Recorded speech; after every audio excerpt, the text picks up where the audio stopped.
Oh, hi everybody. Welcome back to another Space-tastic stream. My name is Andrea, Captain of Prisma, Space Mafia VTuber. Hello. Hi. What's up? Um, we're back. Today is June 12th, 2025. We're playing Ace Attorney. It's been almost a month since I've played Ace Attorney.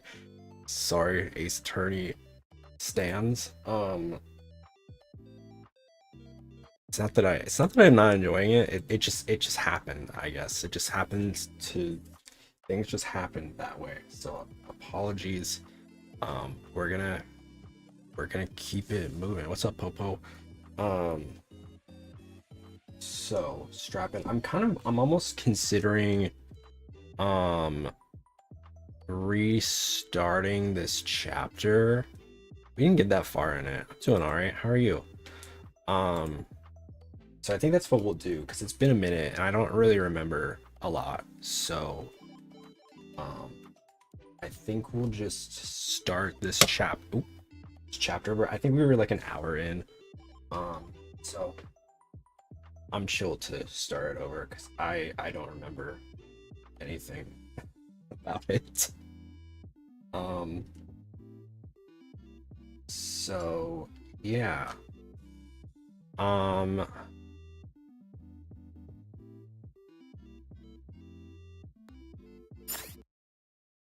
For those who don't know, Ace Attorney, courtroom drama, visual novel. I love it. It's very fun. So, I think we'll start the chapter. Popo, thank you for the follow into the crew. I think we'll start the chapter over. We'll chill. This is the clown chapter, the famed Clussy chapter.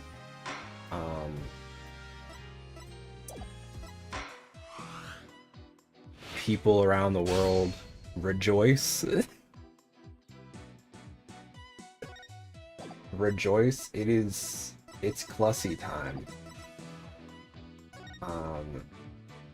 Let's do it.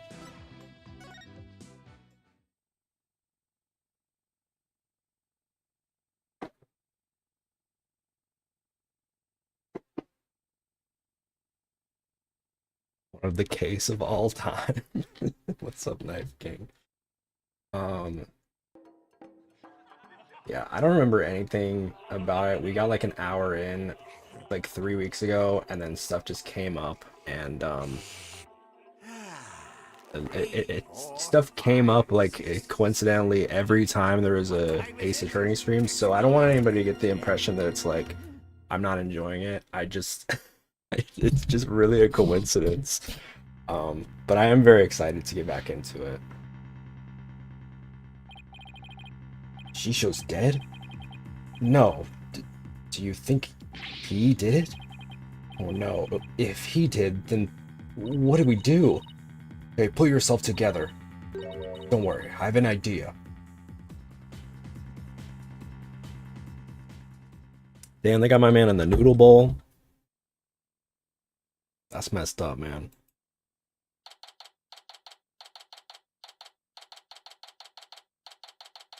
May 13th, 9:45 a.m. District Court, Defendant Lobby number 6. Oh, hold on. I need to get in I gotta get in uniform. There we go. What the heck? Who brings a defendant to his own trial late? Plus, the request was so last minute, I didn't even have a chance to talk with my client. He's late for a very important date. My name is Athena Sykes. Armed with an analytical psychology and a full arsenal of legal know-how, I'm a fully competent defender of the Right Anything Agency. Though I wish my client would show up already. The trial's about to start.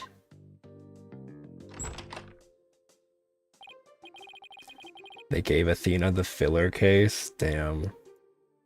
The fourth case is always weird to me because it's either like a filler case or it's like crucial for the 5th case.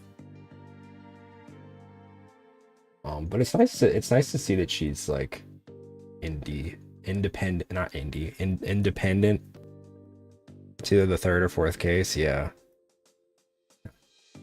Here's we made it just in time. Where have you been? I was about to start, Simon. You needn't get so worked up, Athena.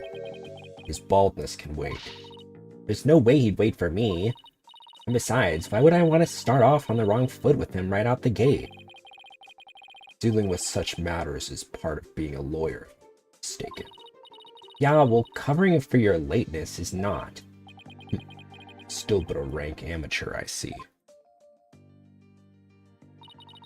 This is Simon Blackwell. He might not look it, but he's actually a prosecutor and a psychology specialist. A major dreamboat. He and I go way back. As for our shared specialization in psychology, we're both disciples of the same person, so to speak, but he's kind of my senior, I guess. But twisted sense of humor or no, I wish he'd stop treating me like a child all the time. So where are Right Dono and Justice Dono? Mr. Right is abroad and Apollo is helping Tracy with her magic show. Didn't I tell you? There. What? They're what? So neither one of them are here? Leaving you to take this on alone? Yep. Ye gods. There's 2 prosecutors in the series in 1 case. What a case.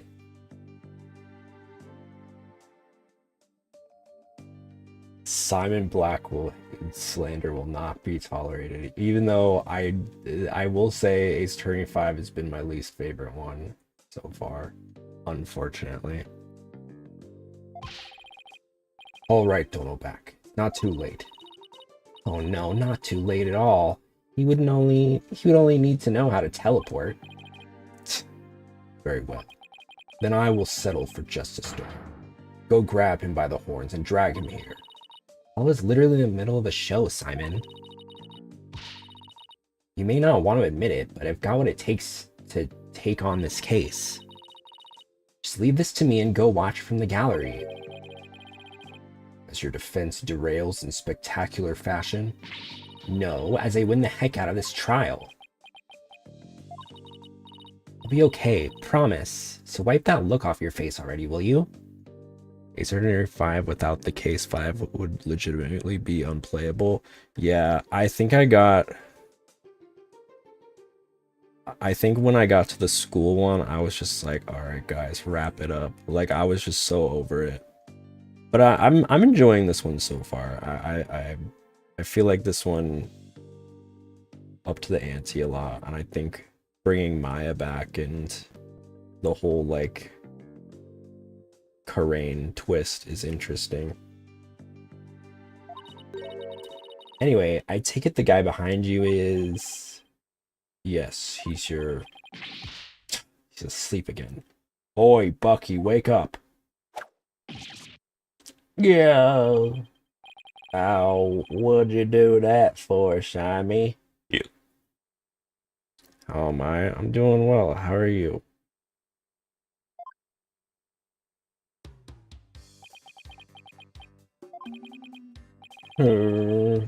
Who's this yeller chickadee? Where am I from?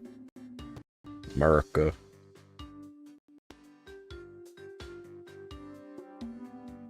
Four 3 versus 5-2 in terms of garbage going to the last game. Which one was 4-3? Trying to remember. 5-2 was the one.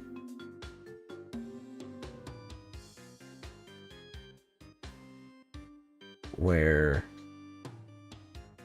God, it's been so long. It's been like 2 months, 3 months. Monsters Turnabout. Monsters Turnabout was the one with the yokai. Turnabout Serenade. Was that the one? That was the one at the concert, right?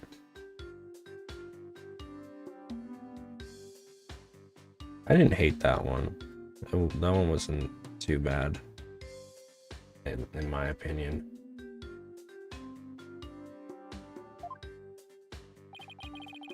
She's your lawyer, such as it were. I'd say she's more green than yellow, however. Lawyer? She sure doesn't look like it, does she? Is she like your fellow apprentice or something? Something like that. I've known her longer than I've known you. You could say we're bound to one another. Gotta make this case cohesive somehow.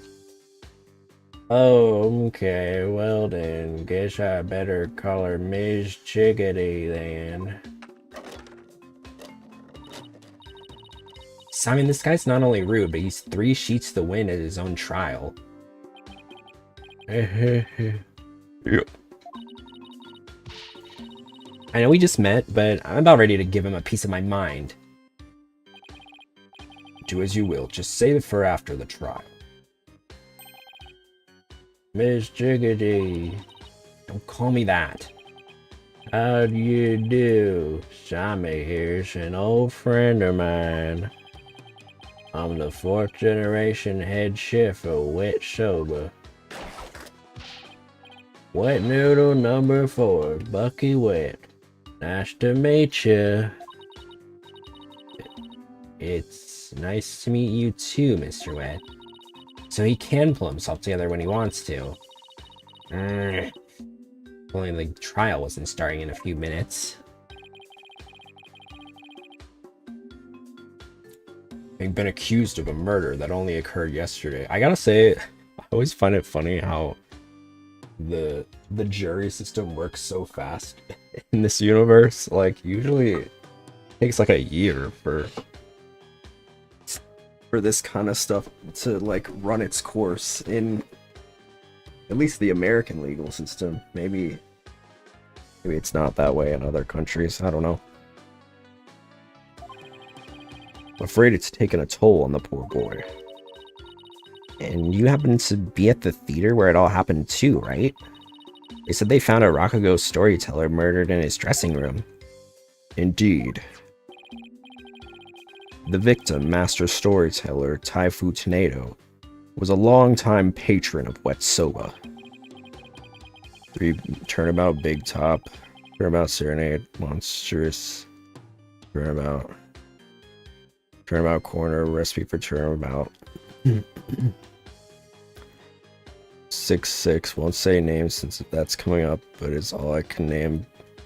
But it's in order, garbage. Damn, all those. I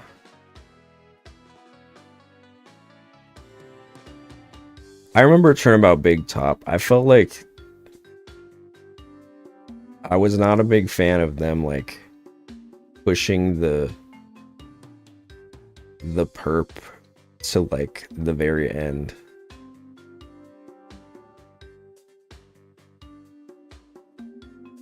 Master Tornado had been looking after Bucky ever since Wet Noodle number 3 passed away. I see. So the victim was kind of like a father to the defendant, huh? I didn't care about the age gap because that's just Japanese culture. Oh yeah, the age gap.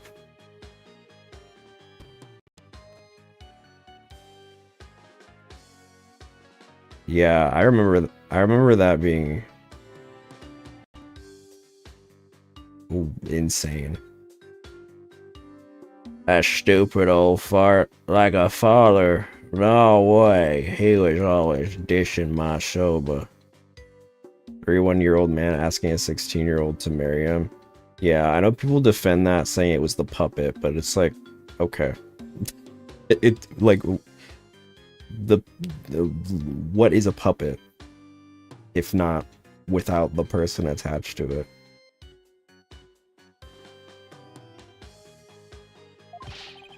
How dare you speak ill of him? Running your mouth like that is why they suspected you of his murder in the first place. Now pull yourself together. Unless he's split personality, then it's just a creep. Yeah, no, he's a freak. Wasn't there another... There were 2 Weren't there two characters pining over the girl?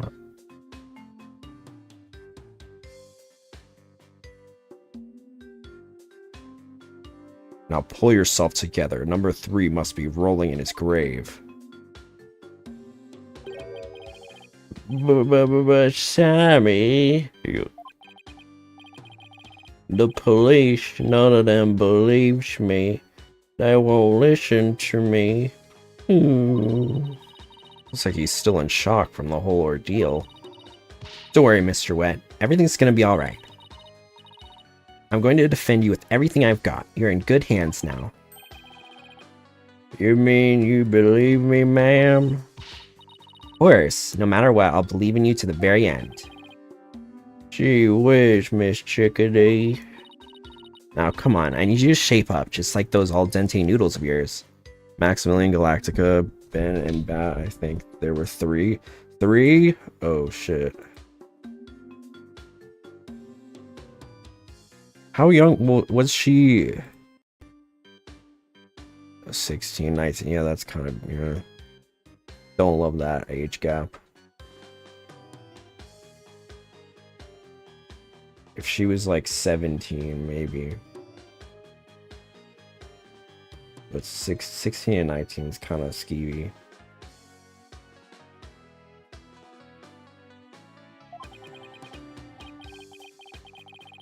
Yes, ma'am. My soba is the freshest. Oh. Mr. Wet? Fuck you, great big pillock. So, how exactly do you know this guy? I used to frequent Wet Soba, and still do, in fact, so I've known him since he was a lad. That's why his father and Master Tornado were always so good to me. I didn't know you liked soba so much, Simon. I wouldn't expect one such as you, who eats meat slapped between slabs of bread, to understand the delicate taste and the subtle textures imparted by buckwheat flour. That was 22, actually, so... Oh, yeah. Ooh, yeah, that's... Yeah.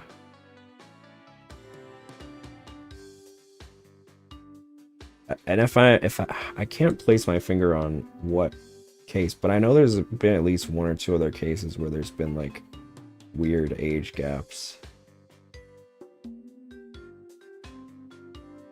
Including like what, like when they try to make Maya and Phoenix happen, and it's like, wasn't he like 25 or something when he first like met Maya, and she was like 17, 16, so not saying that Phoenix ever like did anything weird because he's a king, but like I hate that they were like, oh, you know, look, this could happen. It's like,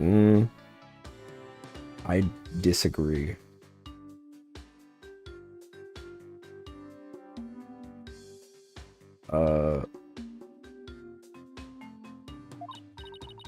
You just call me poor. That's rude. But I digress. I'm all about flavor and subtlety and stuff. I'll let Wet Soba end like this. I'll never be able to face number 3 or Master Tornado in the next life. Oh, I see. And that's why you came to me. You wanted somebody you could trust. It's never my intention to ask you. I'll show him. I'll show him I can handle it just fine. Well, I believe it's just about time. What? We haven't even properly discussed the case yet. What's the matter? You look nervous, Athena. Don't tell me you're chickadeeing out. Just trembling with the excitement of battle, that's all. Oh, let's do it. It's time for the best case in the series, BRB brainstorming. Come on, Mr. Wet. Get up off the floor. We've got a case to win. Yes, Miss Chickadee. I'm gonna do my best. Yep. Wet soba, wet soba, wet soba, wet soba, wet soba. I will say probably my favorite has to be the one, the last one of 3. That one was insane because it really just like brought everything together. Yellow. 2 bowls of noodles? Sorry, sir. No can do. Kinda busy at the courthouse. Huh? They, they hung up. Eh, okay, let's do this. He's not going to do himself or his case any favors like this, Simon. Maybe we should let him go get some rest somewhere? Let me rest? Huh. Maybe if I were a lump of regular flour dough for udon noodles. But I'm fresh like my soba. And you don't let soba dough rest. It's all about the 3 freshers. Ground the buckwheat sage fresh, cut the dough fresh, and boil the noodles up. Ugh.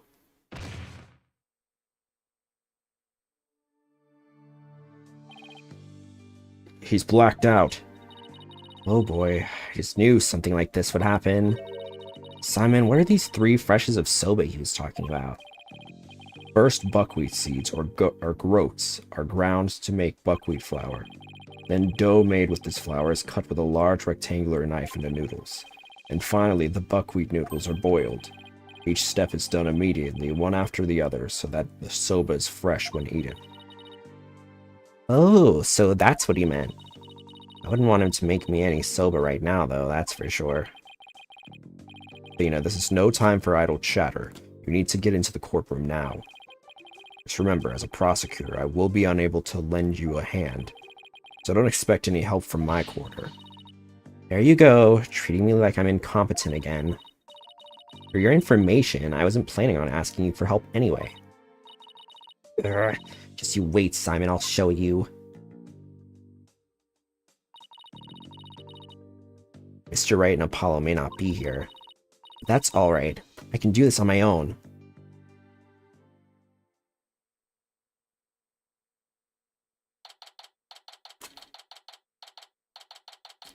May 13th, 9:50 a.m., District Court, Courtroom number 4. Court is now in session. Court is now in session for the trial of Bucky Wet. The defense is ready, Your Honor. The prosecution is fully prepared, Your Honor. What's this? No prayer this time, Prosecutor Sadmati? That is correct, Your Honor. To expedite these proceedings, I completed them beforehand in the lobby. 3D, I didn't know that. So the 5th and the 6th ones are 3D. How very thoughtful of you. By the way, what brings you back to this country? Chief Prosecutor Edgeworth himself called on me to handle this case. Besides, I have a debt to repay. And though my opponent is yet a callow thing, I have no qualms with sending her down to hell.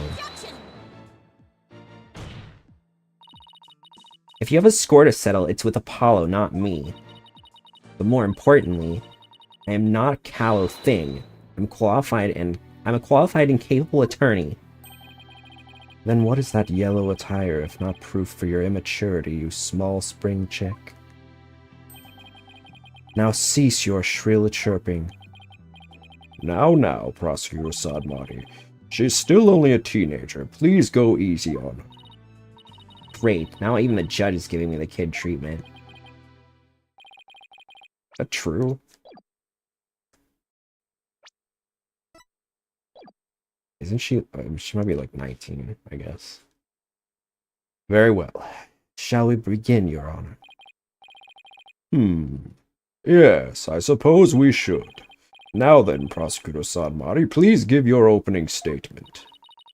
I'll show them what I can do. They'll be sorry they underestimated me. Certainly. Let the last rites of the victim commence. The incident is believed to have occurred at around 4 p.m. yesterday, May 12th, at a storyteller's theater called Kuru Kuru Te. The victim was a great master of Tornado's school of Rakugo, or comedic storytelling. His name was Taifu Tornado. The scene of the murder was the theater's dressing room. It is accessible via the staff entrance hallway and has an inner and outer sliding door. Backstage diagram added to the court record. The estimated time of death is between 2 p.m. and 5 p.m. The cause of death is suffocation, though how the victim suffocated is yet to be determined. The autopsy found nothing unusual in his lungs or stomach, and there is no murder weapon.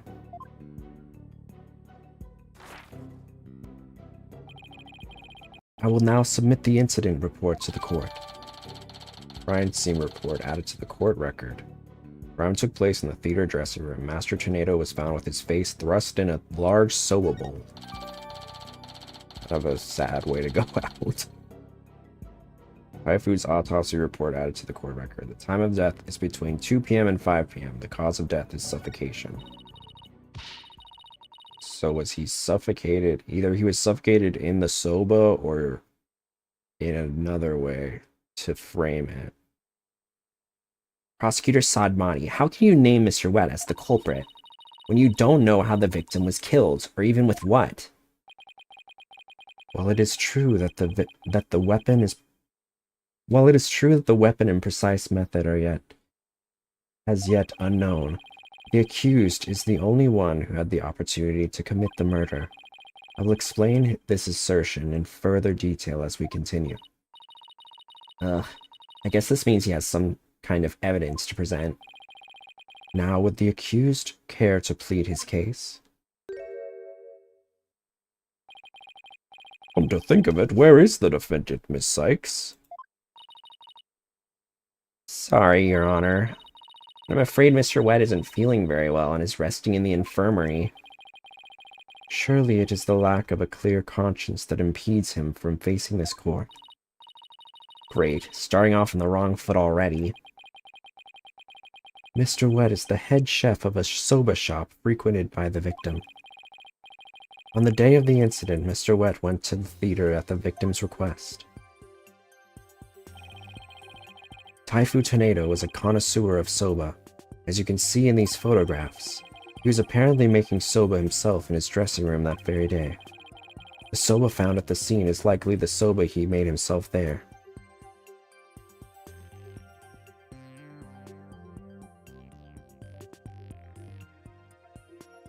Turnabout for the Ages. Haven't played that one yet. Farewell My Turnabout. Turnabout Academy. This case is so bad in theory, but it just clicks with me. Turnabout Revolution. The Resolve of Rionos. Haven't done that one. Stolen Turnabout. Turnabout for Tomorrow. Turnabout Goodbyes. Rise from the Ashes. Turnabout Samurai Reunion. And Turnabout Beginnings. Bridge to Turnabout. Yeah, the Bridge to Turnabout was probably my fave.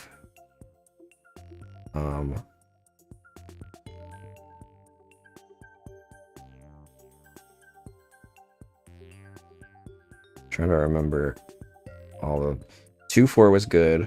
I liked 2-4. I agree with you on 5-3. Stolen Turnabout was interesting because of how it started. Like, it was how it didn't start off as like a murder case. I thought that was interesting, if I'm remembering it correctly. Turnabout for Tomorrow was definitely my favorite out of all the all the Ace 25 cases.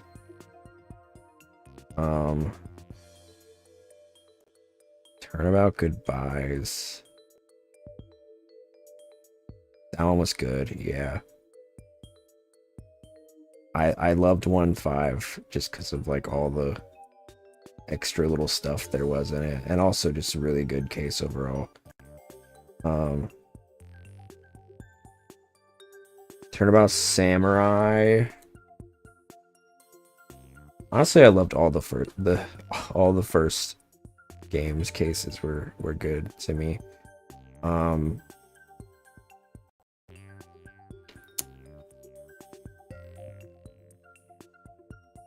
Reunion and Turnabout. I don't remember which one that was. Turnabout Beginnings. Bridge to Turnabout, yeah. Bridge to Turnabout fell flat with me, even though it's supposed to end the entire Fey bloodline issues. Dragged on too long, in my opinion. Horrible explanation of the body moving. That's fair. I feel like just all the twists were cool. Like it really was like tying the trilogy together, which I thought was really cool. Soba found at the scene is likely the soba he himself made there. Liking soba is one thing, but making it in a theater dressing room's a bit much, no? Master Tornado truly had a passion for soba, didn't he? For a man like that to be murdered by a soba chef is simply unthinkable. I know I didn't put Turnabout Succession on there, it's just the overrated. Turnabout Succession. Which one was that one? I'm bad with the names, but if you give me like a brief setting of them, I'm 4-4. That was... Oh, that was the last one, right? That one was interesting. Yeah.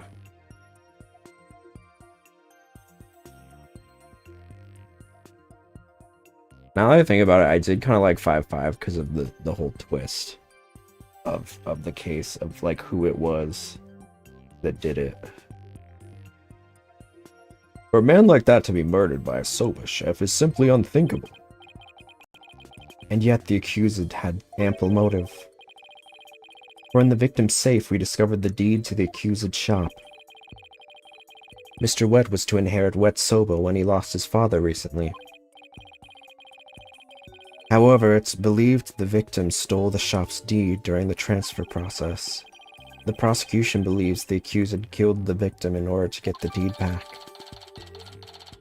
I'm excited. I'm probably gonna play the Edgeworth games next after a little break.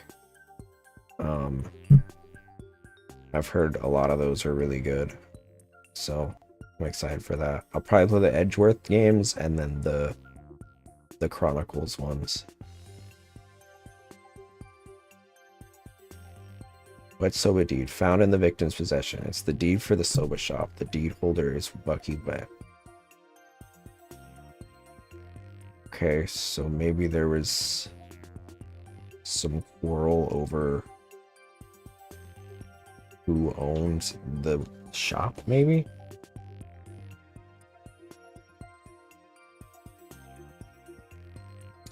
Phoenix spent 7 years doing jack shit and waited for someone to bail him out when he could have just did this with Edgeworth, who had immense power after becoming the district chief. True. True. Just get some help from his sugar daddy. First Edgeworth game, I'm out. Now the second one, on the other hand, interesting.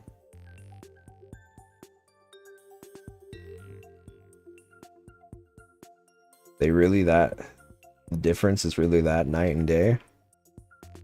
Interesting.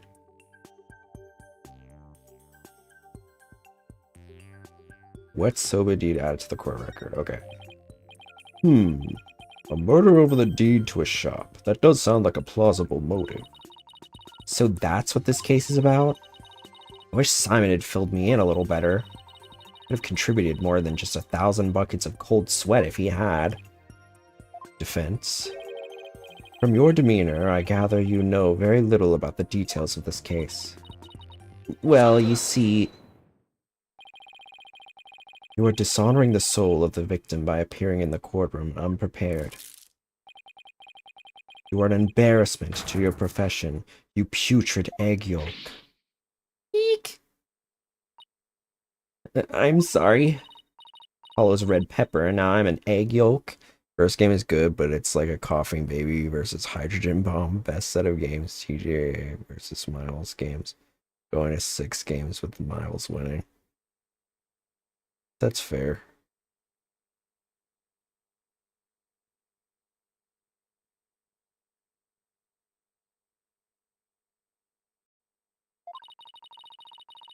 Only just started, and I've already been demoted from spring chick. I'm ready to call my witness, Your Honor.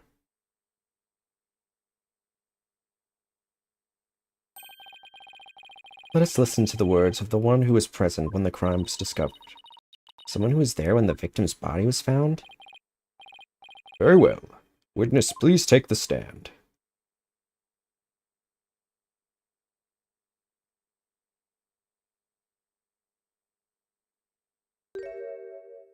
I know he had boots like that. Okay.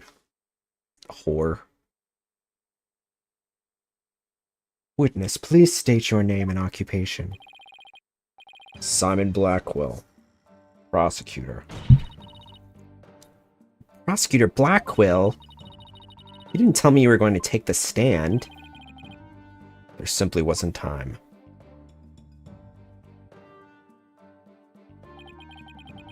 What a shame, Prosecutor Blackwell.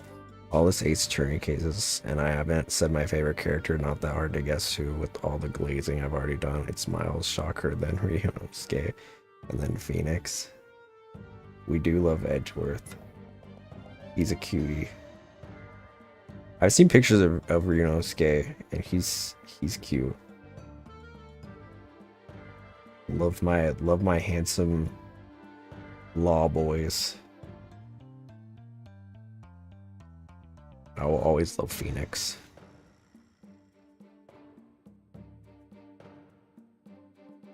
My favorite character of all time has to be... You're gonna laugh.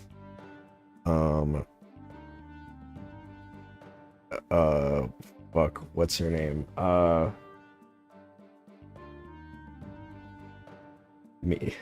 My favorite character, I can't even remember her name. Orange Afro girl, forgot what her name is. Aura Blackwell. Oh, she's cool. She is cool. I like her. I think I just like doing no, she's good. I forgot. I do like her design. I will say, in terms of hot boys, even though we never met him, Clay Turan, he's a cutie. I kinda want him. Too bad he's dead. What a shame, Prosecutor Blackwell, that you shared the damning scene you witnessed beforehand with the defense. Or Blackwell, it's many Sykes.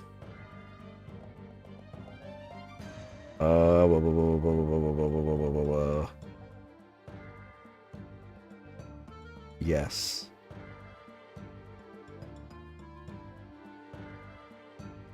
So many characters. I have to like remember the mom. Could have moved this trial along. The way Apollo was speaking about Clay was certainly something. They definitely explored each other's bodies at least once. That man went crazy when that man died. When he found out that man passed away. That must have been some good stuff. Some good space bus. We could have moved this trial along and saved the victim's soul that much faster. Damning scene. What in the world did Simon see? Prosecutor Sadmati, was it? What's your opinion on Barack Van Seeks? Was he in the one? Hold on.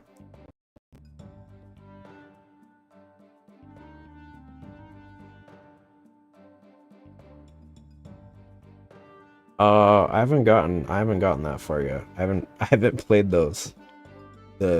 He's from Chronicles, right? I have not played those.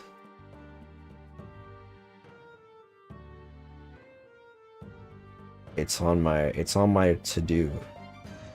Yeah, I'm probably gonna play Edgeworth, and then I'll probably play the Chronicles ones. Prosecutor Saad Mahdi, was it? Before I give my testimony, there's something I'd like to confirm. By all means. This case involves Rakugo, a very traditional form of Japanese comedic storytelling. Do you have enough knowledge of this art form to handle the case competently?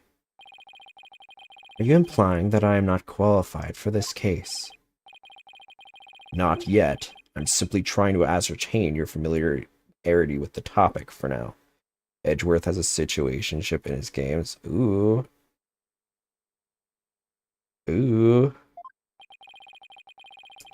It is a prosecutor's duty to learn the background of any case he takes on.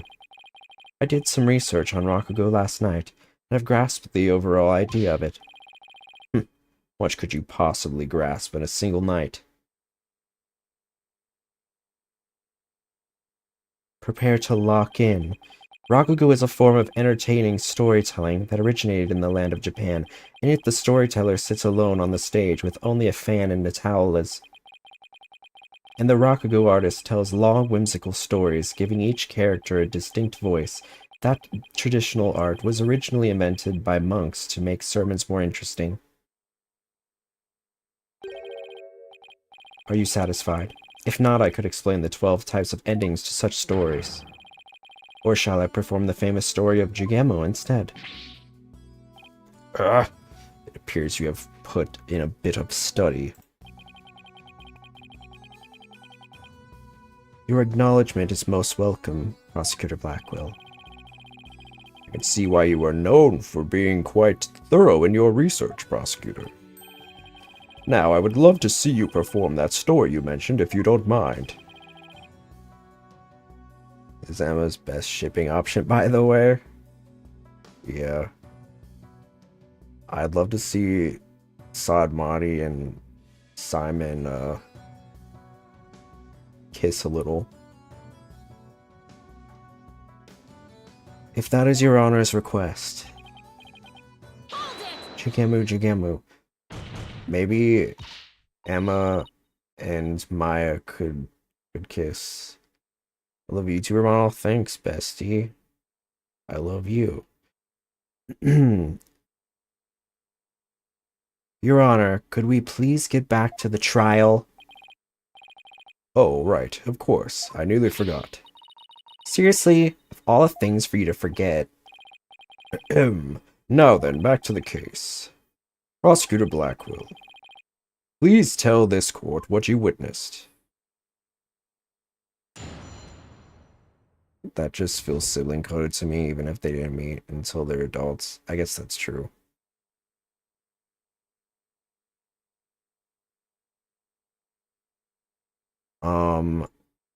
Maya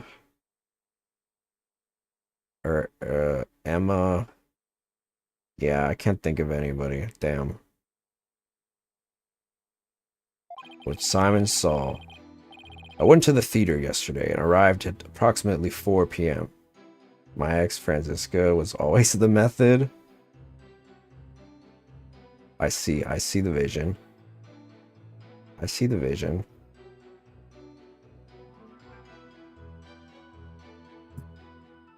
Francisca is definitely not straight. I maintain that. It looks really good. I was quite attracted to it when I saw it. Oh, thank you. I appreciate you. You're not trying to sell me anything, are you?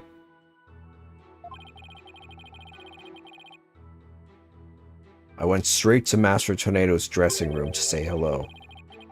Bucky went into the dressing room thereafter, only to come storming out a while later. Master Tornado's junior disciple, Uendo, apparently then entered the room soon after. That's when Uendo discovered Master Tornado's body. Now wait just a minute here, Prosecutor Blackwell. With the testimony like that, You're practically accusing Mr. Wet of the crime. All I can do is state what I saw. Can't help how it appears. But a qualified and capable attorney such as you should be able to dispatch with it, right? Well, yeah, duh. Alright, I guess I'd better start by getting all the info out of him that I can.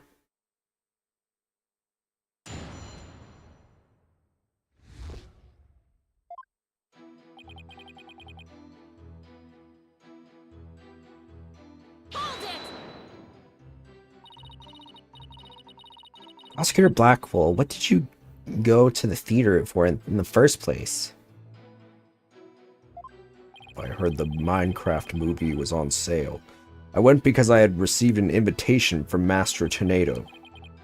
Here, see for yourself. It was a special show commemorating his junior disciple Luendo's promotion.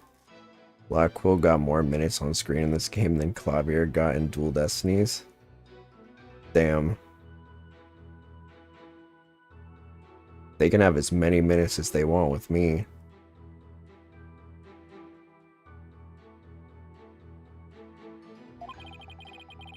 It was also an occasion to announce the boy's succession to the stage name of Luendo too. The second. So what exactly does it mean to succeed to a stage name? You really don't know, do you? In performing arts, a name succession is when an artist inherits a predecessor's name. Where am I from? You already asked that. I'm from America.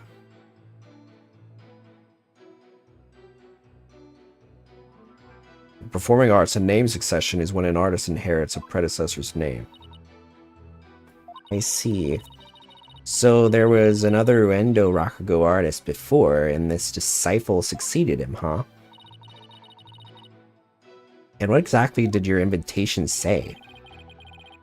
It contained a simple letter of salutations and an outline of the show's program. Oh, it appears Taifu Tornado was going to perform Toki Soba or Time Soba. He's famous for his masterful pantomime of eating soba using only his fan as a prop. And Uendo was to perform Soba Sei or Soba Glutton, a soba-themed show, I see. It seems you know a thing or two about Rakugo yourself, your baldness. The first to perform was the senior disciple, Geru, followed by Uendo. Phone dying.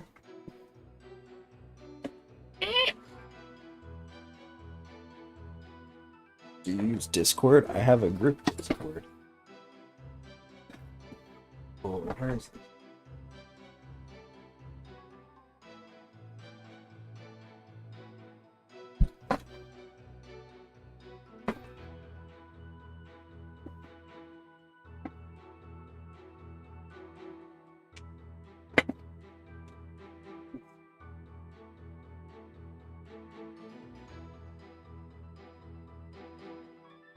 I had, can you please share? Sure thing.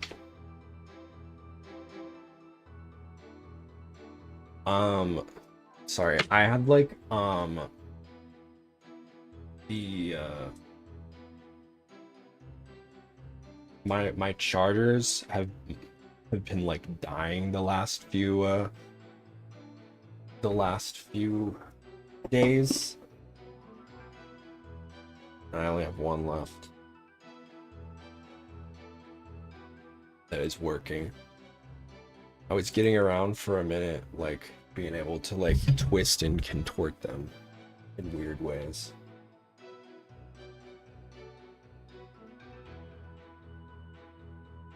All right. And lastly, Master Tornado. Invitation Simon received from Master Tornado to the show commemorating Uendo's name, succession, and promotion. I see. So that's why you happened to be at the Storyteller's Theater yesterday. So what happened after you arrived? I went straight to Master Tornado's dressing room to say hello.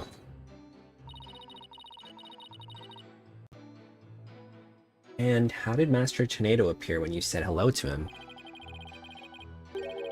I went with the intention of greeting him, but ultimately we didn't actually meet. You didn't see him? Why not? Garu escorted me to the dressing room. We heard the sound of Rakugo being performed from within. Thinking the master was rehearsing, we decided to wait in the hall until he was done. You heard Rakugo being performed in the dressing room? Yes, not just me, but Garu as well. In other words, you can confirm that the victim was still alive at around 4 p.m. Correct. I couldn't hear him clearly through the doors, but I'm sure it was Master Tornado. I could tell because it was the time soba routine being performed in there. So that means the victim was killed sometime after that. Bucky went into the dressing room thereafter, only to come storming out a while later.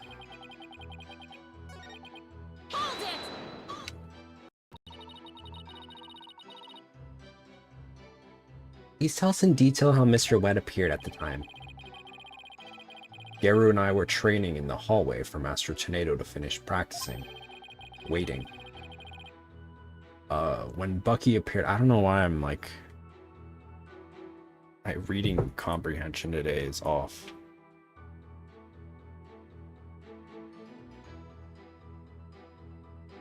I'm feeling super dyslexic today for some reason. Like more than usual. Apologies. When Bucky appeared and entered the dressing room with his things. What happened after that?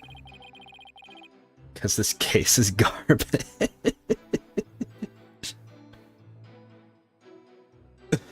Send you a request? Okay. I don't really use Discord outside of the group though.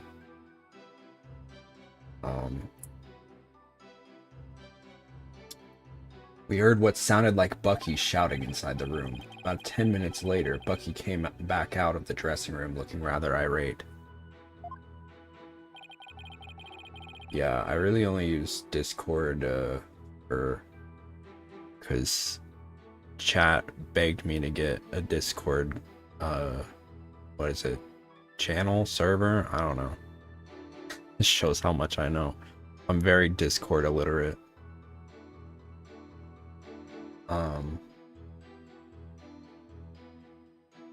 Is most likely when the murder was committed. The victim was an elderly man. It would have been entirely possible to kill him within the span of 10 minutes. Better come up with some kind of counter-argument and fast. Master Tornado's junior disciple Uendo apparently then entered the room soon after. What do you mean by apparently? Didn't you see him go in? No, I couldn't. I wasn't able to see the dressing room door from where I was standing at the time, but Garu was right in front of it, so I'm sure she saw it all. I see. And why do you suppose Uendo went to the dressing room anyway? He just finished his routine, so he's making a courtesy call. The disciple is to pay their master respect right before and after each performance. And all disciples are expected to do this? Yes, it's common courtesy among Rakugo artists. I see. Could you tell us what happened after Uendo went into the dressing room? Witness they couldn't witness anything important. Nice witnessing. Certainly.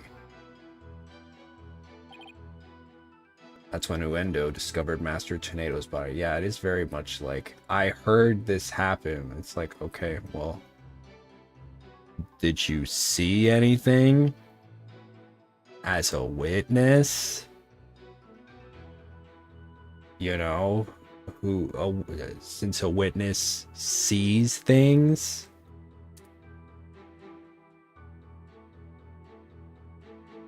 It's very much... People are saying this happened. It's like, okay, well... We know that. When Uendo discovered Master Tornado's body. And how did Uendo act at the time? After Uendo had been in the dressing room for 2 or 3 minutes, we heard a scream from inside the room and Uendo came flying out. Do you hear any signs of a struggle at that time? No, just Uendo's woeful scream. I see.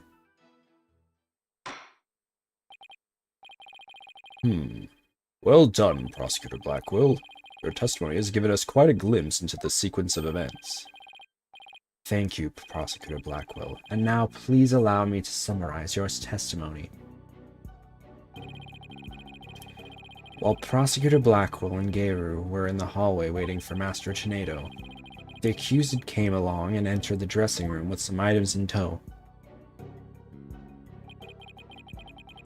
He was heard shouting for a time inside the dressing room, and about 10 minutes later he came back out of the room seeming rather angry. A short time after the accused had come and gone, Uendo Tornado went into the room.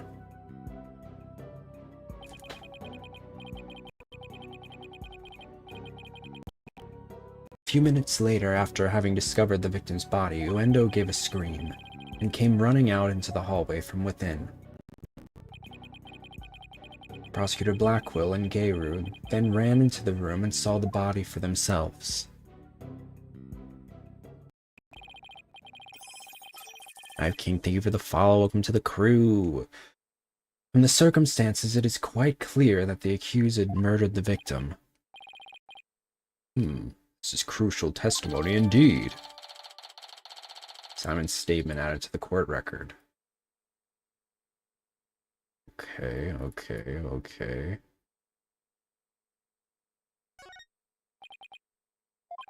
Defense. An eyewitness has given conclusive testimony. Not really, but... Why not let it all go now and allow the victim his last rites? Not on your life. Uendo went into the dressing room too and was the first to discover the body. Then who's to say he didn't commit the crime? Uendo was in the dressing room for a mere 2, perhaps 3 minutes. He could not have possibly committed murder in that time, nor without making any noise. Oh, Simon, why did you have to give that awful testimony? Prosecutor Blackwell, can't you give me something a little better to work with here? Isn't it up to you to ask the right questions? I'm certainly willing to tell you all that I know. So if you truly are as capable as you claim, then draw out what you need yourself. This is no time for your twisted games, Prosecutor Blackwell. Just admit you don't remember it all that well.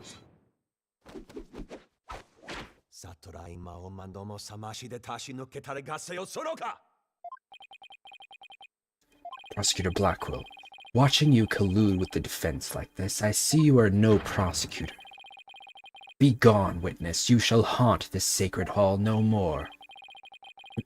How dare you treat me like some evil spirit to be exorcised? Well, remember this, you blackguard. Blackguard? Is that how you say it? I'll remember this, you blackguard. Blackguard. Don't worry, Prosecutor Blackwell. They have it a mid-off. It's okay. All they have to do is Yowie, and I'll be entertained. Just kiss. Would I have my way, he would not be the only one here to step down. You half-boiled putrid egg yolk. Ew, I object to the notion that I'm a gooey, smelly mess. Prosecutor Blackwell's testimony was like the lowly opening act of a Rakugo show. He may hold the title of prosecutor, but this time he stood on the side of the defense. To restore balance to this trial, I would like to present an actual witness for the prosecution. And who is this? You'll love this one. The person who was with Prosecutor Blackwell when the body was discovered. She's another entertainer of the Tornado School, Miss Geiru Tornado.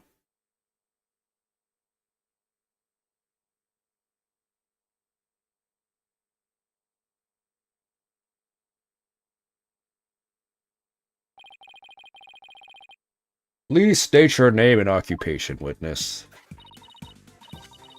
Hello, everyone. I'm here to represent the Tornado School with a twisty twist. April May wannabe. For real.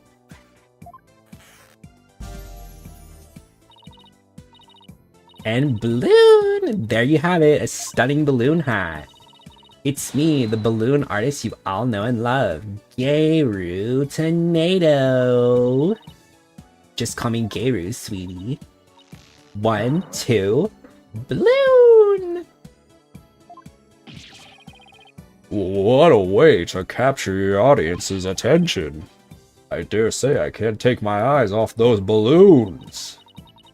Please tell me you're talking about the hat, Your Honor.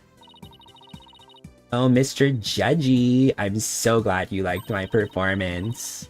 Would you consider joining my fan club? Pretty please. Oh, absolutely. And please save your fanboying for after the trial, Your Honor.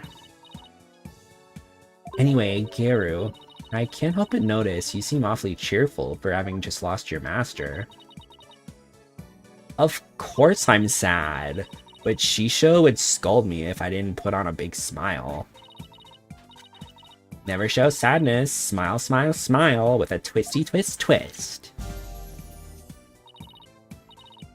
And balloon! There you have it, one gorgeous cake. I see. I guess an entertainer's gotta do what an entertainer's gotta do. Your balloon art's worse than a Rorschach test. All I saw was a severed monster head. Garo, you're obviously a balloon artist, so how did you come to be a member of a Rakugo school? Well, my father, my late father that is, was a Rakugo artist, you see. So I joined the Tornado school to be just like my daddy someday. I see. My father and I owe so much to Shisho, our master, but that Bucky Wet. Eeny, Miny, and April May fused together clown version with the Little Dahlia Melissa Foster personality mixed in.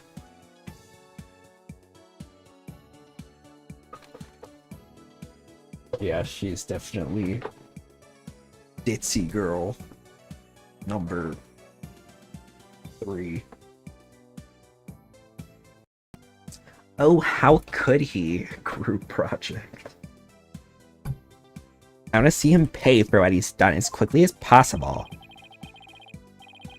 Your distress is entirely understandable, and my condolences for your loss. And not only that, but you have more to say about Mr. Wet? Every time he comes to deliver soba to us, he yells at me. They're in California and localization, so I can understand. Oh, are they? I never knew that. I knew they were, like, in America in the localization, but...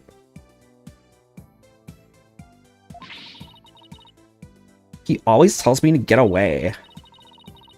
Is there any reason why he would say such a thing to you? He says the smell of my perfume will get into his soba and ruin it. Los Angeles? Oh. Los Angeles. Like, how can you say that? This is a great scent. How very rude of him. I don't blame you for being upset. Okay, Judge Simp. Excuse me, Your Honor, but please don't take Garu's balloons bias your judgment. Mr. Wet hasn't been proven guilty yet, remember? Oh, Judge got a wife and grandchildren, by the way. He could be open. We don't know. maybe him and the missus are looking for a third. But also not professional in the courtroom. It will be interesting to see how long that fire of yours will last, defense. Now then, Garu, please share the truth with this court. Yes, Garu, your testimony, please.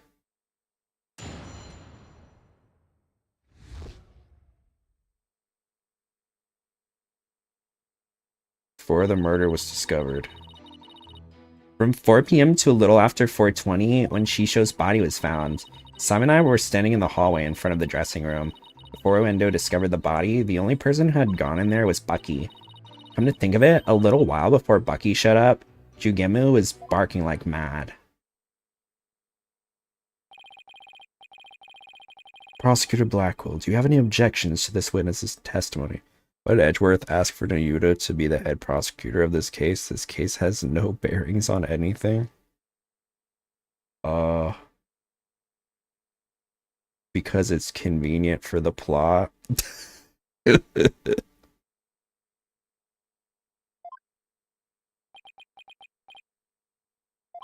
No. Make up your bloody mind, sad monk Sadmati. First you exorcised me, now this. You only need to do as you were instructed by this humble servant of the Holy Mother. As there are no objections, Your Honor, let us move on to the salvation of this victim's soul. Hey, I'm the defense attorney here, Prosecutor Sadmati, and I just might have an objection or two once I actually cross-examine the witness. Revolution happens at the end of the episode, and then Miles is like, yeah, nah, come back to America real quick.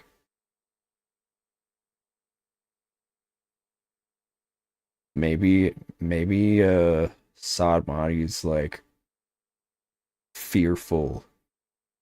I mean, he is, like, he is a prosecutor. So, like, maybe he was, like, worried that they were gonna, like, come for him or something, so he was taking refuge in exchange for his services. I don't know. Probably, I don't think they thought that deep of it, about it, to be honest, but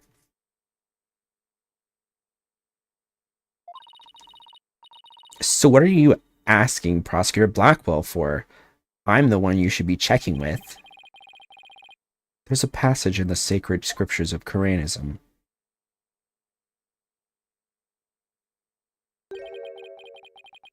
To stir the wind is beyond the power of a spring chick. In other words, the inexperienced are useless. With that in mind, it seemed more judicious to consult Prosecutor Blackwell. Capcom Araki-esque moment. I can't wait. Can't play this woke game.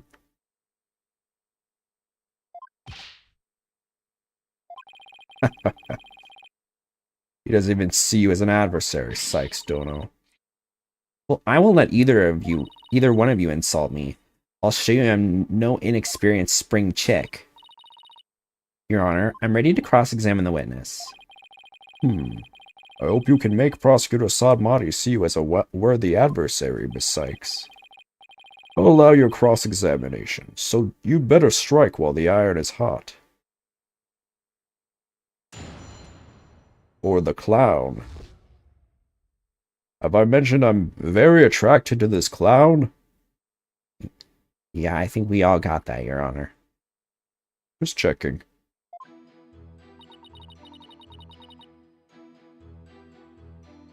Okay.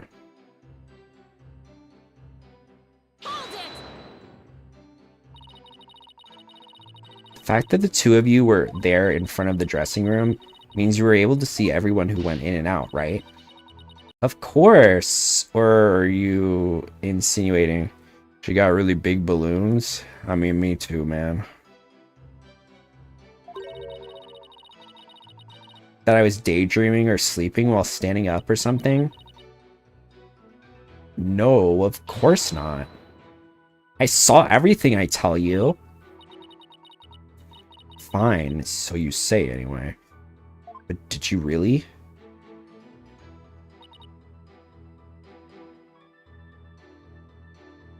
Before Uendo discovered the body, the only person who had gone in there was Bucky. Only the defendant and Uendo entered around the time of the murder?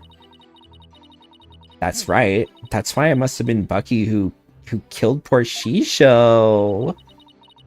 Let's take a deep breath, okay, Geru? Now, so not a single other person set foot into the dressing room during that time. I already told you over and over, didn't I? There was nobody else. I must apologize on the lawyer's behalf. Even her memory is that of a spring chick's. Please overlook her transgression as best you can. Oh, I see.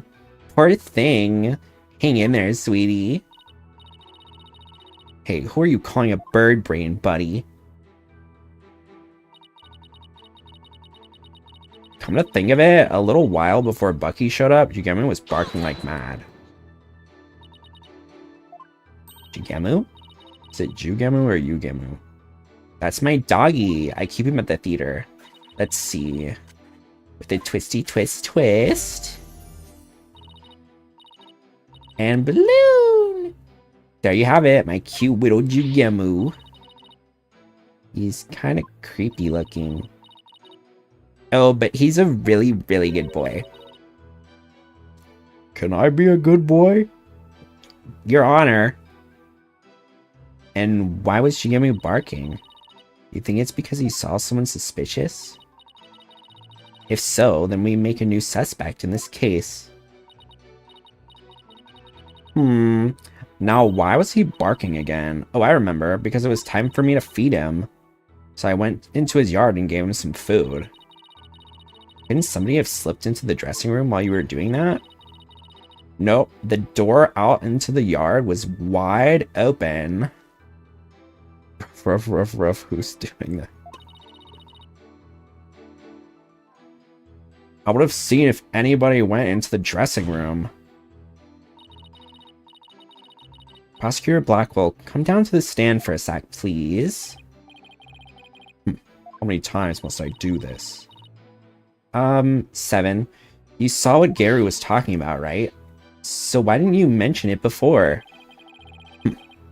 I can't be expected to remember every minute detail. Well, remember them now, please. Did Garu go out into the yard? Yes, I remember now that she went to feed Jugemu. I saw her looking towards the dressing room quite frequently as well. Do you recall anything else? It looked as though she was feeding the dog a great quantity of dumplings or something. Ryan Kohler getting bailed out by their mentor if I had a nickel, for real. Shigemu couldn't finish them all, so he buried the rest in a corner of the yard. That's about all I can remember. It looks like Gary was telling the truth. Your Honor, I'd like Gary's last statement added to her testimony. As you wish, defense. Tracks back up to Mia, so 20 cents.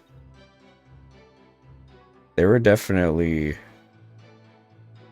Yeah, there were definitely a lot of instances.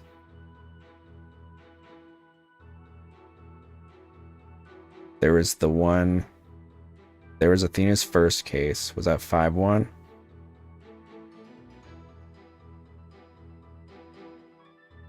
Four one was kind of like that too. Me and Godot, yeah. I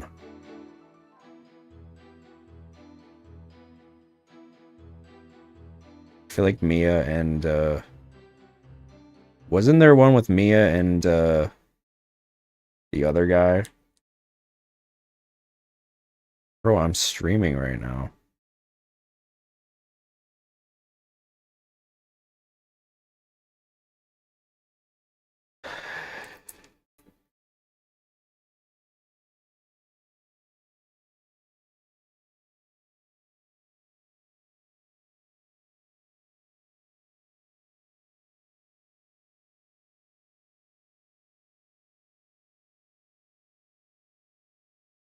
Hold on, guys. Stop everything. Oppo needs me to check my messages. Oh, look, it's graphic. It's a graphic design scammer as usual. Damn, that was a long-winded one. You waited an hour and 15 minutes to try to scam me. Props to you. Anyway, you're banned.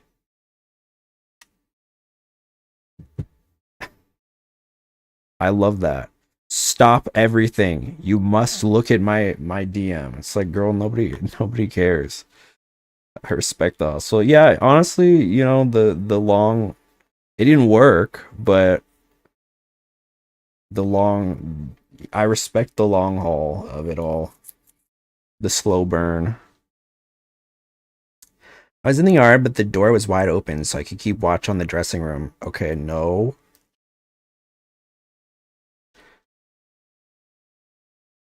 The yard has a doorway. If she opened the door, it's either blocking the her vision of the hallway, or it's blocking the yard from half of the yard's the other half of the yard. Bam. So you were able to keep an eye on the dressing room while you were out in the yard?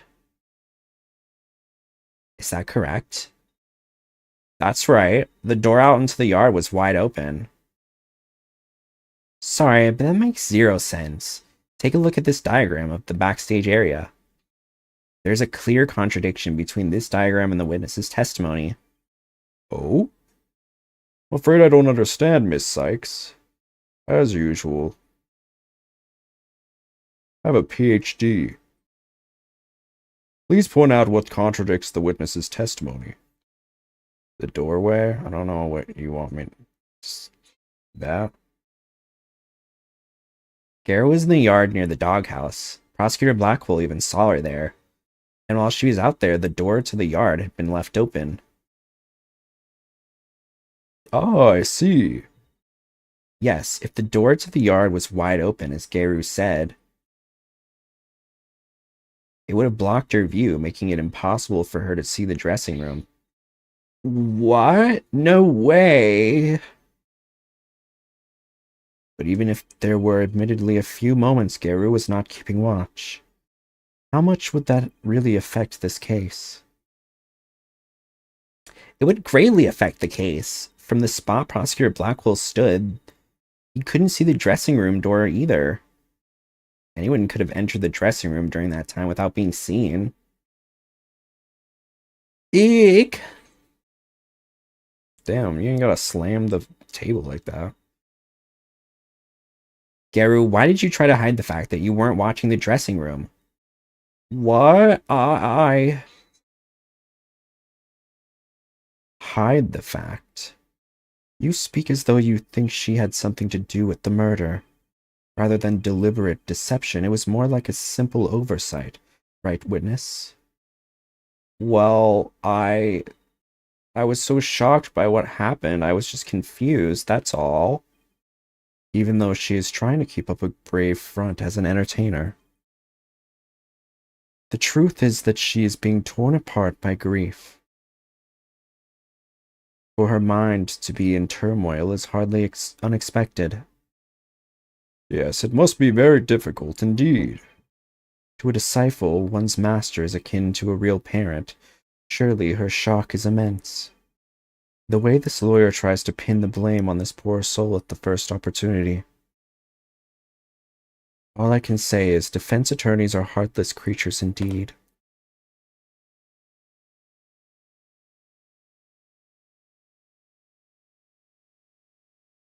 Oh my god, she's still messaging me. I am not a scammer, dude, trust me. Girl. The gag is, you should not be in somebody's chat soliciting them for art commissions.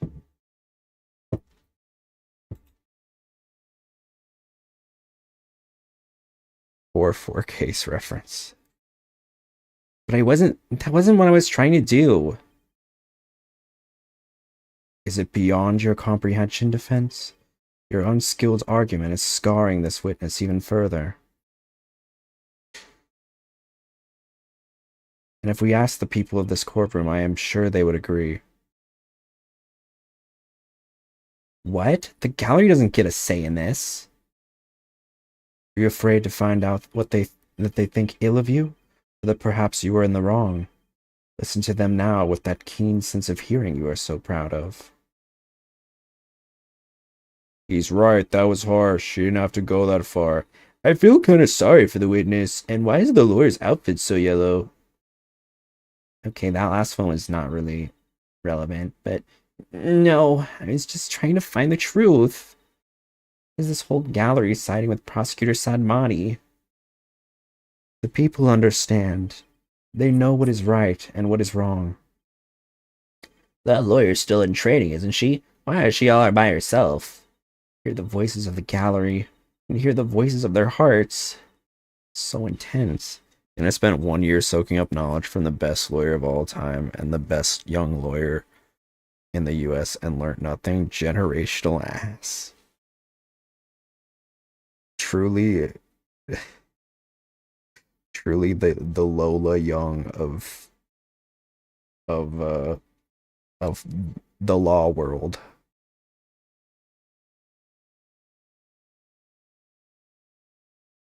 Are you afraid, child? It is ludicrous to come to trial with such paltry preparation of the soul. I command you to leave this courtroom at once. But I can't give up. I have to keep pressing on. As long as there was a moment when nobody was watching the dressing room door. Use this winner as a rival, you'll understand it when you play the investigations games. Gotcha. The defendant can't be convicted solely on prosecutors Blackwell and Geru's testimonies. Even now, you would continue to resist. You're childish in defeat as well, I see. I'm not out for the count yet, Buster. I'm just getting started. Gay rule testimony. Despite your posturing, is it not true that your resolve could crumble at any moment? With but a little push, you would surely succumb to despair.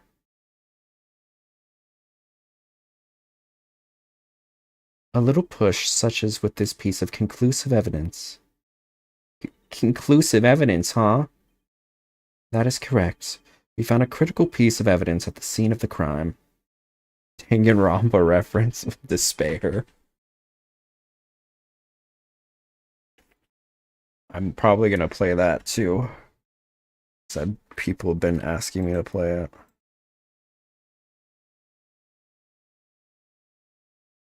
The victim's dying message, which clearly implicates the accused, Bucky Wet.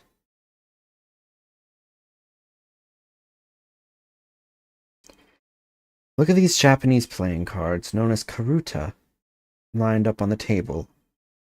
These special English version karuta cards spell out a message. That message, wet number 4. Wet number 4? You mean wet noodle number 4?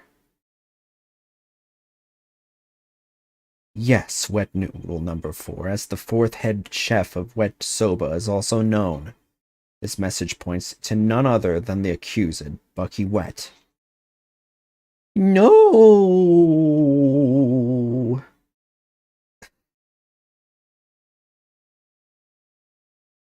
That makes perfect sense, doesn't it? Wow, great job, Mr. Prosecutor. Being suffocated, he was able to spell out his killer's name without them changing it. No, you'd say you're a genius, bro. Good point. Oh no, this is really, really bad. What do I do? What do I do? Crime scene report updated in the court record. Would you still carry on your futile fight in the face of this irrefutable evidence? You can say whatever you want, but we won't know until we... It is cruel to give the accused false hope. You'll only compound his suffering. Wise people of the courtroom, do you not agree? He's right, it's cruel to make him suffer when there's conclusive evidence.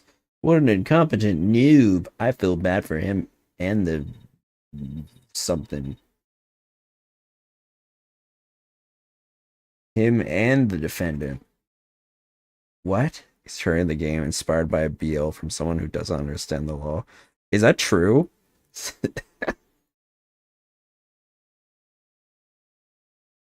What? But I'm trying to prove Mr. Wet's innocence here. That's insane. What was it based off? What BL was it based off of? I'm trying to prove Mr. Wet's innocence here. I know you can hear them, defense. Their voices implore you to save the accused's soul. It is time for you to let it go and move on, you inexperienced lawyer. You lack the competence with which to accomplish anything meaningful here. Is he right? Is this too much for me to handle on my own? What good is she doing anybody? She should just quit right now. Eh. Now, defense. Leave everything to this humble servant of the Holy Mother. Golden Baron, thank you for the follow. Welcome to the crew. Hope you're doing well. Hello, hello. Oh, sire. Damn, fancy. He's trying to use your keen sense of hearing against you to manipulate the trial, Athena. Why are you over here? I need him. I don't care. I don't care if he's mid. I need his mid. I need his mid sausage. What a cheap trick for a supposedly holy man. Simon? And you can add that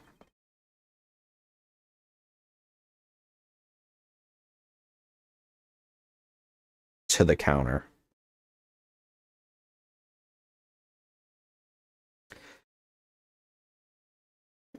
I feel like that counter should be higher, but I forget sometimes.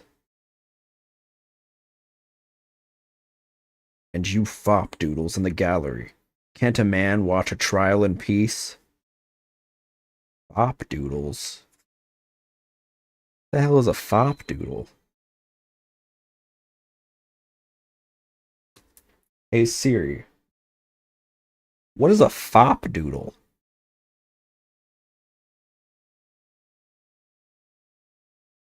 A mixed breed dog resulting from the breeding the fox terrier and the poodle? Okay. This inexperienced amateur is about to turn the trial around. Does that prosecutor really think she can turn things around? The mood in this courtroom is starting to change. Prosecutor Blackwell, what are you doing at the defense's bench? I grew bored of watching from the gallery. Turn the trial around. Is this in reference to the term turnabout, in which is the most important theme in the hit game Ace Attorney 2001?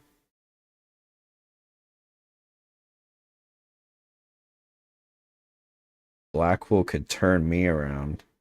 Alright. Anyway.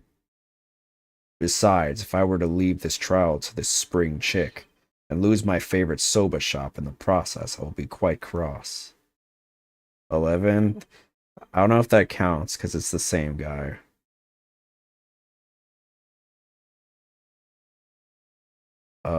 You voluntarily stand on the side of impurity and sin. Truly, what a fool you are. To think you were so easily manipulated by his parlor tricks. Whatever happened to qualified and capable Athena? I just let my guard down a little bit, but it won't happen again. Oh, I just, sorry, sorry, my voice got really deep there for a second. I just let my guard down a little bit, but it won't happen again. I hate when they do this because I can't see the protagonist speaking, and then it throws me off. I know I could just read the names, but my brain doesn't work like this. Then gird up your loins and steel yourself for battle. Not girding up anything in this skirt, but I am ready to get serious. Seems there is now yet another soul I must cast down into hell. I was in prison for a long time, and hell sounds no worse than cell, to be honest. Alright. Alright, man. Ah, but the fires of hell will not be the end of your suffering. For the sin you have just committed, you shall surely be reborn as a panda in your next life. Cell Dragon Ball reference. A white and black reverse panda, that is. And you shall be put in a zoo to be exposed to public ridicule. I'd like that. Sorry. I'll put him in a cell to be exposed. A threat like that won't work on Prosecutor Blackwell. After all, he's already used to looking like a panda in this life. Who are you calling a panda? Sorry. I see that you are both prepared to face the fires of damnation. Garu, thank you for your service. You may step down now. Okie dokie. Bye bye, balloon. What is that sound? I think she has balloon shoes. Does everything have to be about balloons with her? Now then. I have a witness prepared to testify about the Karuta cards. And who is the witness this time? It's Garu Tornado. Stop! The first to discover the body, and someone who witnessed the crime scene firsthand. Mr. Uendo Tornado, the time has come for that ponytailed pair over there to finally let it go and move on. Very well, let's bring in the witness then.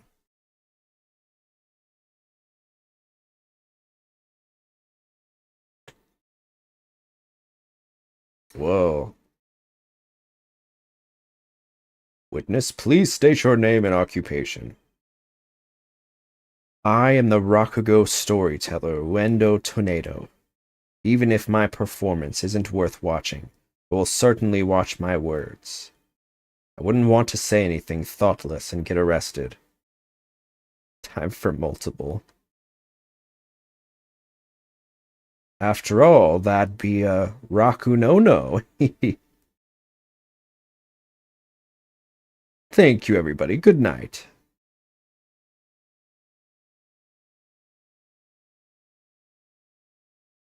Can't leave yet. You've only just introduced yourself.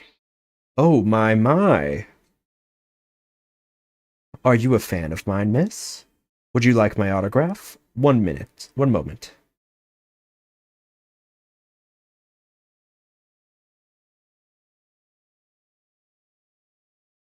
Ow! What do you think you're doing? No need to stand on ceremony. My fan deserves a fan, after all. A fan for a fan. Nice one. Oh, why, if it isn't Simon. How are you on this fine day, sir? Quite a dilly of a pickle we found ourselves in, wouldn't you say? Dude is not Clavier. I don't know what voice to give him. I don't believe I've ever seen you talk quite so much, Wendo. Never performed in a place like this, you know. I got butterflies here, can't you see? Why do I always get the weird ones? Pardon me, witness. As much as I enjoy your banter, I believe we had better return to the case at hand. I suppose you're right. In that case, let's promote a wannabe Japanese American. Is that what it is?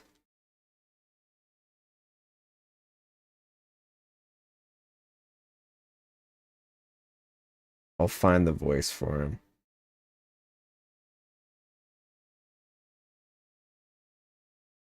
I was promoted to Furatsume yesterday and received the stage name of Uendo. The show was our way of celebrating my new name and middle rank standing. And then that happened. Ah, I never dreamed something like that happened, not in a million years. And just as I got my chance to start repaying my debt to Shisho, too. Yeah, plus I'm worried about Garu. The way she clung to Shisho, poor thing.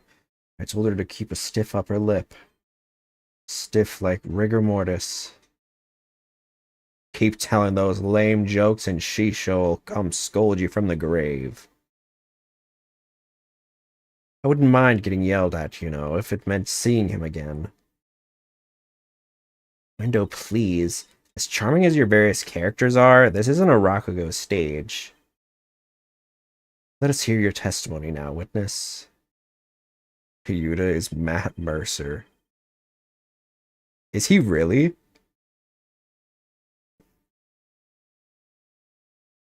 Tell the court about the evidence left at the scene. The proof of the accused's guilt. Yo, that's crazy.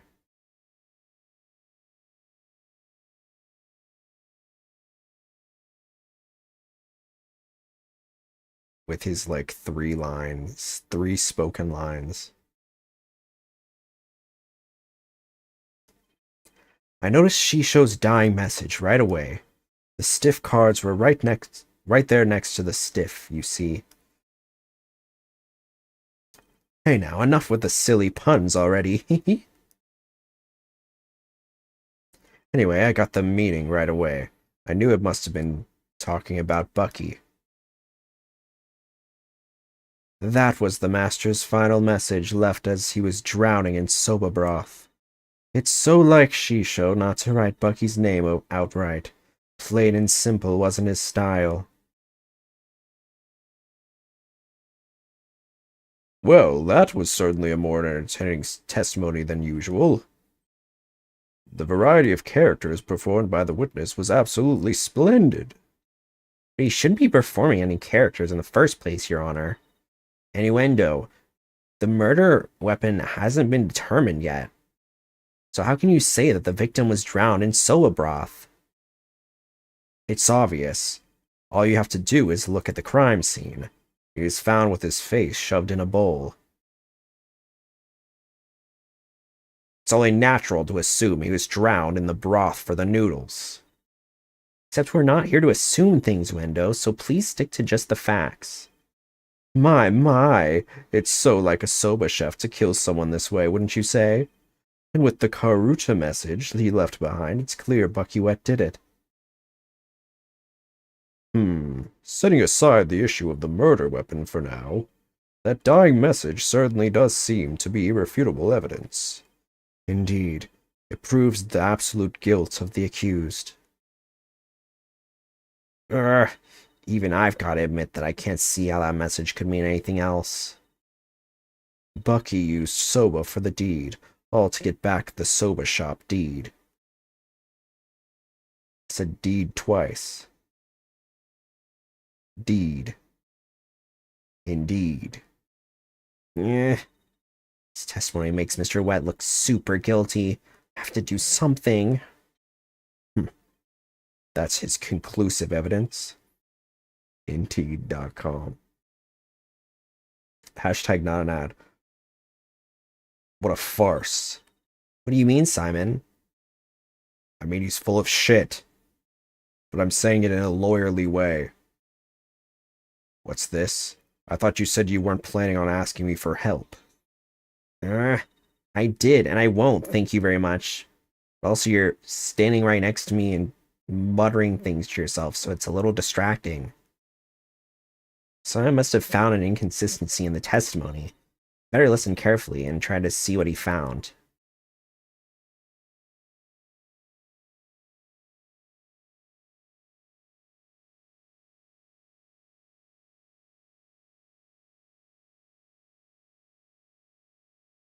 Wendo, when you saw the cards on the table, what made you think they were Master Tornado's dying message? Well, it was a coded message right next to the body. I'm sure anybody would have thought that they were there to name its killer. I love murder mysteries and often watch them on TV. Oh, I see. I saw a similar scene during a murder mystery marathon last Tuesday. That's what made me think, this must be a dying message.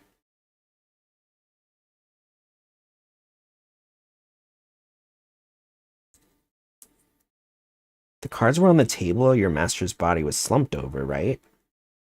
Must have been surprisingly calm to notice them at the time. As I said, the stiff cards were right next to the stiff, so they were hard to miss. Still never explained why Phoenix took her from Europe. Of course, we can say because of her hearing, but I would like to headcanon it was part of the task Edgeworth gave him for his comeback as a lawyer. I mean, yeah, it did happen like within about a year of him re-debuting.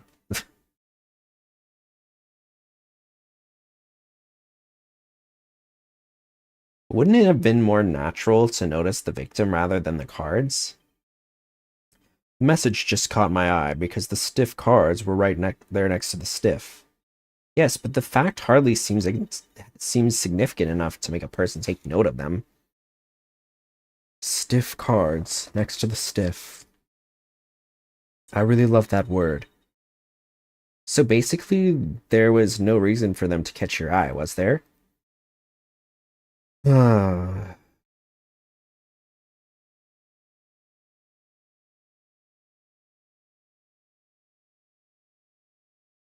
That's right. I need you to give your testimony, not perform a scene. Please remember you're on the witness stand, not the stage. But look at all these wonderful people in the audience. It's only natural for an entertainer to want them to have some fun.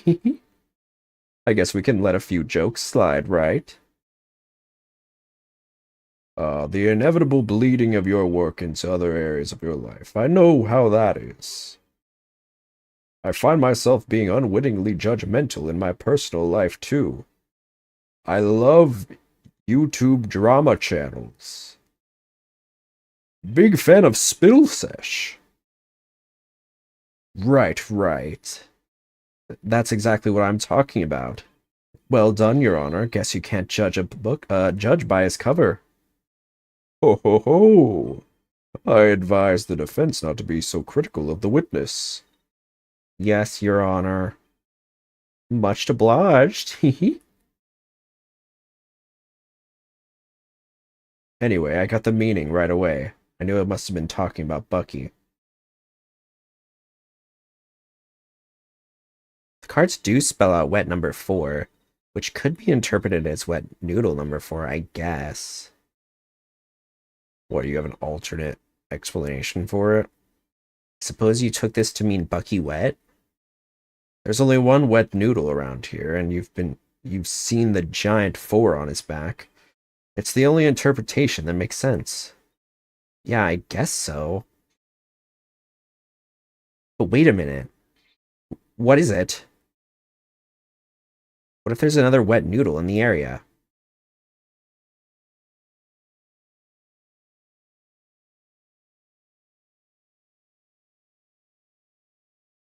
What? Did I say something strange? Bucky is the sole heir to the shop. So enough with the ludicrous straw grasping. Hey, how was I supposed to know? Just listen to the testimony again and find the glaring inconsistency.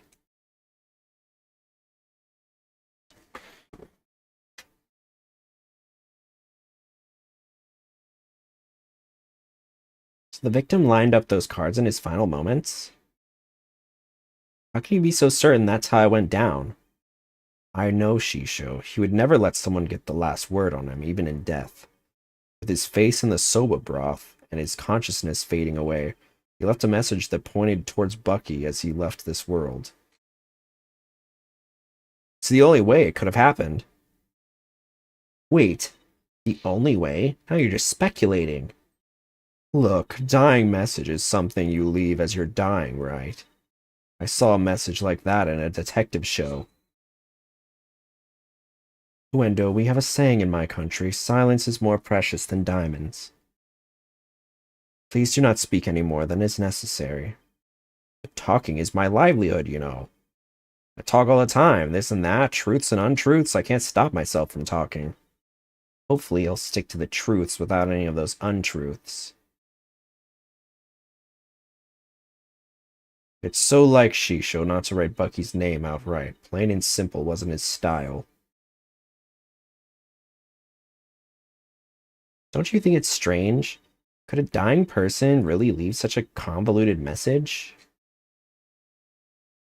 Even in the throes of death, it was Shisho's nature to throw in a twist somehow. Truly the consummate entertainer till the very end, don't you think? Was he really that great of a man, Simon? It would have been no easy task, to be sure. One of the testimonies of all time that will ring in the halls of justice for time itself onwards.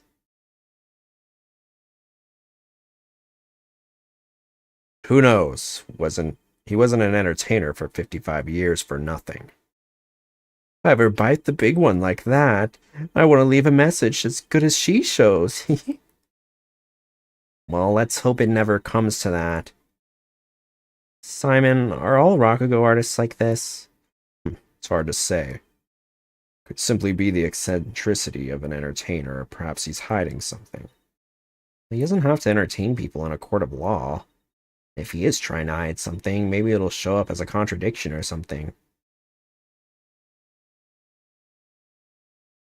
Okay. Okay.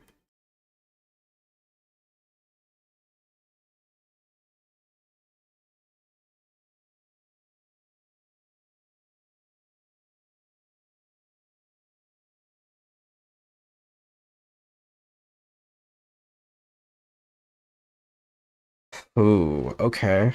Um,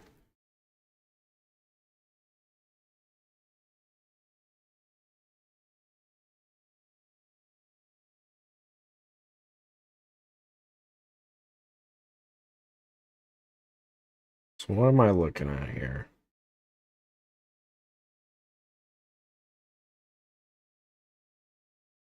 To assume these photos were taken at the same time.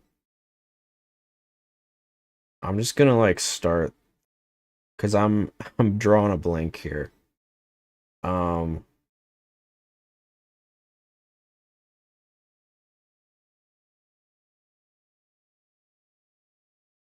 so the table was lifted. What? This is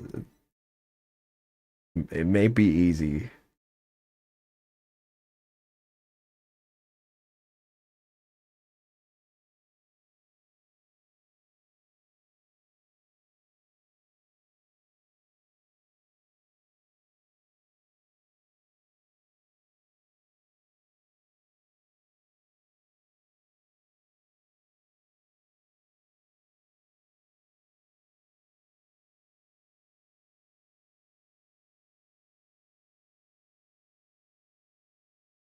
I mean, it's obvious that like either he didn't leave the I don't think the message was from him. Um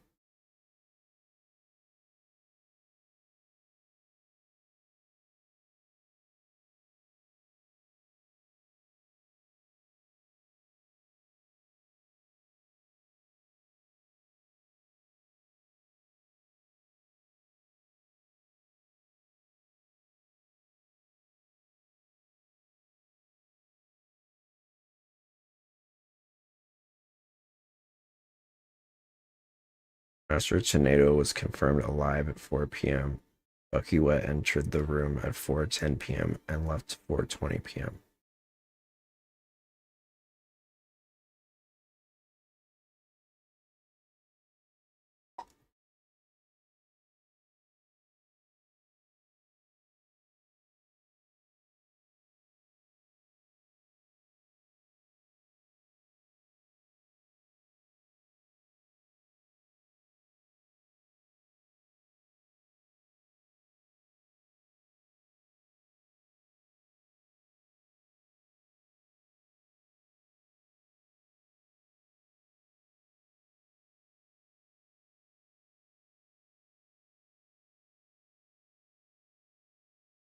Overthinking it? Probably. If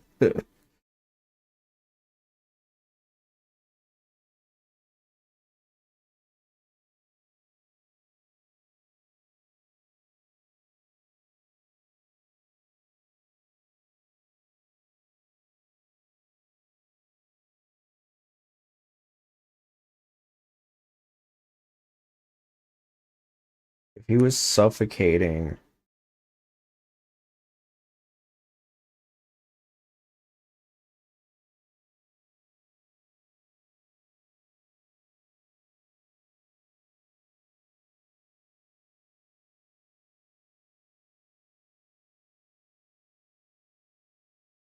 the cards were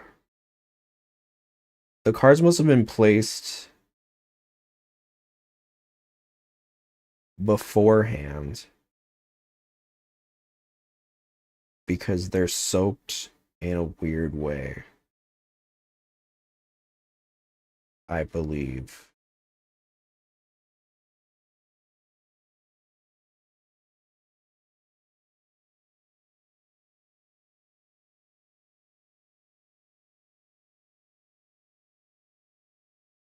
Nar? Okay.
I don't know. I'm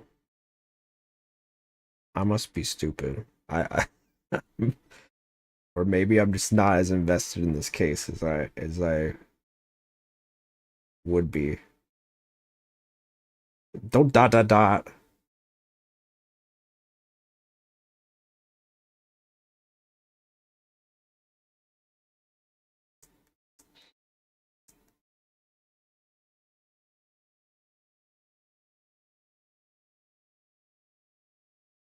Silence is a valid option.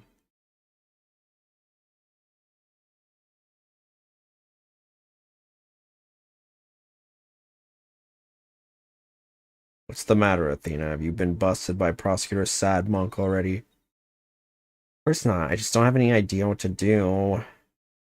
Your expression tells me you have no idea what to do. And here's my advice. Why don't you try focusing on this statement here?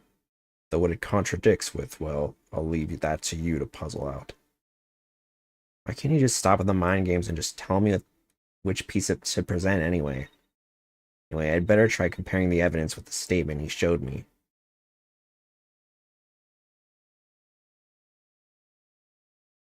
Okay, so I was right about which one it was.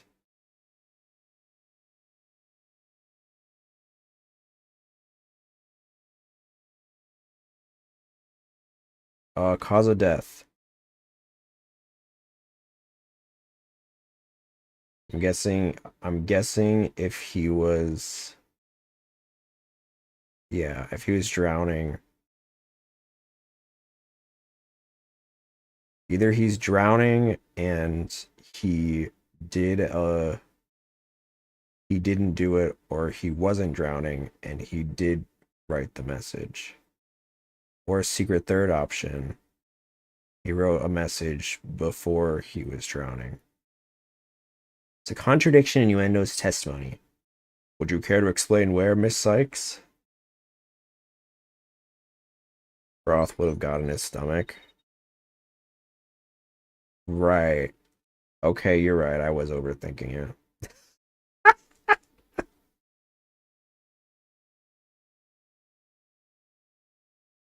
Certainly, Your Honor. According to the autopsy report, nothing unusual was found in the victim's lungs. Oh, yes, it does say that, doesn't it? If he had drowned in a bowl of soba, then there should have been soda broth in his lungs. I feel like that. Ugh.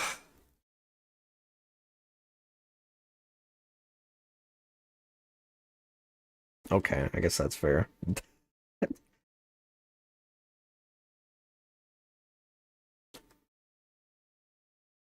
Yeah, I feel stupid for that one. My bad. But since there wasn't any, it means the victim was suffocated with something other than soba broth. What? This is the contradiction you notice, isn't it, Simon? Not bad. Not bad at all. Only took you 3 tries, and you didn't even get it on the 3rd try, but... I guess I showed you.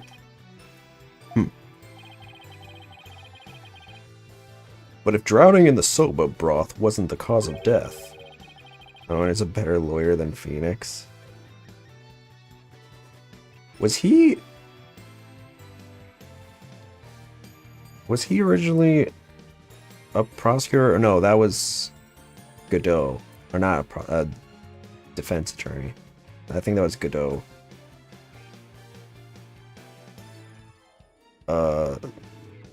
Then when was the victim's face thrust into that bowl? Taifu Taneo's face was thrust into the bowl. After his murder. Because they still said that he suffocated. That was my glorious King Diego Armando, the only canonically person to tap my Mia. Lana in college also. True. I'm gonna say after, because he's still I mean, according to the autopsy report, he's still suffocated. But from some other means, maybe he was choked to death or something. Intellectually attracted. What is that called? That's like doesn't have a word.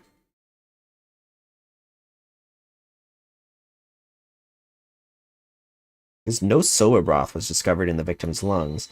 His head must have been placed into the bowl after he was killed. And that's when the soba broth must have been spilled onto the Karuta cards. In other words, okay, so I was right about I was just one step ahead, as usual. 2 steps ahead. I am always 2 steps ahead. In other words, the victim could not have lined the cards up as he was drowning. I see. So it was done after he was already dead. But why would the culprit do such a thing? Sapiosexual, yeah. I'm the opposite. I'm morosexual. I like dumbasses. I like stupid himbos. But why would the culprit do such a thing? I'm also gay, so... I'm afraid I don't know yet. So you don't like Miles even if he's Ace? I didn't say that. I just mean it helps. If you're stupid, it definitely gives you some points. But there's some attractive men that I think are hot. I'm an equal opportunity man liker, but there's certain traits that help. You boast of psychological expertise, yet you cannot determine such a simple motive. Gumshoe? I would tap Gumshoe. Wasn't Gumshoe another one that was like kind of questionable age gap with that one girl? I forget. Or am I wrong? Was she of legal age?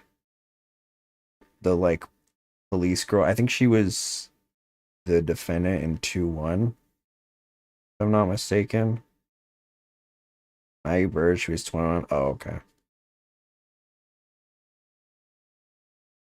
Okay, shouts out then, I guess. We love our legal king.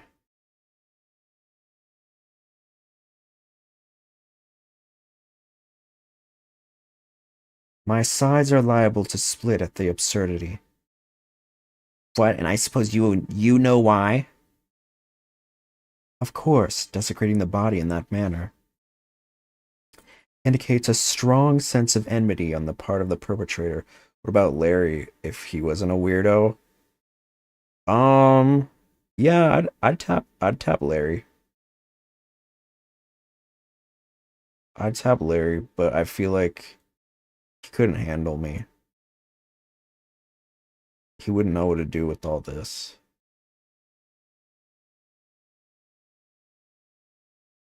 Yes, that does make sense. Ron Delight, which one was what was Ron Delight?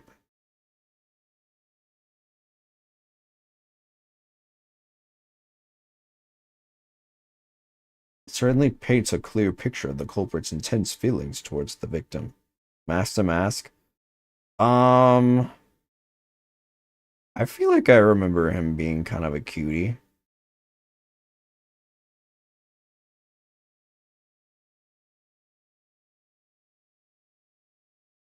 but he seemed pretty straight to me,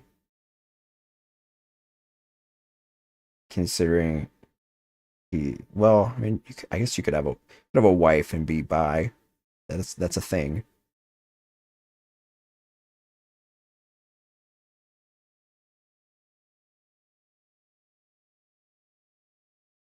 Feelings of resentment over the theft of the soba shop's dead, no doubt. Swingers? That's true, but I ain't swinging with the wife, I fear.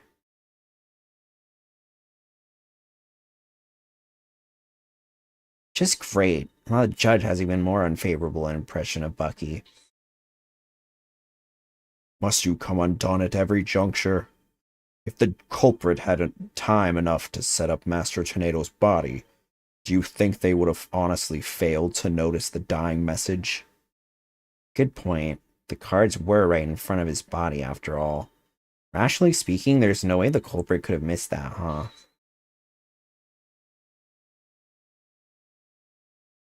But was the accused rational at the time, given the way he stormed out of that room?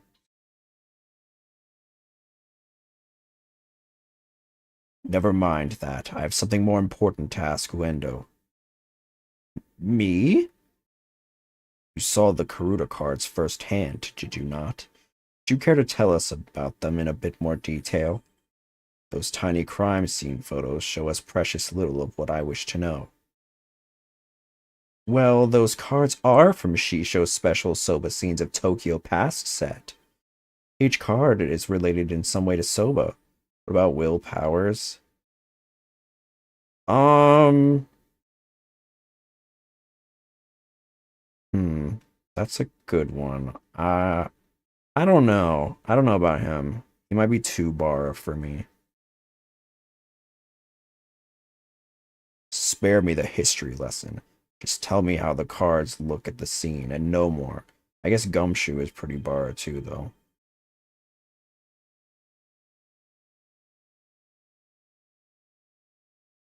Well, there was soba broth spilled all over them.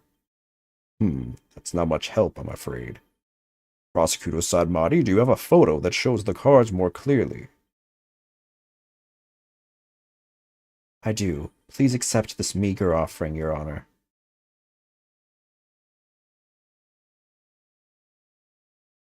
Oh my, what delightful looking cards.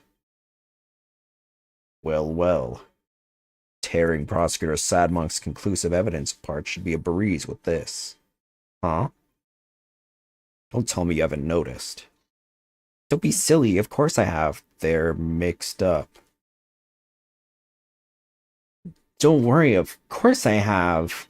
I don't notice anything, but I can't exactly say that now, can I? You presented that from the beginning and saved us this 30-minute tangent.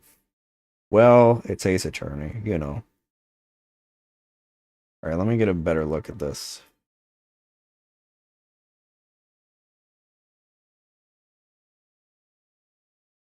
So,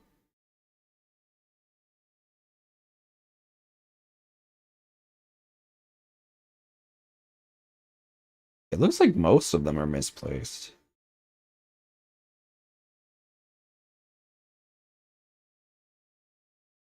I don't know what it's supposed to mean. I guess okay, the message in this picture, wavy hound equipment, traditional nostalgia. Is this supposed to like mean something? Ouch for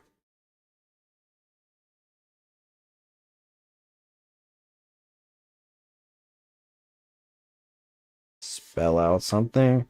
Oh, wet number 4. Gotcha. Okay, so then it's supposed so wavy looks like maybe it was supposed to be that looks like it was supposed to be where hound is. I'm gonna write this out real quick. Hold up. So I can like actually maybe it's stupid, but I think it's fun.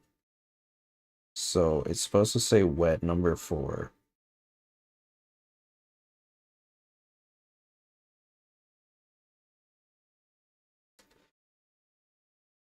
Wavy looks like it's supposed to be where hound is. Hound looks like it's supposed to be where 4 is. Equipment looks fine. Traditional.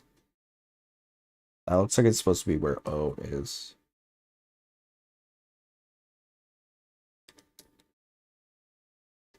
Nostalgic should be where traditional is. Nostalgic. No, that's wrong. Nostalgic should be where traditional is. Ouch should be where wavy is. And 4 should be where nostalgic is. Owen 4th?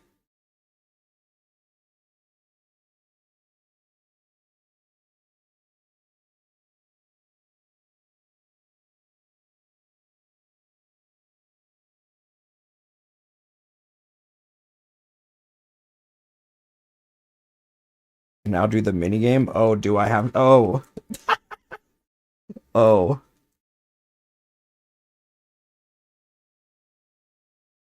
Well, go on then. Alright, it's do or die. To do is study the picture and these cards were rearranged.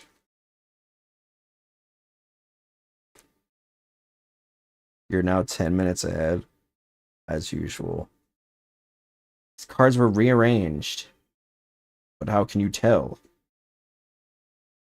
Fucking look at them. Please take a good look at these cards, Your Honor. The answer is right in front of us. Where exactly should we be looking, Miss? Everywhere? The soba broth stains. Please focus your attention on the soda broth stains on these cards. The outline on these stains don't match up with the larger stain on the table. Oh, would you look at that? You're absolutely right. And?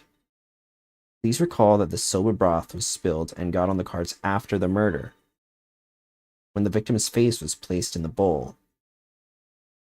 Yes, go on. By the stains, we can see that the culprit deliberately rearranged the cards after that. In other words, this message was altered in order to pin the crime on my client. What? Then if we put the cards back in their original positions, we can restore the evidence and see who the cards were really pointing toward. That's true.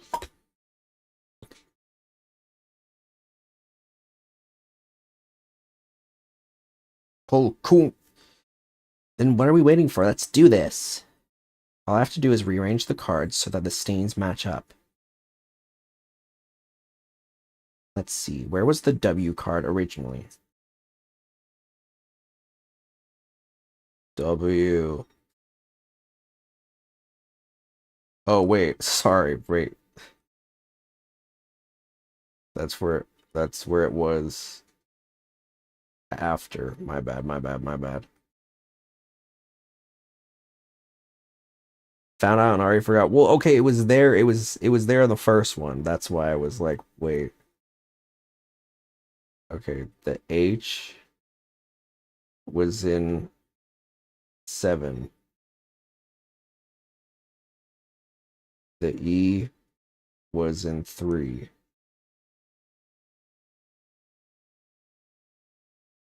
The T was in 6. The N was in 4th.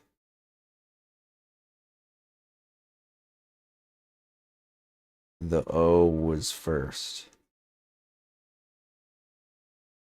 The 4 was 5th. There. I don't know who Owen is, but he was 4th. So the message wet number 4 is originally supposed to say Owen 4th. And this original message is our clue to the identity of the true culprit. What?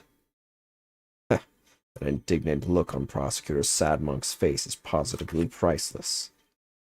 This is absurd. So it was originally Owen 4th? It wasn't wet number 4? Maybe the lawyer is smarter than we thought. Order in the court.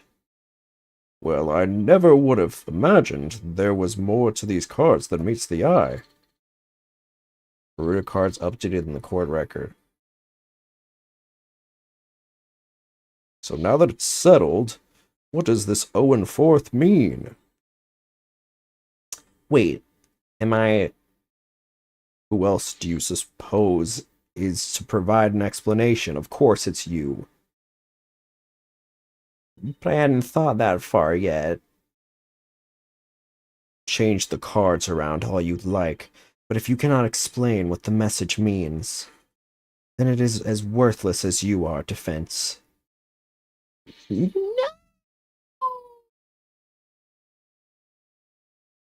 No!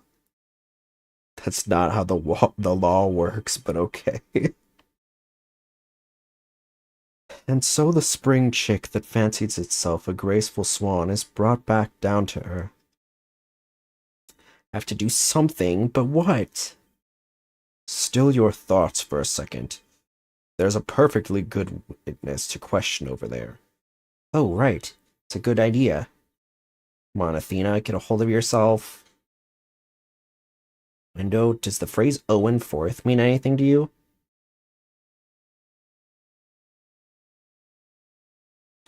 How is he doing that from a fan? Not everything needs an explanation, you just need to prove that there's a chance of not being guilty. True. Well, also, the defense attorney doesn't usually need to prove that it was a specific other person, but here we are. No, there's no one named Owen in the Tornado family or our circle of friends. Go ahead, ask anybody you'd like. You can't be serious. Having rummaged through your empty mind, I see you have, as expected, turned up nothing.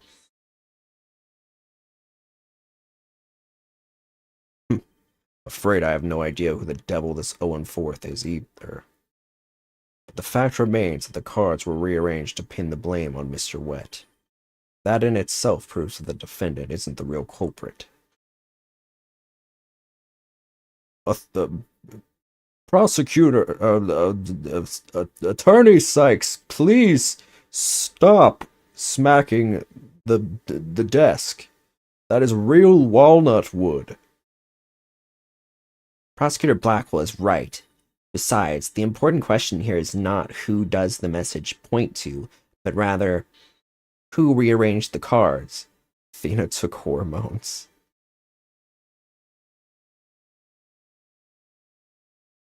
Just, why didn't you point that out earlier if you already knew? Sorry. In any case, there were 2 opportunities for someone to rearrange the cards. The first was when Mr. Wet entered the dressing room, and the second was when Uendo discovered the body. Are you accusing me of rearranging the cards? Me, who came to testify out of the goodness of my heart? Well, you didn't exactly come running out screaming straight away, did you? Even if a mere 2 or 3 minutes is more than enough time to set up some devilry. So what exactly were you doing in there, Wendo? Sip, sip. Put down the tea and spit out your answer. Mr. Prosecutor, what's a guy supposed to do at a time like this? Silence is more precious than diamonds, witness. Therefore, you need only stay silent. The defense is devious. They are waiting for you to make a slip of the tongue. Oh, I see. So that's what they're after, is it? In that case, Your Honor, I've decided to not say another word. Very good. After all, your right to remain silent is protected by law. Well, Prosecutor Blackwell, ain't no way he snuck in that reference from an hour ago.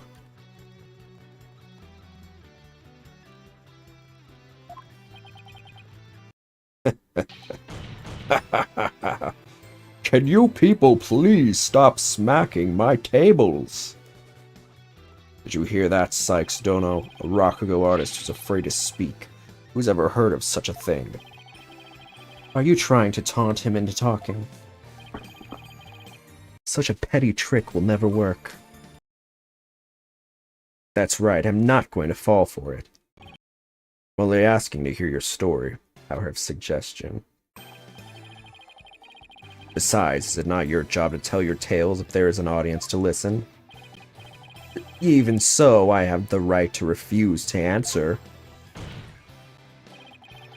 The more you keep quiet, the more we want you to talk. That's simply human nature. Isn't that right, people of the gallery? Yes. Yes. Yes.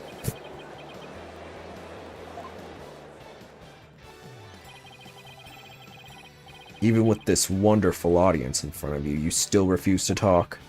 If so, then perhaps you chose the wrong line of work, my friend. Are you saying I should quit? Because I'm not afraid to speak my mind, I'll have you know. Oh no, never mind what I just said. It is scary to talk. It's absolutely terrifying. But no, as a Rakugo artist, I must talk. If I don't, how can I ever show my face on stage again? Your Honor, I'm ready to testify. Did it. Managed to convince Uendo with his power of suggestion technique, the power of male manipulation. I've never seen it in real life, but now here it is, standing right in front of me. Bully for you, Uendo. That's a real Rakugo artist. That's as a real Rakugo artist should be. All right, if the witness wishes to testify, then by all means, please do. To be turned by such an obvious ploy, what a man of weak spirit.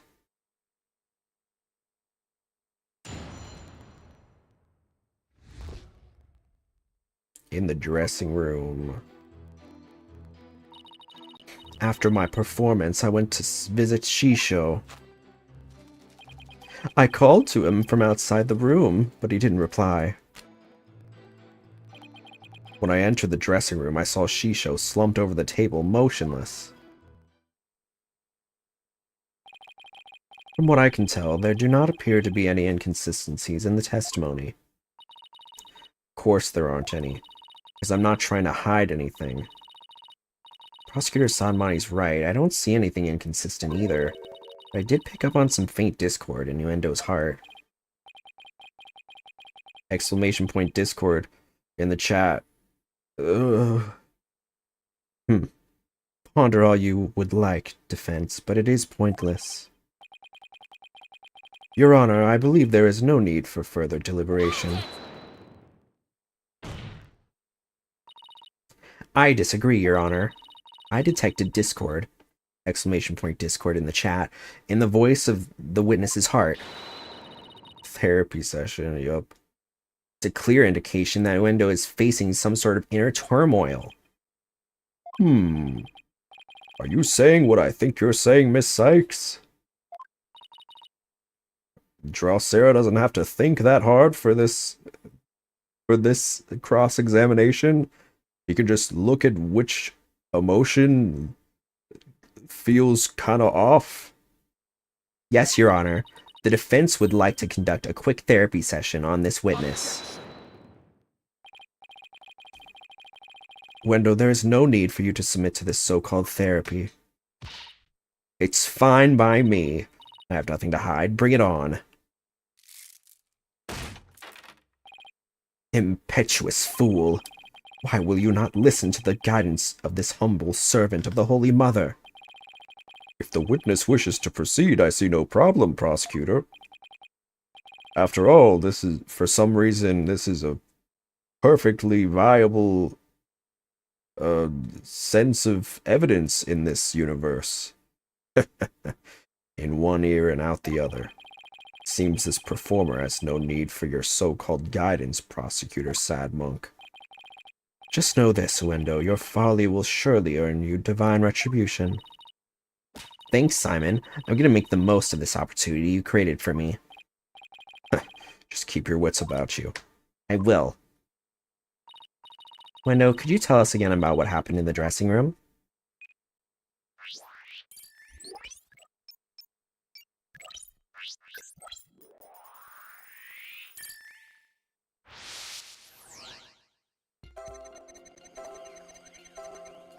After my performance, I went to visit Shisho.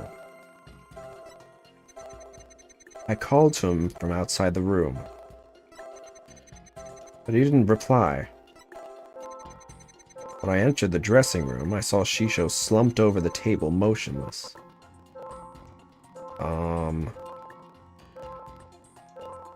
Would you not be shocked?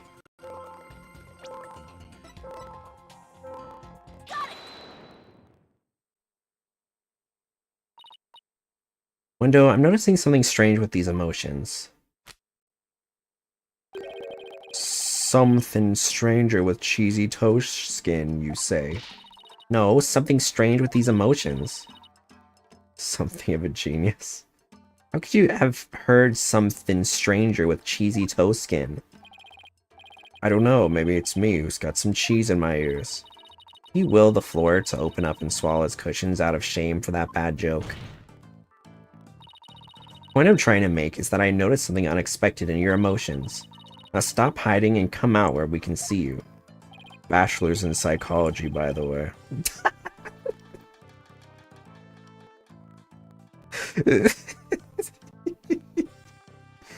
Bailiff, please bring the witness a few replacement cushions.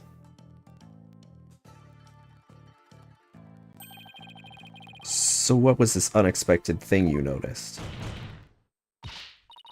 Oh, come on. His Honor said a few cushions, not a few dozen. Now that we've all had a good laugh, please continue, Miss Sykes. Who's laughing? Ah, focus, Athena. Don't let yourself get rattled. You entered the room and saw your master slumped motionless under the table, over the table. You weren't the least bit shocked, Wendo. Don't you think that's a little odd? Is it, though? Lack of surprise means you were prepared for what you saw. And I think I know why. The reason Wendo wasn't shaken when he saw his master's dead body is because he knew about his master's death. Wendo, I think maybe the reason you weren't shaken was because you already knew you would find your master dead.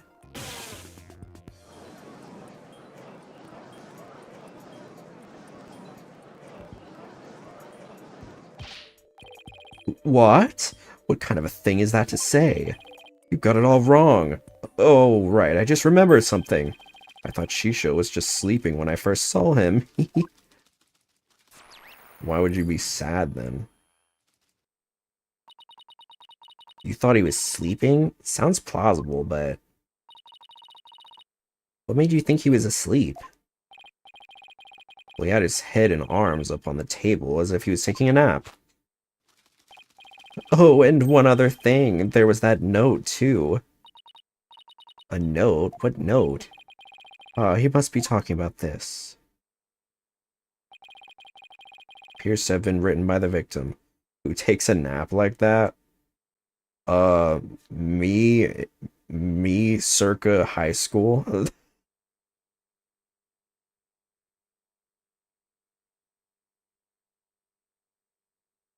It appears to have been written by the victim. Allow me to read it. Resting, do not disturb. Thank you. Thank you so much. Cross your arms and lie on them, that's how.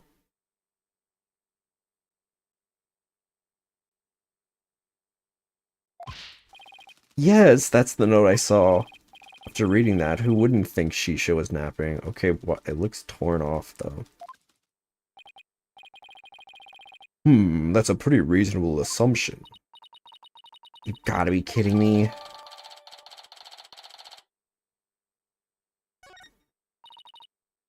That's right, I saw this note, so that's why I thought Shisha was asleep. I want to change my testimony to include that statement. Alright, I'll run an update.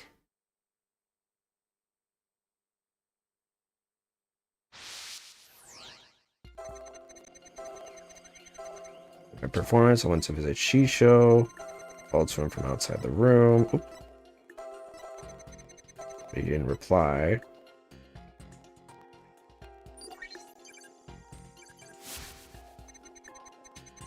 When I opened the door, I thought he was sleeping. He walked in and didn't hear breathing, but then saw the note and didn't think anything else.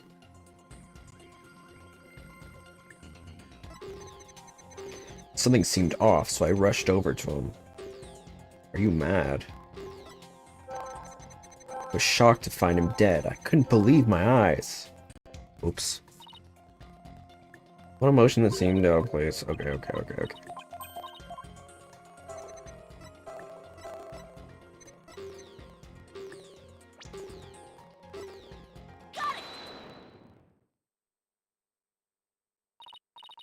When do I notice something funny in your emotions again?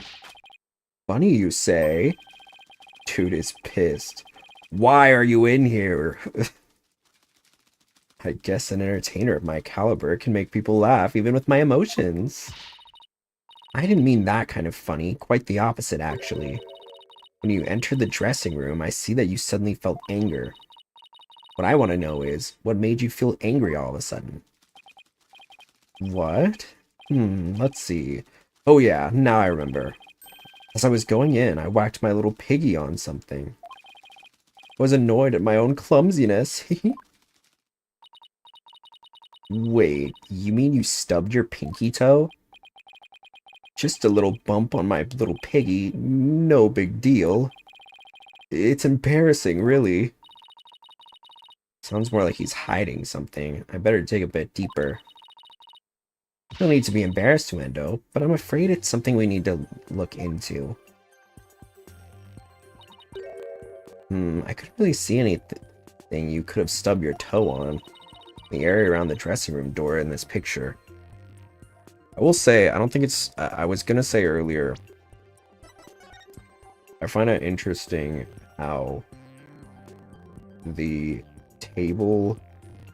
Probably thinking ahead here, but I find it interesting how the table is lifted. Because it has those marks that like tables usually make in rugs when they've been there for a hot minute. I'm sure that'll come up later. Maybe there was something there at the time. Wendell, what exactly did you stub your toe on? What an irrelevant question. Game's gone? Oh.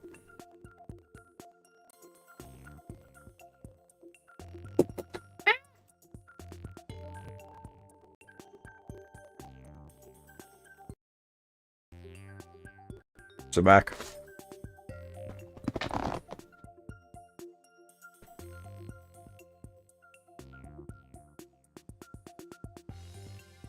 Oh. Sorry, usually when people say that, it's like the audio. Sometimes my game audio comes out. What an irrelevant question. You dishonor the soul of the victim with these unnecessary delays. You tell her, really, who doesn't stub their toe every once in a while? You really gotta fuss over every small detail like this. The audio was a bit fucked, but earlier it was lagging and behind a bit. Oh, okay.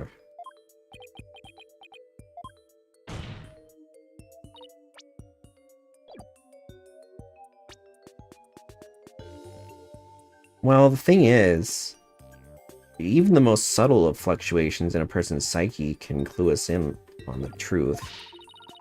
That's why it's important to get to the bottom of this question. Plus, if I back down now, who knows what new insult Simon will hurl my way. There really no trace left to what Uendo stubbed his toe on by the door? The world might have been there then, but it's not there now.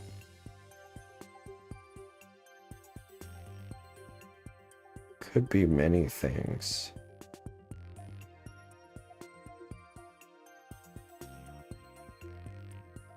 There's a glass over. Polar bear in Arlington, Texas.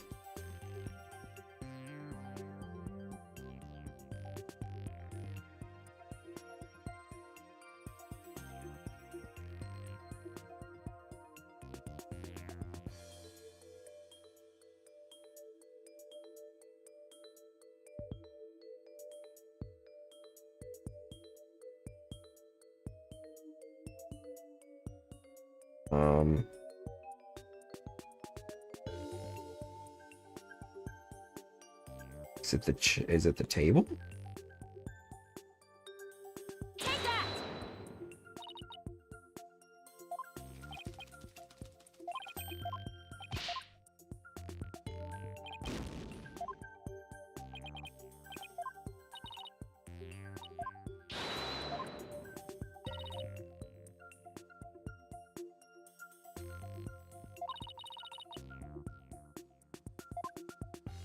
What might have been there then, if not now? Well, look, what do you mean? That's the only thing that. How do you know what is there then that it's not there now? Persona 4. I haven't played that one. What are these references?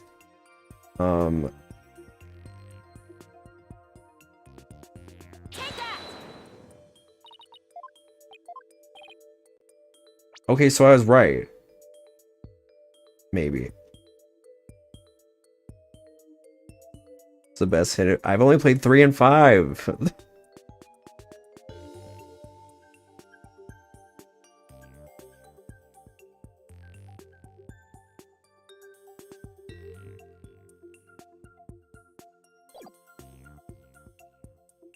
You ignore me? I know.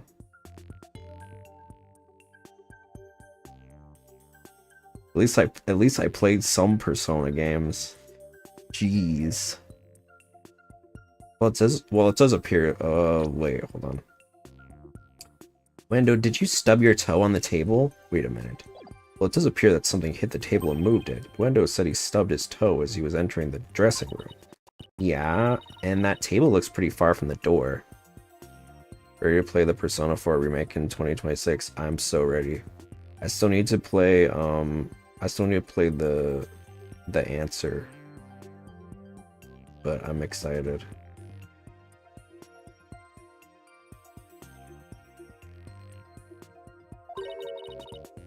Could what bumped into the table also be a clue as to what Uendo stubbed his toe on?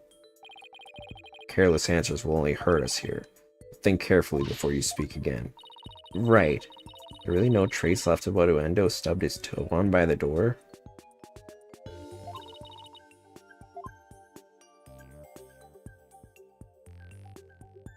Girl.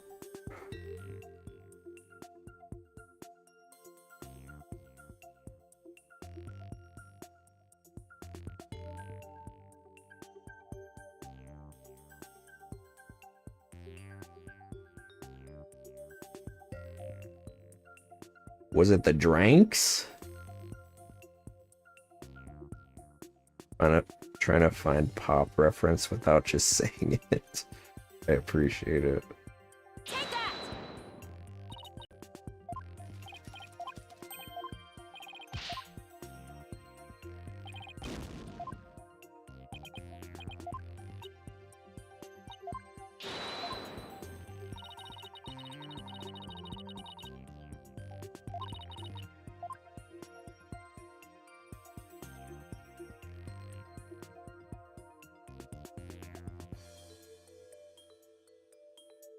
The TV is unplugged. Did he stub his toe on the TV?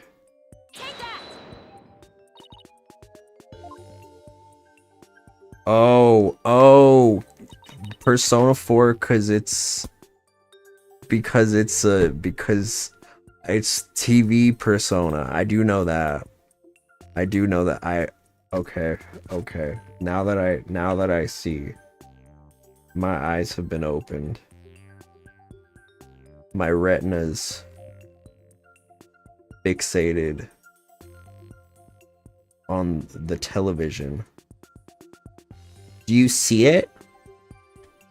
No. This long track that goes from the door all the way across the room. What long track? What? What long track?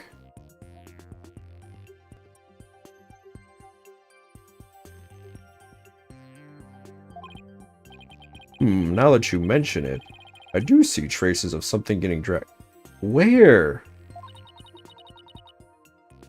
Funny, most overrated persona of all time, where all the characters glaze the MC and make no progress on the case for months until one person joins.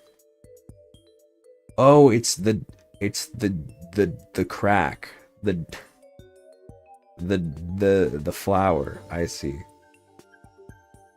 You know what? I didn't even my eyes. And the drag mark ends there at the TV. This implies that the TV was originally by the door. I'm convinced that this TV is the object the witness stubbed his toe on. Well, Uendo, how about it? Yes, you're right. Tried for years not to get spoiled, all for naught. Yeah, it sucks. I almost got spoiled for Persona 3. Almost. Yes, you're right. It was the TV.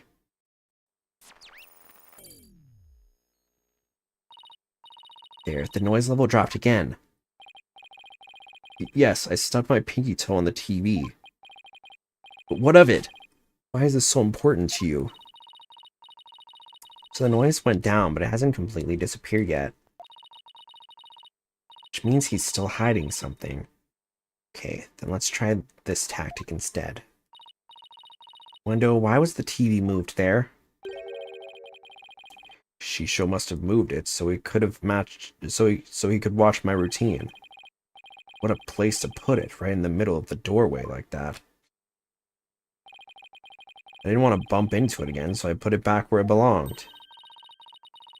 Performances on stage can be viewed in the dressing room using that TV. Persona 3 fans when they die in a hit and run and not in the lap of the best canonical girl for the MC in the series and save the entire universe and multiverse from being destroyed.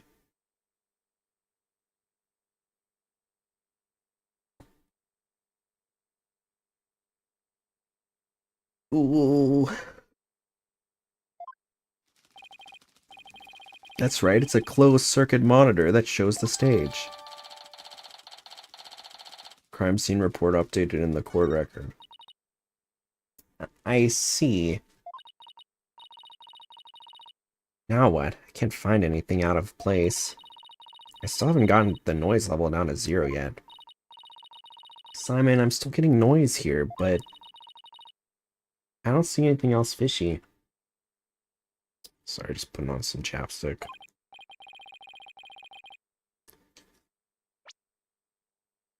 This is precisely why amateurs are such a bother. Sorry. I'm in no mood to play nursemaid here, but if that's what it takes to save the soba shop. Oi, Uendo. Of which we all want a Persona 5 remake and a Persona 5 Strikers remake, plus another Persona 5 spin-off, plus Persona 5 dancing game before we get a trailer of Persona 6, of course. I can't tell if people are excited about the Persona 4 remake. Like, I think a lot of people knew it was coming. I've never played Persona 4, so I'll probably play it since I've played 3 and 5, but I don't know. I couldn't get a good gauge on it. My understanding is it's not the first remake of 4, but at this point, we've gotten a remake of 3 and 4. We might get a remake of 5 at this point.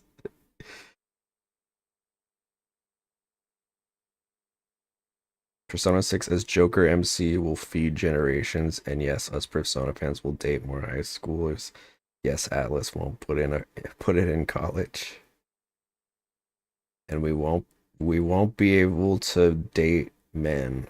Only our teachers. Oi, Wendo. Here's a curiosity for you. This table master tornado slumped over, looks like it was moved. You happen to bump into it while you were moving the TV back? Oh my, yes, you're right. The TV hit the table and Shisho's body moved with a jolt. That's when I first realized that Shisho was dead, I say gleefully, as a gleeful character. Oh, but how scared I was. I see. Thank you. Finally getting a more precise picture of how the body was discovered. But I'd wager you need to put the spurs to Uendo just a trifle longer. Right. Can't keep asking Simon to bail me out like this, but I probably will at least 3 more times. It's time for me to regain my footing and really stand on my own. Persona 4 Remake gives us BL like how it was meant to be. The lines are already there. It's 2025 now, getting put on the woke detector site. Let's go. I love the woke detector site because like 90% of all games are on there. Time for me to regain my footing and really stand on my own. Wendo, what you said just now about discovering your master's death, could you please describe all of that again for the court in detail? All right. Before you do, let me just plug in the latest information.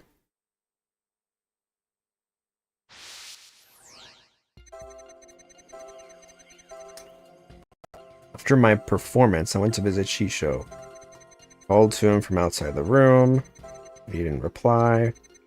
When I opened the door, I thought he was sleeping. Persona 3 female MC dating a child, but you couldn't date Ryuji in Persona 5. Really? Wait. Did she date, what's his name? The kid in your... The playable kid?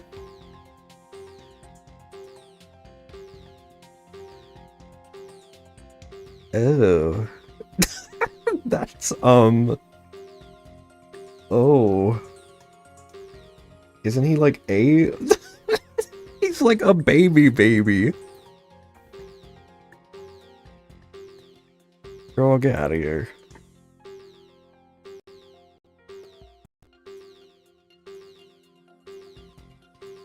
What is that username? Involuntary Shoof me beframa.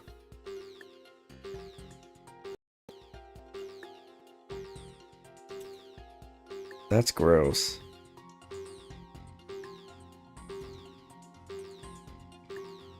I tried to enter the dressing room, but stubbed my toe on the TV. I put the TV back in the normal spot. I realized that Shisha was dead.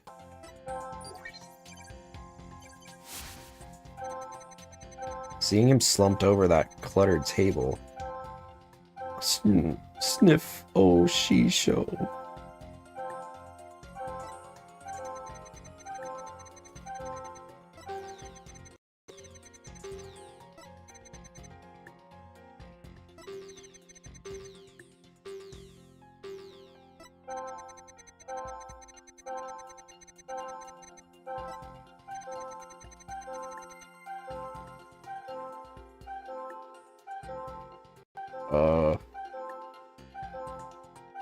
Shock. There's a lot of shock here. I don't know.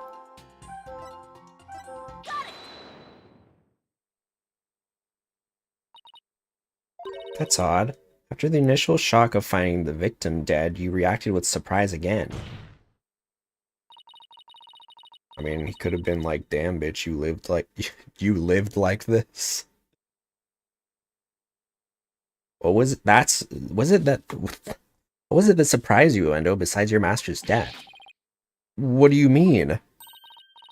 What's more, you were even more surprised the second time than the first. What could have surprised you more than finding your late master?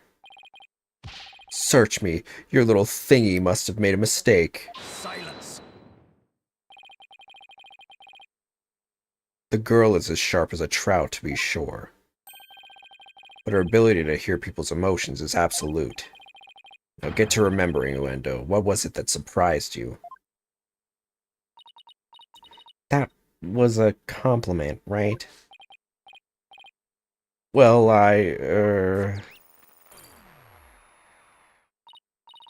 No, we pushed him too hard, and now he's mentally all over the place. His emotions are completely out of control. Out of control? Care to explain how that's relevant? You know how normally I listen for the hidden emotions in a witness's voice, right?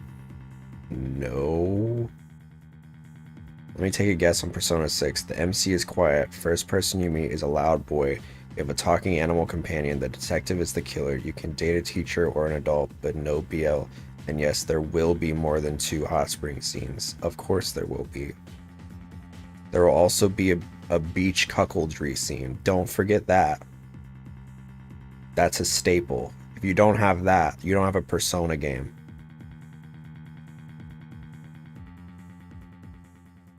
Because for some reason, straight men really like that. That's their favorite thing. I've been told. I wouldn't know. I just look at it and go, what is this? And why can I not be gay? Why is this a thing? Why is beach cuckoldry? And yes, the loud male doesn't grow as a character. Don't forget, there's also girl.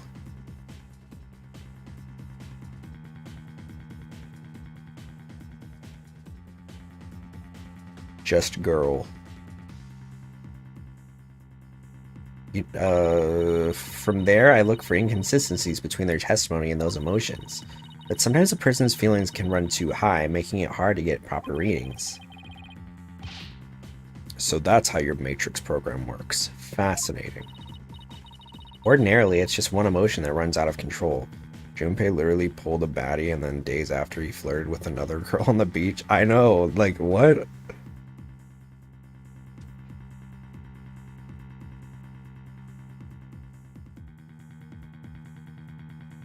Who rejected him, by the way. Don't forget.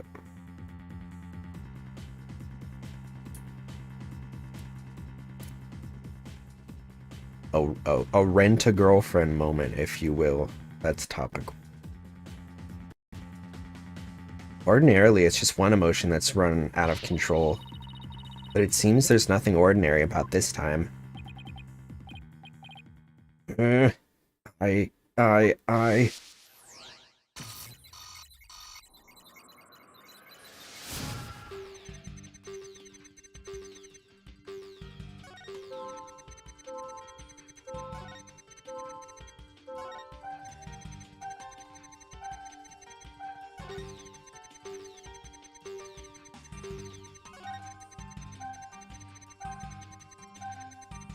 Supplying the non before ransom mid girlfriend ends.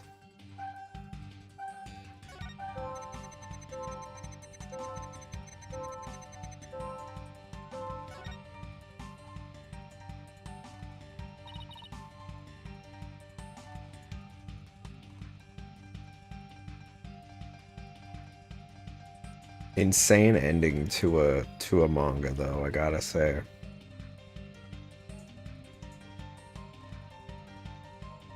Generally, how can someone watch romance anime? I can't understand it. I don't either. Unless it's yaoi. Then I'm all over it.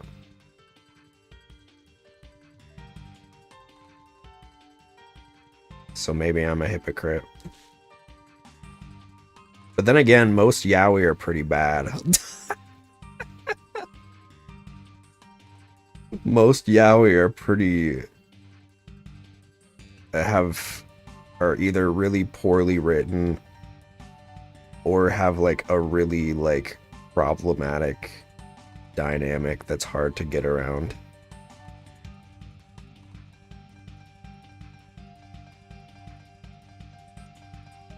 I knew it. What's got your knickers all in a bunch now? I hate that word.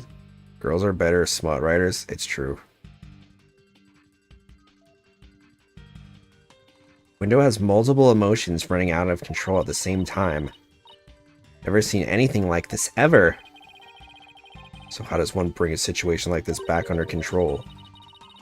I'll have to find the root cause of this tangled mess before I can treat him. Sorry, my voice went deep again. I'll have to find the root cause of this tangled mess before I can treat him. If I can identify what is causing this emotional rampage, then I can probe to dive in deeper. I'll need to point to what I think is the root cause and then hit probe again. Through this process, I can identify exactly what's causing Uendo so much distress. And that will help bring his emotions back under control.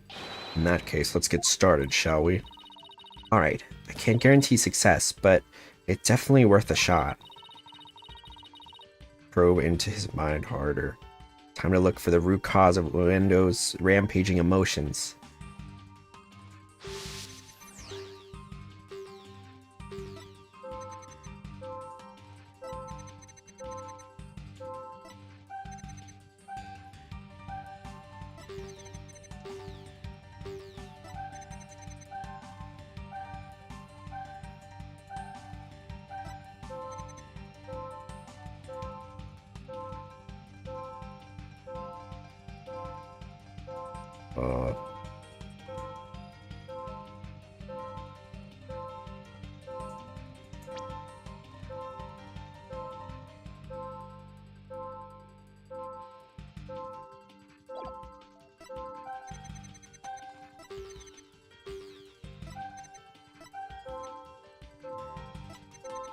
Pokemon? Are you making a reference? Are you giving me a hint?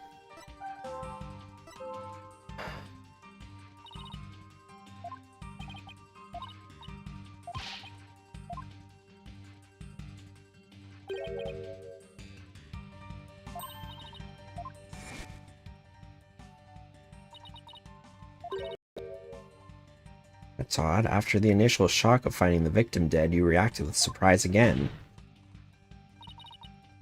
What was it that surprised you, Endo, besides your master's death? What do you mean? Someone's right. The answer to my question is what sparked this madness. There was a second thing that he saw. Was he mad that Shisha wasn't watching his performance or something?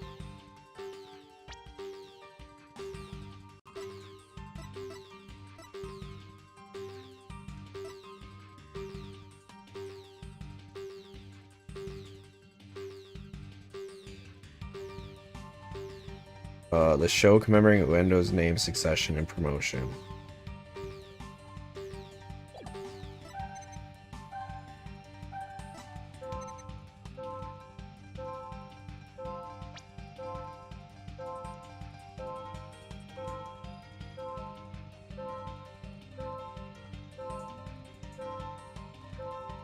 Like the cards?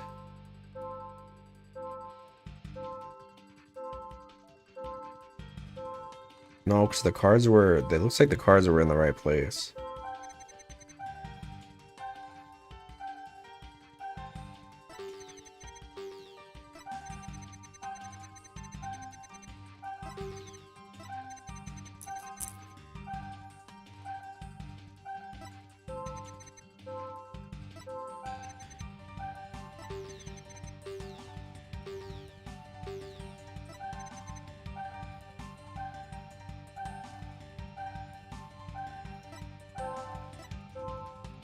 Whoops. God damn it.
Was it the cards?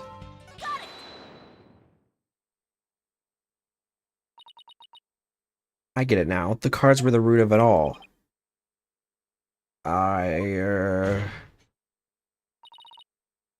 Don't try to deny it. Can't hide your feelings from me. The dying message was left on the scene of the crime.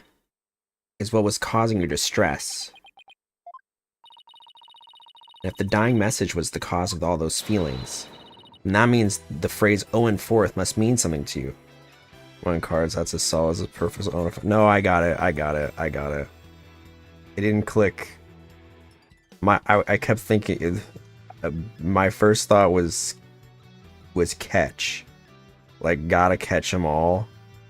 But I see. That was a fair one.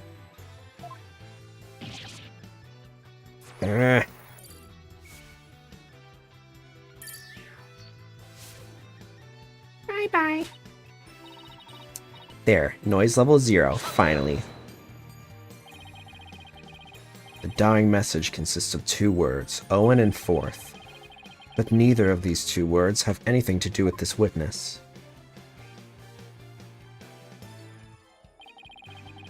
This topic warrants no further argument. Oh, that's convenient for you. Sure, there may not seem to be any direct connection between Uendo and the message.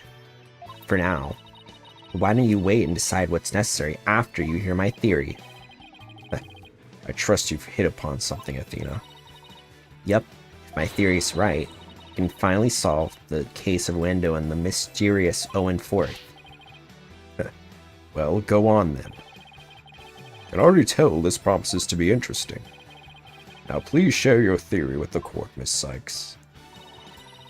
There was something puzzling to me about Uendo's out-of-control emotions just now. Namely, that there were 3 distinct reactions present. I'd never seen that before, and I wondered how it could be possible. Is there a conclusion to this meandering musing of yours? Hold your horses, I'm getting there. So could a person flip between 3 distinct emotions of such intensity like a switch? In the end, I concluded that it just wasn't possible.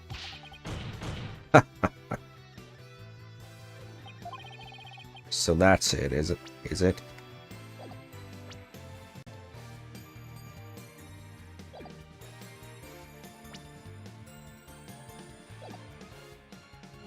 A bit unconventional, but I'll grant that it's possible within the realm of psychology. Within the realm of psychology? Afraid you'll have to explain it for the old man up here on the bench.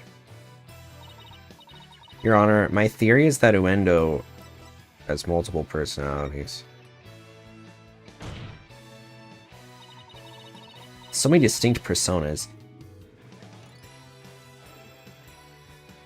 It's clear to me that Uendo has dissociative identity disorder. What does that even mean? I was waiting for it. Your Honor, the defense would treat this trial as a child's jest. And so is the writing, apparently. Multiple personality disorder, a preposterous proposition indeed. I believe it's now called dissociative identity disorder, as I correctly called it. Would you not agree, witness? How did she know? How did she figure it out?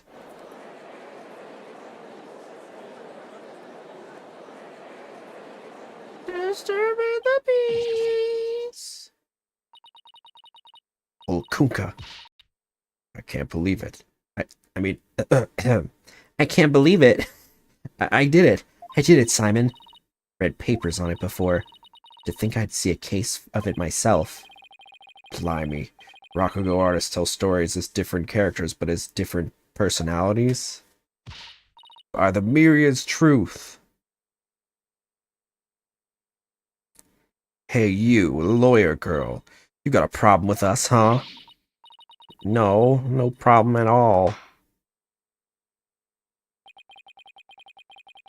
This is all very hard to believe. Now that we've established that the witness has multiple personalities,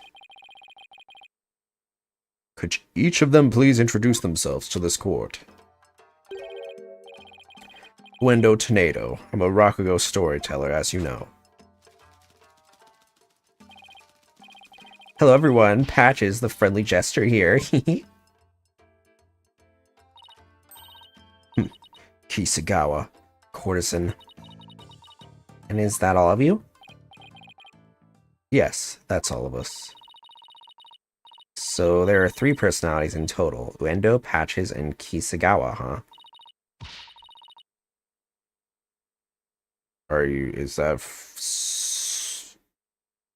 Is there not a 4th one named Owen? Well, Simon, what do you think now? That's your one lucky duck. Just be glad they were dense enough not to help you out. Can't you just straight up say I did great for a change? From someone who can control their emotions to someone who can't control any. You appear to be quite proud of your self-defense, but all you have done is infringe upon the privacy of the witness. I believe it's called HIPAA rights. I couldn't disagree more, prosecutor. Now that we know there are 3 personalities, a new way for us to interpret the meaning of a certain piece of evidence has arisen. A new interpretation. Oh, now I'm very curious. What is this piece of evidence you're talking about, Miss Sykes? Knowing what we know about Uendo and his personalities, this now makes perfect sense.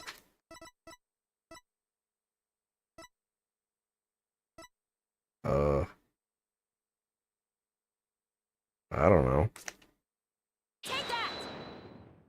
Just my hunch. The Karuta cards. That's right, Your Honor. Recall the original dying message left at the scene. We didn't have a clue as to what Owen Forth could have possibly meant. Intrigued to hear this voice. I've been waiting, not gonna lie. But now, with this new information about Uendo and his personalities, isn't it possible that Owen Forth actually means a secret 4th personality of Uendo's? Personality named Owen? What? Polkunka. Uendo must have kept his dissociative identity disorder from us because he didn't want to be associated in any way with that dying message. No, that's not why. We kept our disorder a secret for a different reason altogether. Been taking advantage of our affliction to act out various Rakugo characters. And if word of this got out, well, our reputation as a Rakugo artist would be tarnished, as would the Tornado name. That's why we kept it a secret from everyone except members of the Tornado School. But really, there is no 4th personality, it's just the 3 of us in here. A plausible enough sounding story. But it doesn't prove you didn't rearrange the cards, does it? Dude is smurfing legitimately. But I will concede that it is highly likely that the witness rearranged the cards. Is Prosecutor Sadbani actually agreeing with us? However, it is also not possible. Oh, never mind. The accused killer, Master Tornado.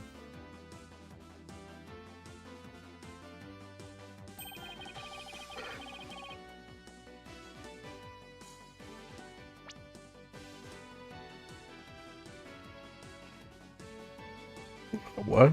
However, it is not also possible that the accused killed Master Tornado and then left that message in order to frame the witness? Upon noticing the cards when he found the victim's body, Uendo rearranged them. A fantastic tale, but a tale nonetheless. No one outside the Tornado School knew about Uendo's multiple personalities. Uendo just finished saying so himself. Ah, that is true, but ultimately meaningless. That is a true but ultimately meaningless point. The witness was only in the dressing room for 2 to 3 minutes. That's far too little time to commit murder, wouldn't you say? I don't know. I mean, if you want to just, like, stab a guy, you just stab a guy, and then you just walk out. I mean, you know? Just in the habit of telling the new soba delivery guy to the name. Objection! Maybe the victim was a really big fan of Owen Wilson and loved his fourth movie. Hey Siri, what was the fourth movie that Owen Wilson was in? He has also appeared in Anderson's The Life Aquatic with Steve Zissou, 2004. That's not really what I asked.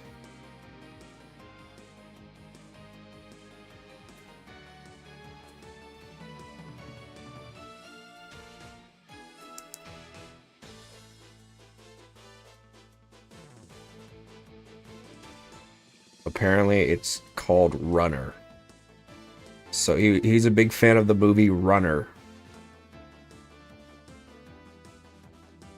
He wanted to have a tribute to Owen Hart before dying. He knows wrestling. Oh, that's, yeah. Owen.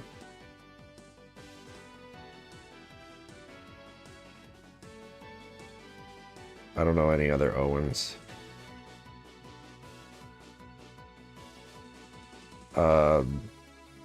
And who's to say he couldn't have done it before his discovery?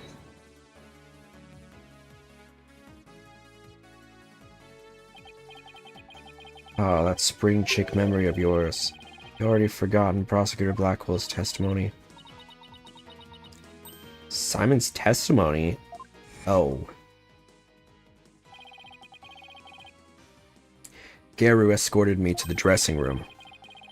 When we heard the sound of Rakugo being performed from within. Thinking the master was rehearsing, we decided to wait in the hall until he was done.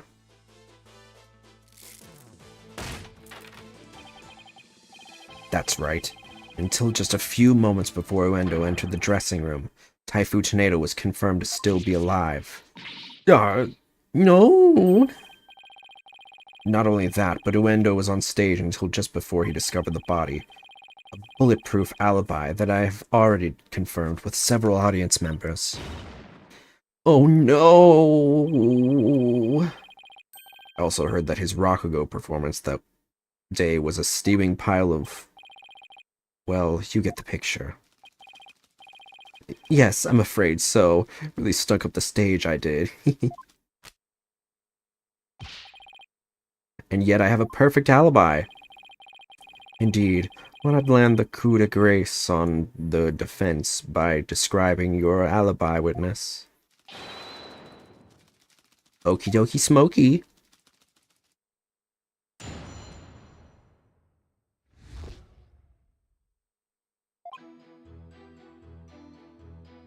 Finn Balor reference in Ace Attorney. I was on stage until just moments before I went into the dressing room. The entire audience was my witness. My performance was a huge bust. Not a single soul laughed. I'll never be able to live down how terribly I bombed during that very important show. Bombed. Wendo was on stage before he found the body, so he could not have committed this crime. It is time to let it all go, defense, and move on. Gee, they're really trying to make that saying happen for you, huh? It's just really not. Yeah. Well, get this, Prosecutor Sodbonny. The Right Anything Agency never gives up, except for that one time. We fight to the bitter end. Allow me to say this once more. Let it go and move on. And allow me to say once more, I'm never giving up. I'm never gonna let you down. Let it go and never. This is pointless. Except for the times where Maya and Mia saved Phoenix. I wasn't there yet. You should have taken advantage of this opportunity while you could, you foolish child. Your worthless convictions only serve to prolong the accused's suffering. If words will not sway you, then perhaps pain will. Oh no! Anything but this.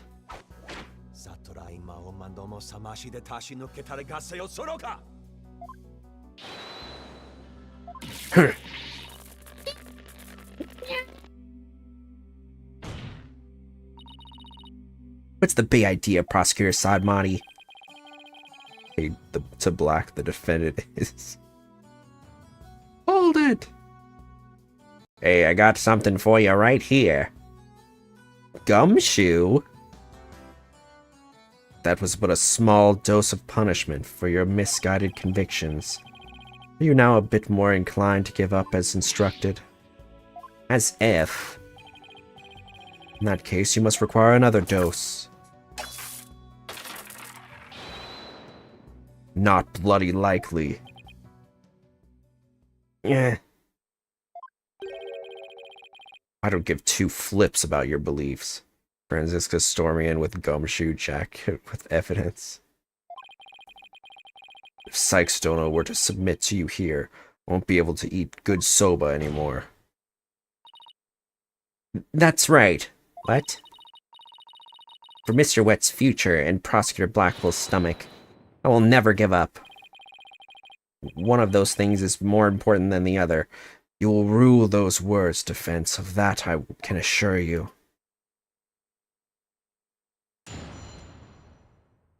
Can I give my cross-examination now?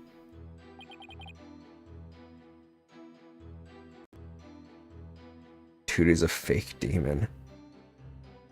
I was on stage until just moments before I went into the dressing room.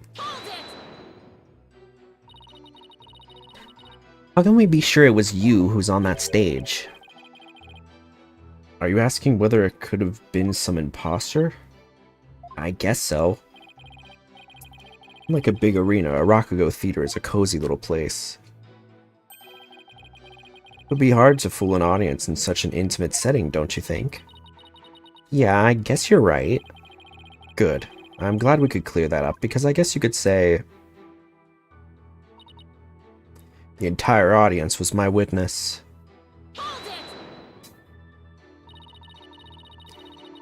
Was there anything special about the stage or your performance that you can tell me? For example, were the lights dimmer than usual? Want to be Manfred if he was current Edgeworth with Franziska IQ without Godot coolness with Winston Payne aura. Damn. You really got the heat for him, huh? I mean, I will admit he's probably one of, if not the worst of the prosecutors, but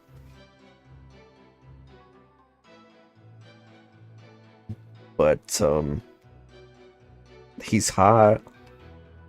He's got that going for him. Were there any problems or accidents? Not a thing. Everything was the same as always. Mr. Prosecutor, you questioned the audience, didn't you? Yes, of course. Apparently nothing seemed amiss to them except, well, one small thing. One small thing? Oh, it's so embarrassing. I tried my best, really, I did. But my performance was a huge bust. Not a single soul laughed. You have any idea what went wrong? I'm not sure if it was my performance or if it was just that particular audience. Or maybe it was the story I picked. But every entertainer knows that this kind of thing happens from time to time. I guess that makes sense. Still, I wonder how he could have flopped at his own commemorative show. Maybe I should dig into things a bit more.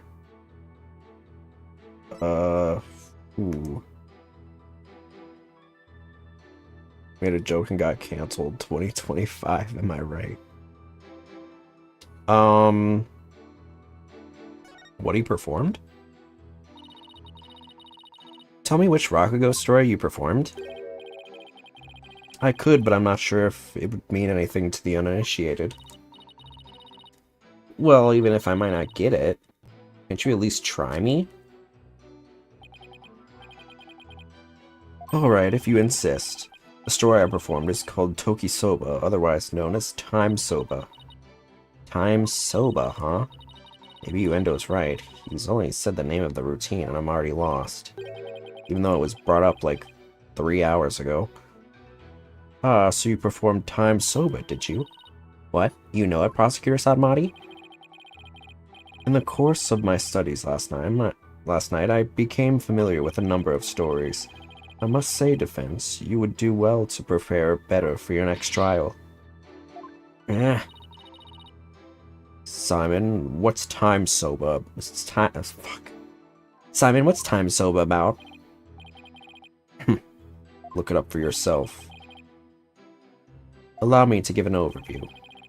The story takes place on a winter's night. A man orders a bowl of soba at a street stall. How are you doing, sir? What can I get for you? Oh.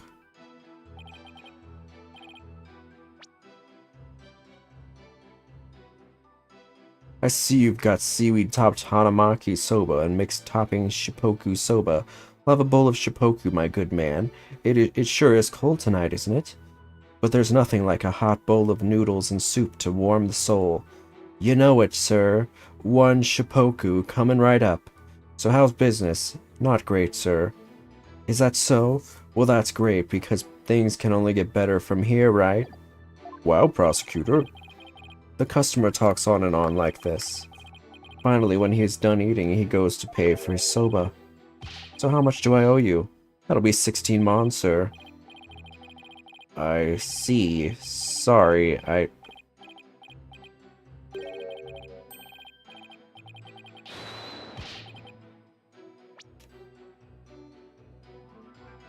see. Sorry, but I only have small change. I see. Sorry, but I only have small change on me. I'll count the coins into your palms. So could you hold out your hand for me? 1, 2, 3, 4, 5, 6, 7, 8. Hey, what time is it? It's 9, sir. 10, 11, 12, 13, 14, 15, 16. Thanks and bye. Very well done, Prosecutor Sadmati. That was excellent. Holy fucking yapper. Huh? I don't get it. What was so funny about that? Don't you see? The customer paid with coins, counting them out one by one. Then just after counting 8, he asked about the time. And the soba vendor answered with 9. Oh, now I get it. Made the vendor say 9, and then he continued counting from 10. I'm gonna keep doing this slow nod, because this is apparently a new animation they gave me in this game. And I need to make it count, because this is the only case that I'm in. Maya X Nayuta is low-key a crack ship, but 2 yappers. That's true. Exactly. He cheated the soba vendor out of 1 mon with his smooth talking. The story continues with another man who saw the whole thing and tries to do the same. But he bungles the trick and ends up paying more than 16 mon for his soba. The story ends on that as the punchline. You can look up the rest of the details yourself. Or I'm sure Prosecutor Sad Monk over here would love to perform it for you after court. So basically it's a story about a man cheating on his soba bill. That's kind of petty, isn't it? Is that really all you have to say about this classic story? Time soba is such a well-known staple of Rakugo that the skip... Fine, so you studied a lot. But we haven't the time for a lecture detour right now, Prosecutor Sad Monk. Oh, I wanted to hear a little more. But I suppose it is off topic. Getting back to the matter at hand, Miss Sykes, the witness stated that the story I performed is called Toki Soba, otherwise known as Time Soba. Would you like to add this statement to this testimony? Should I have that statement added to the testimony? Yes, Your Honor. That's not important, Your Honor. Oh, alright.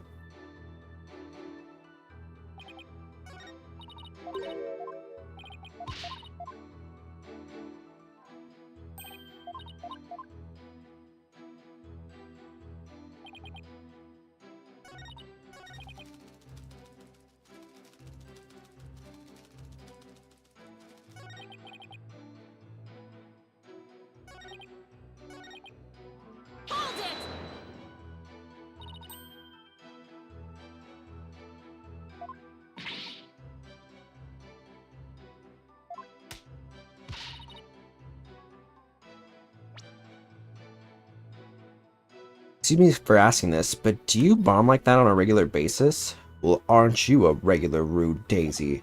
Do you really think a Rokugo artist who regularly bombs would get promoted? In fact, I'm known as the Tornado School's whirlwindo of laughter, I'll have you know.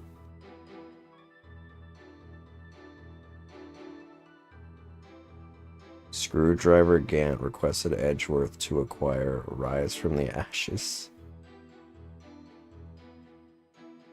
You're asking me to think 5 games back? Was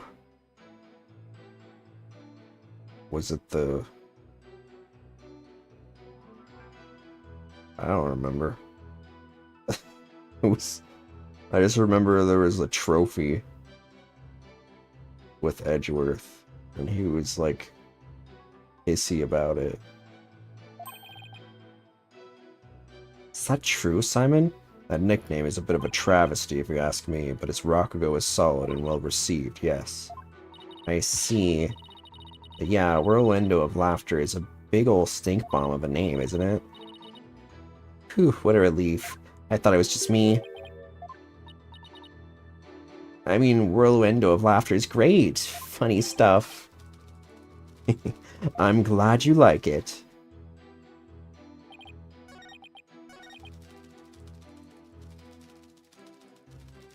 Maya during rite of turnabout. Arrested?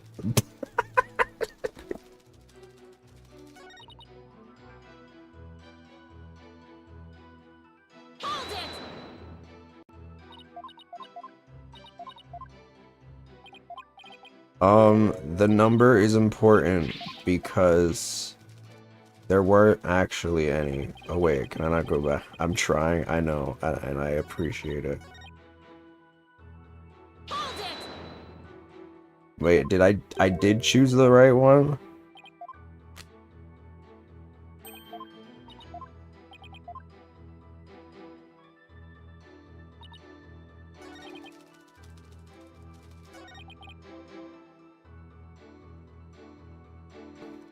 Okay, gotcha.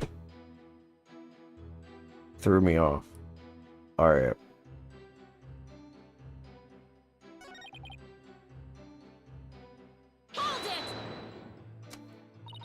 So then it's this one that I'm probing. Or not probing, but presenting. Or maybe probing, we'll see. The story where a man cheats on his soba bill, right? Why do you think it didn't go over well? Well, I suppose I was a little nervous. It's a lot of pressure when you're the star of such an important show. Oh. Wait, I think I know. Maybe. It's a lot of pressure when you're the star of such an important show, you know. You nervous? I thought you'd be all calm and collected, but I guess even you can get stage fright, huh? I wanted so badly to live up to the great name of Uendo that I inherited, but I guess I overperformed a little this time. Wait, Uendo was the stage name of a former member of the Tornado School, right? That's right. The name belongs to one of Shisho's former disciples who died of illness at a young age. With the weight of a new name like that to carry on your shoulders, I can see why you were feeling the heat, just like me. I'm carrying the weight of my entire agency on my shoulders right now. Mike Meekin's first appearance in Rise from the Ashes.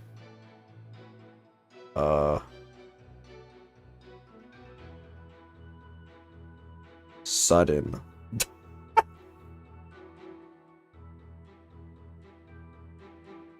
He was... What was his first appearance? That was... the police guy, right?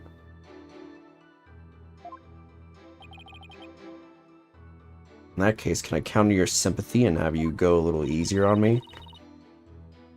With the audience as his witness, Uendo has a pretty unshakable alibi, doesn't he? You're not giving up, are you? Where's that never say die spirit you displayed earlier? Of course I'm not giving up, Simon. Just know Uendo has something to do with this case. How will you connect him to the crime when he has an alibi as strong as that? I don't know just yet. I'm going to press his testimony and keep an eye out for contradictions. Okay, here's my wacky theory. Because I know it's definitely this one because it's the addendum. Celeste impacts Matt on guard bear gift. I don't remember I remember she gave people, was it like octopus or something? She some sort of food.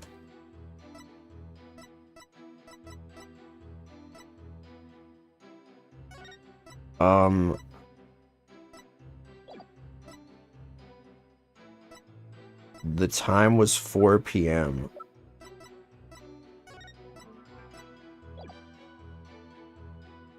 And hence Owen 4th.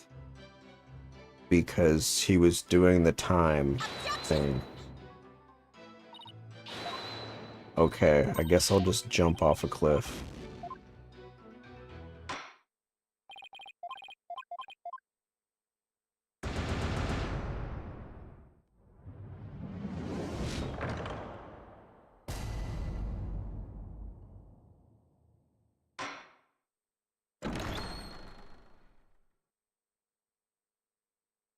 Turnabout Sisters wiretap. Red, white conversations heard of Maya and Mia at the beginning.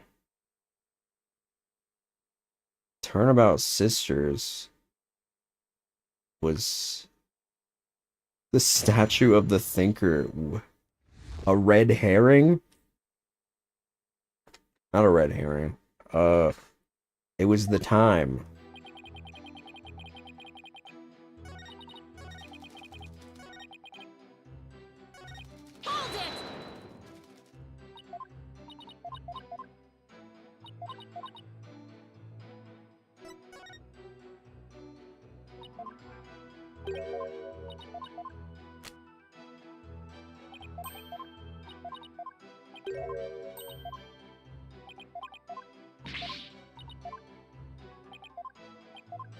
I feel like I'm playing charades now.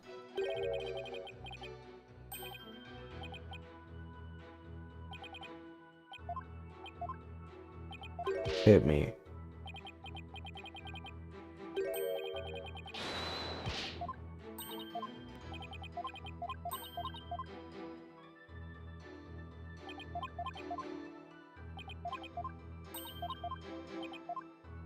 Objection!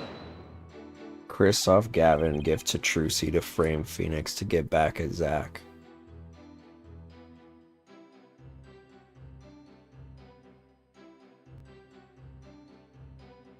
That was...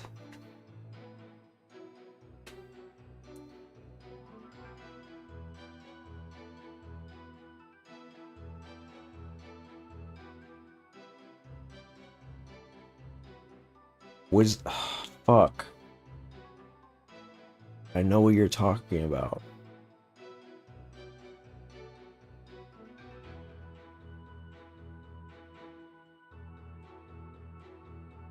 Wasn't it a frame? It was a frame of a stamp, wasn't it?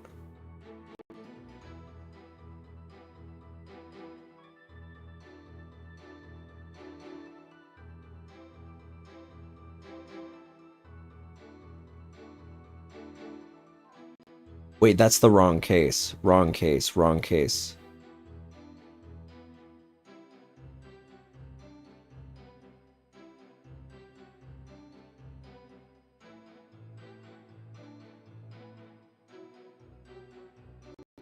A phone. A book. A book. What is that? I don't even know what that is. What is that? What is that supposed to be? It's just like a, it looks like a book. Is it a book? Is it a book? What is that? Now I'm more confused.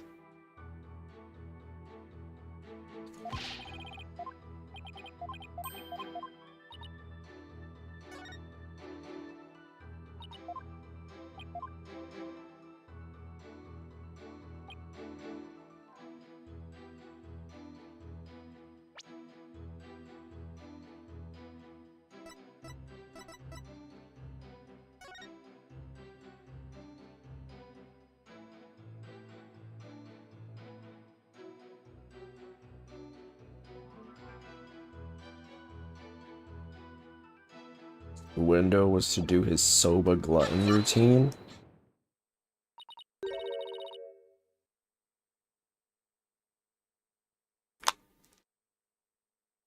Blackmail letter and the stolen turnabout when put against Luke at me.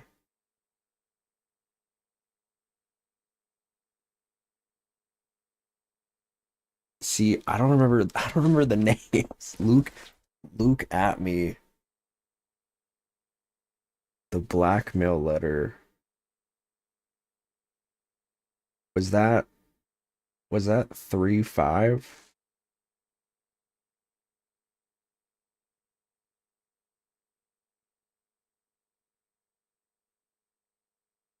No, isn't there something odd about the routine you performed?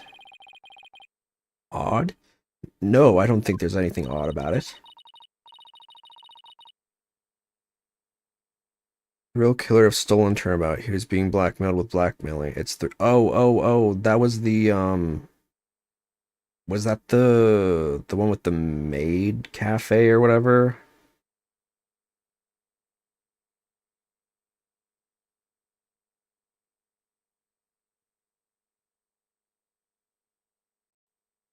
That's a recipe for damn it. Ugh. Oh wait, no, the stolen turnabout. Literally the stolen turnabout. Yeah, the stealing one. Yeah.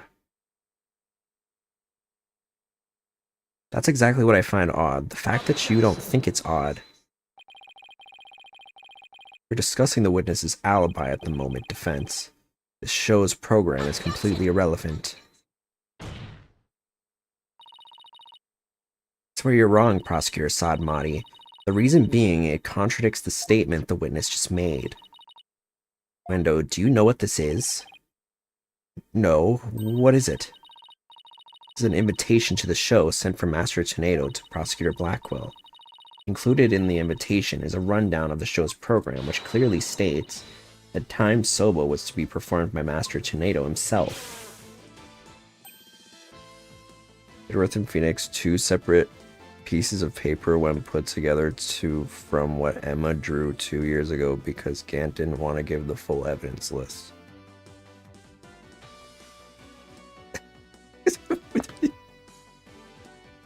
What? I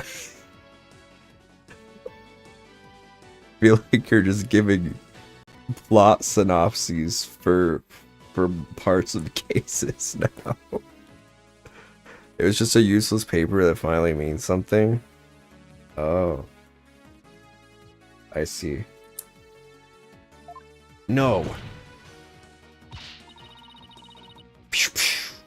Window. Why did you perform the routine your master was scheduled to do? That's why I said the screwdriver. Gotcha. Well, you see, the reason for that is... How do I say this? You see, let's say it was a prank. It's just a prank, bro. That's how Goodman's body was moved.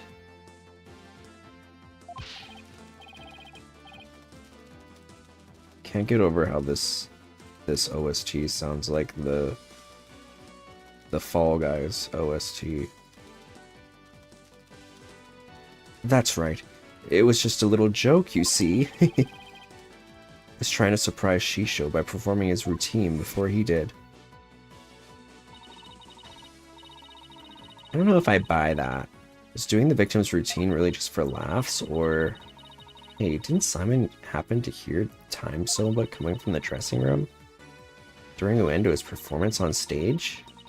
Seems like too much of a coincidence. Wait, can it be? What's the matter? You look like a hen with a dozen eggs to lay.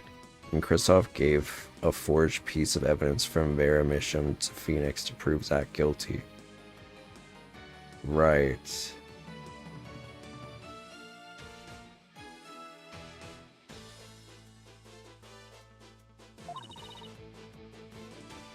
What's the matter? You look like you have a dozen eggs to lay. Stop comparing me to birds. And cease this bird brain timidity. Even know that was a word. Timidity. Titty.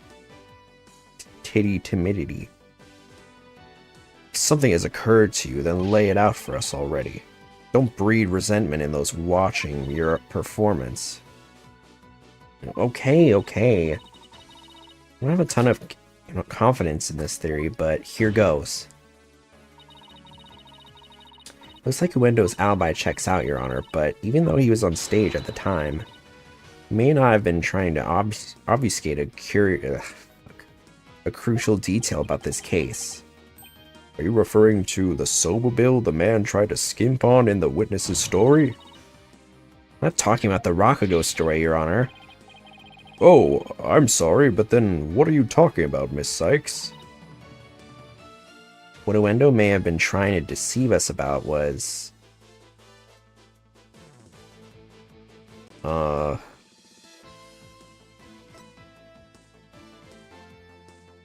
the time of the victim's death?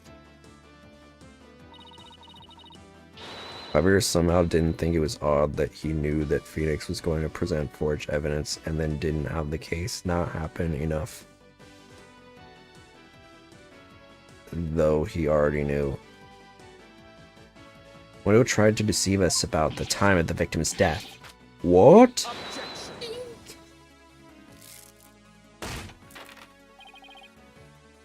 What gibberish. Prosecutor Blackwell even testified to the time of the victim's death. I know. But he only testified that way because he and Garu had been completely taken in. You mean by the Sobobil thing? Would you please forget about the story for a second, Your Honor? I was deceived? Pray tell, how did Uendo manage to deceive two people while he was performing on stage? That's easy. All I had to do was use a certain prop in the dressing room. Oh, and what might that be? The prop Uendo used was... the Rakugo cards?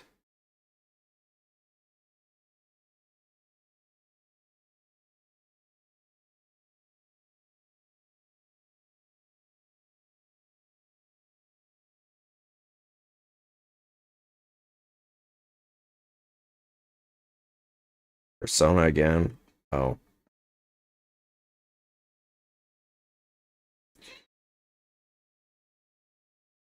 This TV was used to view what was happening on the stage. Prosecutor Blackwell, when you came to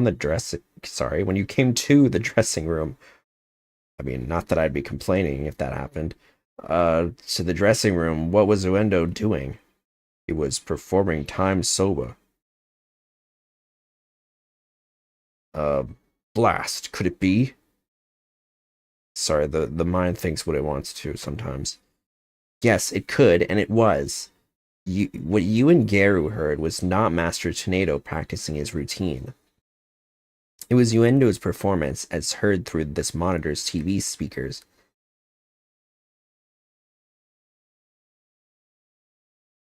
What? With the TV just inside the inner door of the dressing room, it could easily be heard from the hallway outside. And because we knew that Master Tornado was scheduled to perform Time Soba, we were easily manipulated into thinking he was still alive at the time rehearsing. Yes, your knowledge of the day's program is why the two of you could be fooled this way. Simon, did the voice you hear belong to Master Tornado? Did the voice you hear? I think maybe she meant heard. With the doors in the way, I couldn't tell exactly who the voice belonged to. But because I heard Time Soba, I just assumed it was Master Tornado. Such a cop-out answer.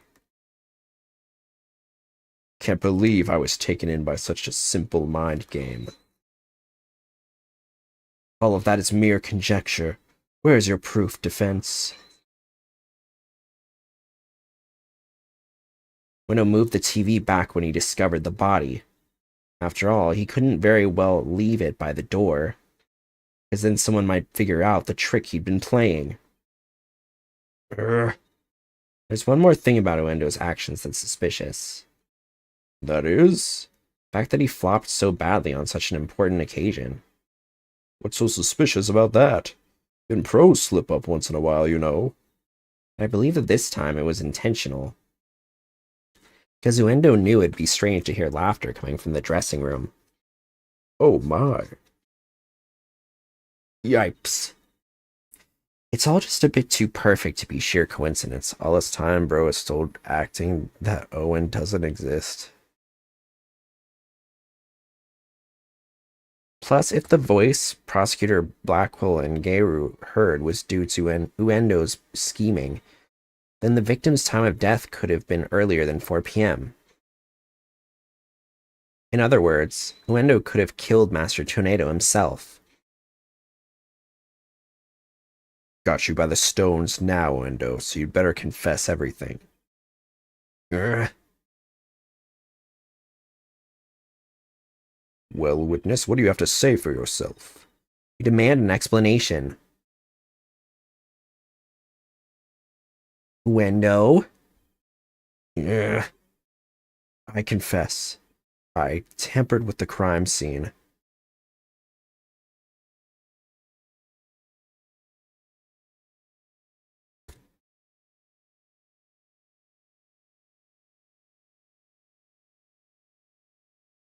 So the defense's claim that Uendo Tornado is the true murderer in this case? If he tampered with the crime scene, then we have to at least consider him a suspect. Now wait just one moment. Yes, I admit to it, messing with the dressing room, but I didn't kill Shisho.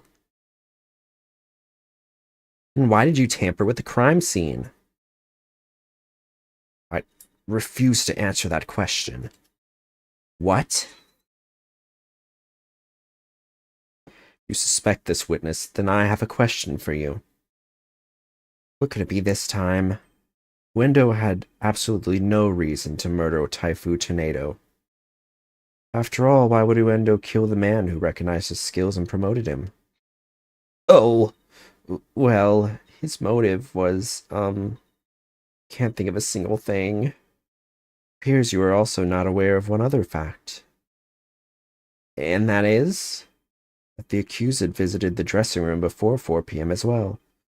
Is it not natural, then, to suppose that the accused killed the victim at that time? What? Nobody told me Mr. Wett had also gone there before 4 p.m. That's awfully convenient for this storyline. We were only discussing the time frame after 4 p.m., so I didn't think to mention it. But now that you have made the time period before 4 p.m. relevant. Uh-oh, I don't like where this is going. So you really do not know what your client was doing during that time frame, do you?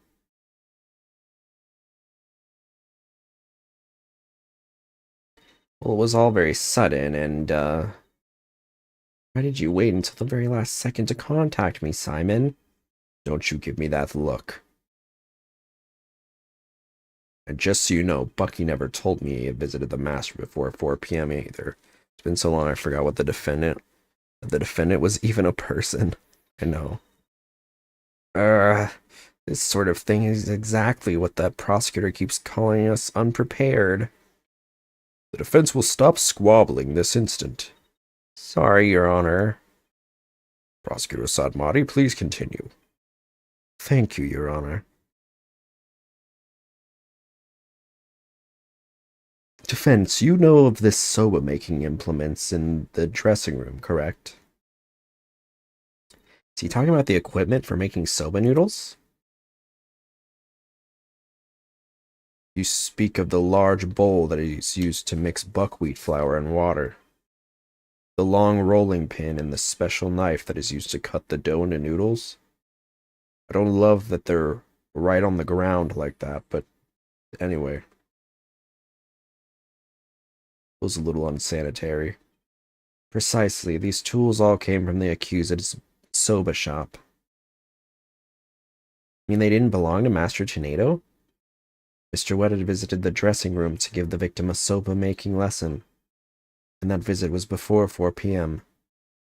Afraid that after the accused kneaded the dough and made those noodles.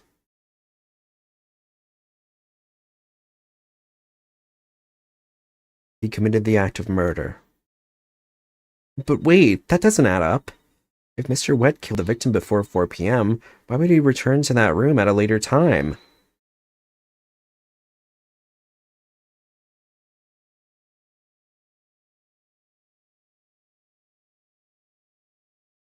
Wet Shoba, you're king caboodle when it comes to noodles.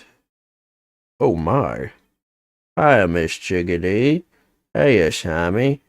The reason I went back is 'cause Master Tornado ordered uncooked noodles. Mr. Wet?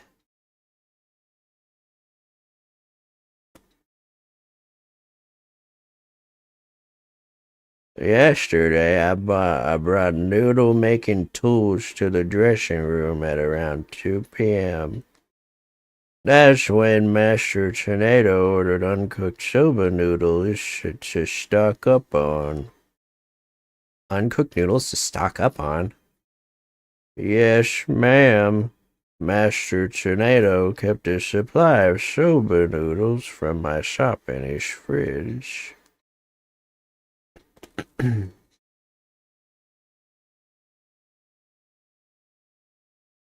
He only had one serving left, so I went back to my shop to get some more. One serving of noodles in the fridge? But I thought the fridge was practically empty. Anyway, the whereabouts of the missing noodles isn't all that important right now. You ran into me and Geru when you came back to deliver the uncooked soba, correct? That's right, Shami. I made time out of my busy day to deliver him the noodles. And you know what? He ignored me when I called to him from the inner doorway. He just kept mumbling Rakugo lines for ages.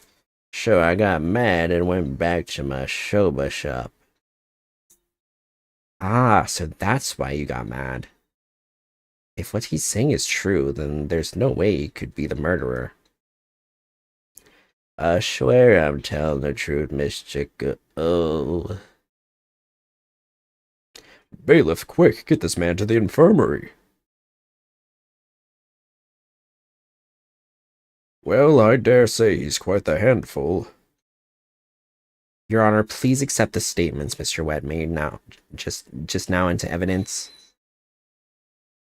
I believe the accused's statement about going to the room at around 2 p.m. is true, for it falls within the victim's estimated time of death. That opens up the possibility that the crime was committed around 2 and 4 p.m. That's some critical information. Yes, Your Honor. Did somebody say critical? No, not that one. But other than that one point, Mr. Wet's statements are dubious and without proof. But they are the words of the defendant himself. Simon, back me up here. He has a point. If I were the prosecutor, I wouldn't accept them either. Well, I understand the defense's feelings on the matter. This court is unable to accept anything other than the time the defendant made his visit. Now what do I do?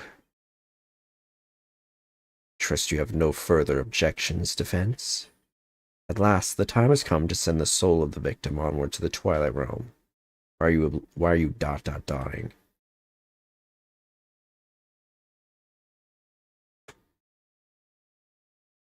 What are you yammering on about, Prosecutor Sad Monk? We still have something we need to question Nuendo about. We do? Like what? Well, don't just stand there.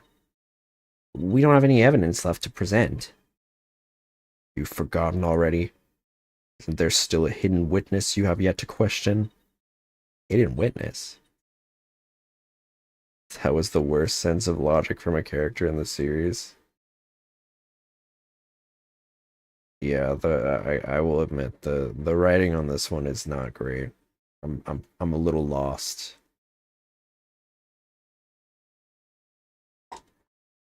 I think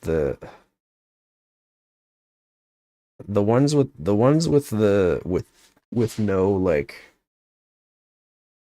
no investigation are kind of tricky for me personally, because like helps me be able to like visualize the scene of the murder.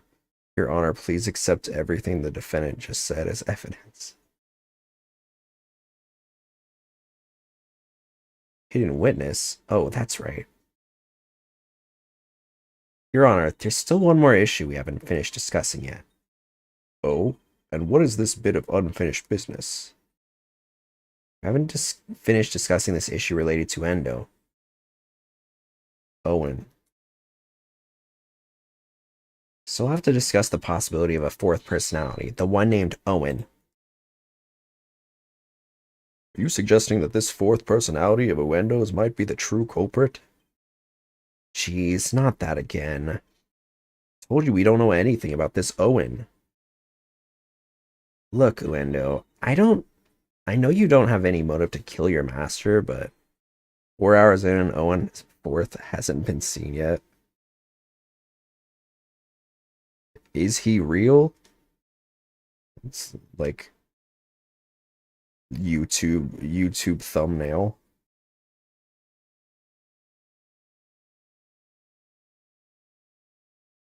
This Owen may have one for all we know. Come clean now, Uendo. You've got another personality stashed away, haven't you? Please tell us everything you know about Owen. That's enough. The witness has already stated that he knows not of any Owen character.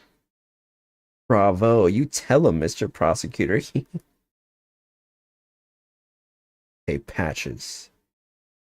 You claim you don't know Owen when you really do. That's tantamount to perjury. You want to exercise your right to remain silent, however. Well, that's a different story. Do not listen to the depraved prosecutor witness. He will be tainted with his evil, mysterious magic levels of real.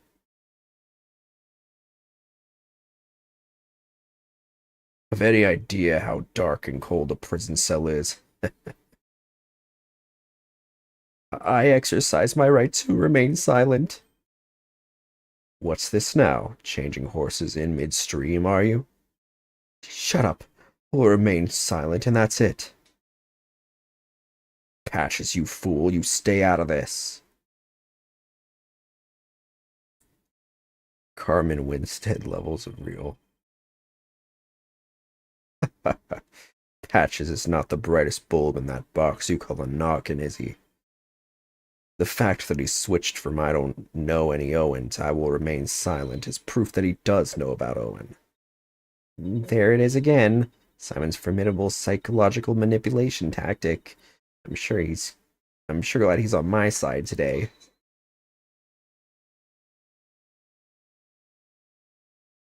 You dirty, despicable, depraved prosecutor. You are leading the witness. Witness, there is no need for you to submit yourself to the witness's questioning. Your Honor, Uendo is definitely hiding something. All just is finding out his mother is alive levels of real. I suppose only this witness can confirm or deny the existence of Owen for us. Very well. I will allow the defense to proceed. Polkunka.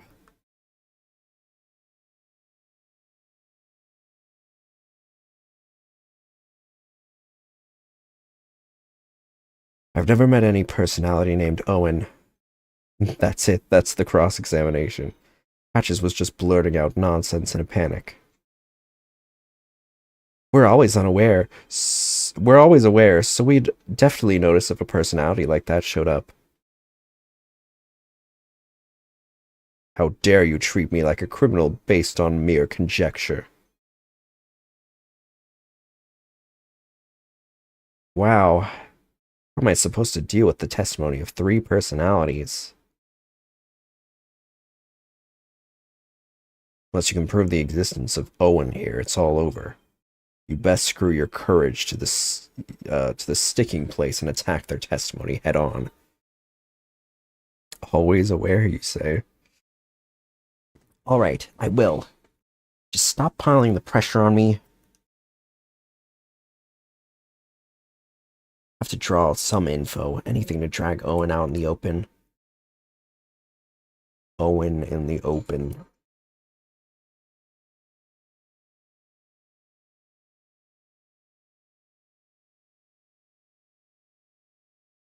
Met, huh? Is that how you experience each other? Like people meeting on the street? With multiple personalities is like being spring trapped? Well, it's more like all three of us are always here. The personality that's most suited to the moment is the one that comes out. So when you're out of Endo, what are the other two doing? Well, we never know when our turn it will come, right? So we stand by and listen. So that means all three of you share the same memories? Never really thought about it, but I guess that's right. I see. Thank you. Please continue. Patches was just blurting out nonsense in a panic. Patches, can I have a word with you, please? Why, hello, you rang? You said at first that you didn't know anybody named Owen, but then you exercised your right to remain silent. Were you afraid of committing perjury? Well, you see, I'll take over from here if you don't mind. Listen, I hate to admit it, but Patches is about as smart as a sack of rocks. If you grill him with a bunch of highfalutin words, he's going to want to keep silent. Nobody gets charged with perjury, so you have nothing to worry about. I see. So looking after loose-tongued Patches is your role, is it, Miss Kisagawa? Well, I don't know about that, but anyway, I do know that Patches was just flustered, and that's why I decided to remain silent.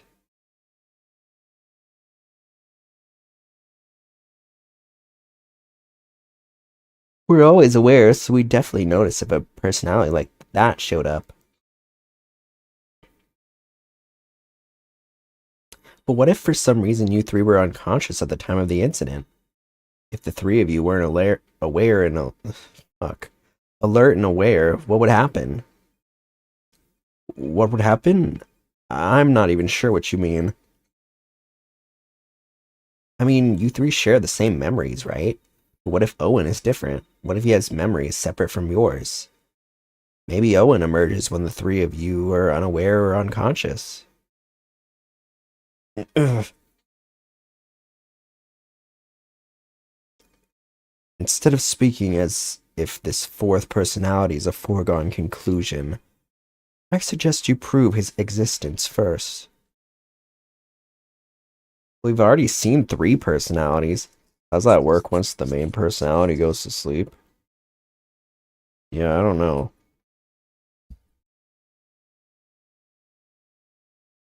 Zenitsu from Danganronpa, Demon Slayer.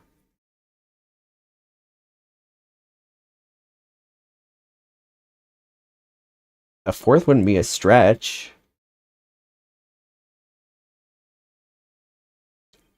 You dishonor the victim in this court by jumping to such conclusions without proof. You ever heard those old sayings, Prosecutor Sadmati? What happens twice will happen thrice. If you see one, there are likely 30 in your home. Basing my theory on such premises, well, that's not. Okay. Oh, that's not. Comparing us to cockroaches. Do we bug you that much, girlie? But how do you intend to prove it? How will you prove that all three personalities become unconscious, as you say? Unless you can do that, all of this talk is merely empty speculation. Well, Don't be so timid. You don't have it, then find it. Athena cancelled. Look for something that could render Uendo and the others unconscious. Simon's right. I can't back down now. For my client, Mr. Wet, I have to... Wait, Mr. Wet? Let me rest. Huh. Maybe if I were a lump of regular flour dough for udon noodles. But I'm fresh like my Shoba. And you don't let Shoba dough rest. Shaw about the three freshes. Grind the buckwheat seeds fresh. Cut the dough fresh.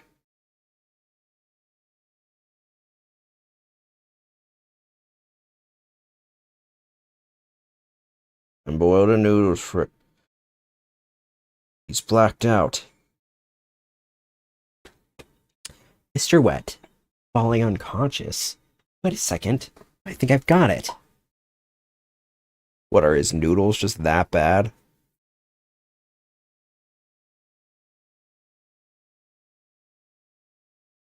Miss Sykes, do you have proof to back up your theory?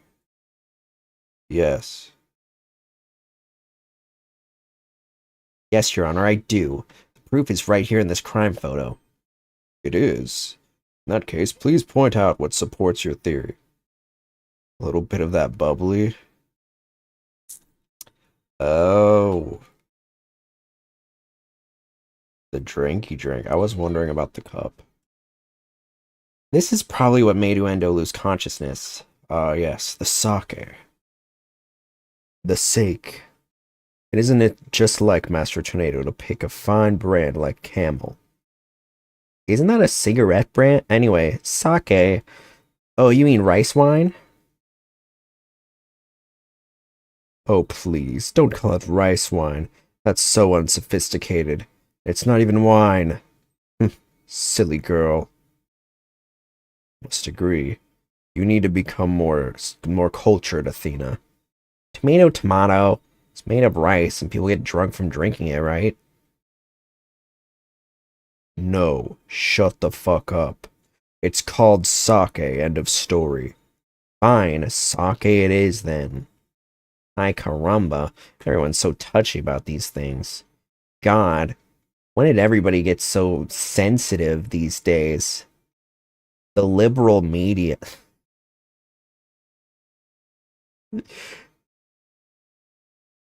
I recall Master Tornado would often have a drink or two before performing.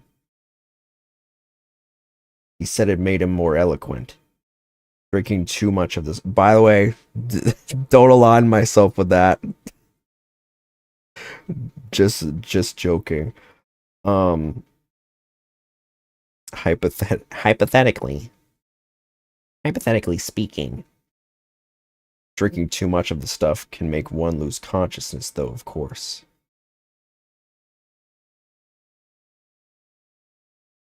And look, there were 2 glasses on the table. And do I believe your master offered you some sake. And then you must have drank too much and passed out. That's when your 4th personality, Owen, emerged. Is that really a 4th personality, or is he just drunk? I drink sake. Oh, that's a good one.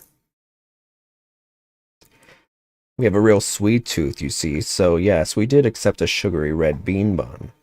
But since we really dislike sake, we said no, thank you to that. Believe it or not, we're real weak when it comes to booze. Even a tiny drop can knock us right out.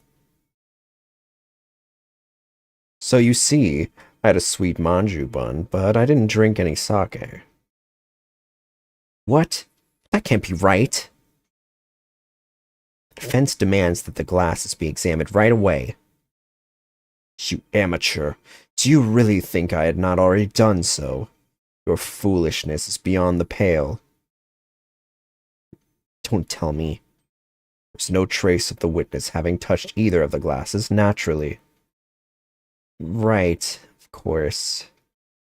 Miss Sykes, would you like the witness's statement added to his testimony? Yes, please, Your Honor. Very well.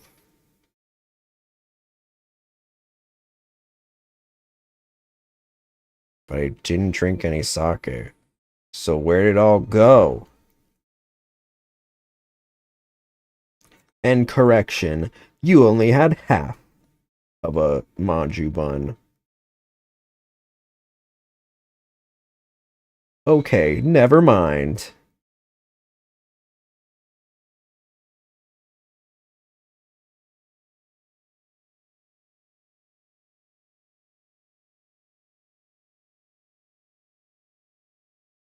So if you had even a tiny sip of sake, you'd conk right out, huh? That's why you didn't touch the glass that Master Tornado offered, right? Yes, that's right. Then maybe you ate something that had sake in it as an ingredient? I don't recall doing anything like that. He doesn't recall doing it. That doesn't necessarily mean he didn't. He just might have not have known that he did. Better take another good look at the evidence. So he didn't drink any sake, huh? Celeste Bear. Celeste Impacts? Bear? Bear? Bear?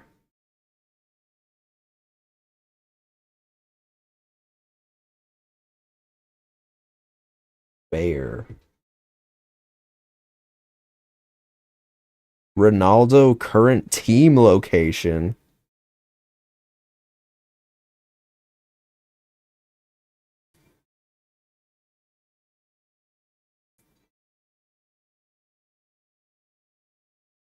Celeste was the victim in right, the bear was a wasn't it a camera?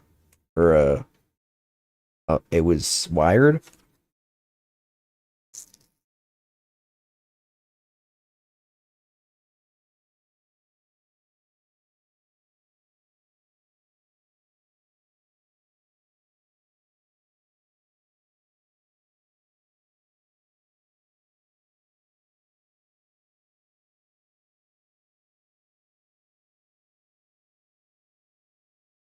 Loc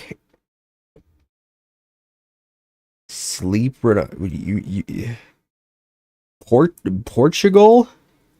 What do you mean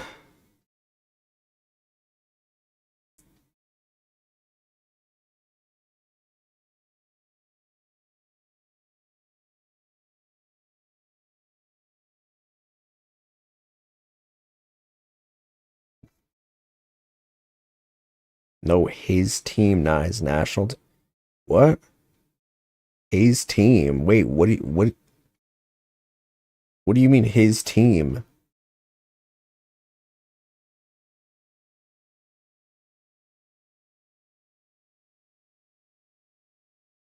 I don't go there.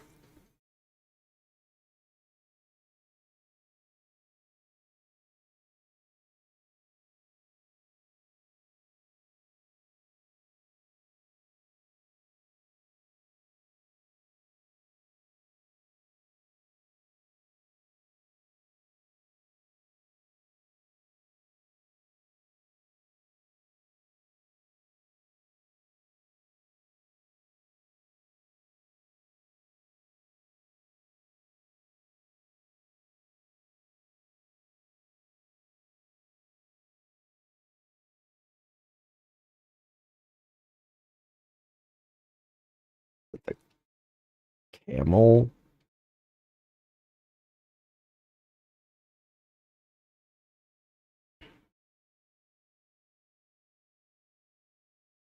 The camel.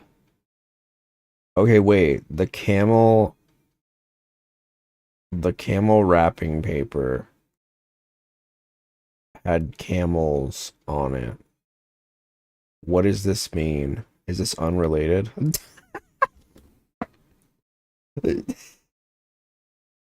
Finding using your brain dice. That's what I've been doing.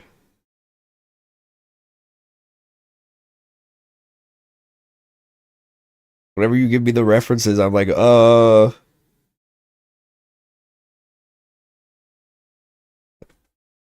this shows what most likely made Uendo lose consciousness. That note? You feeling lightheaded, child? Or perhaps a bit peckish? Not hungry, and my head feels just fine, thank you very much. Plays in the Middle East or wherever the fuck the camels are. Oh, does he? Oh, I don't pay attention. Shout out Ronaldo though.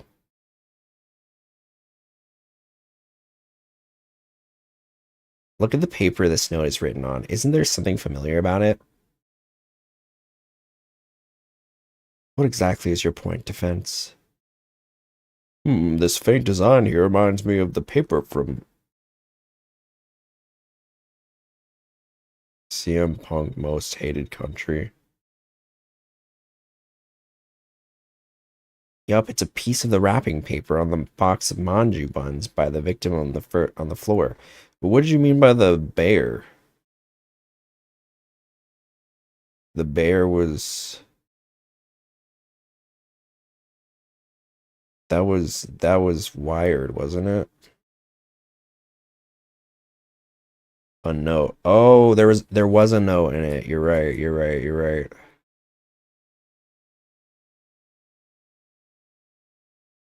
That was a good case. It's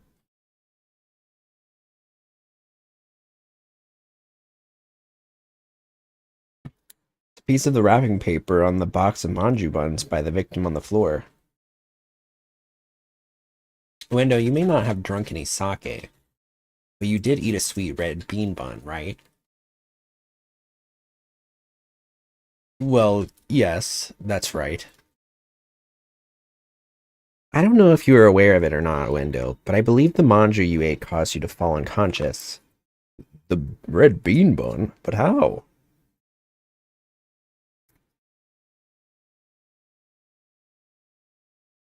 Because those buns contained a secret ingredient. A very punchy secret ingredient at that. A punchy secret ingredient?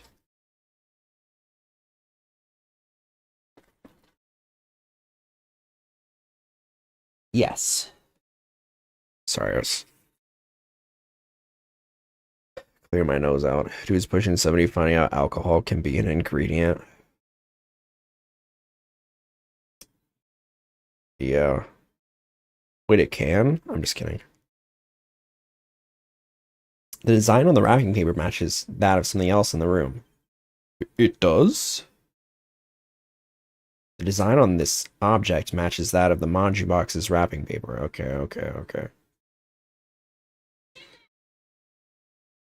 Oh, wait. Sorry. The bottle. Sorry.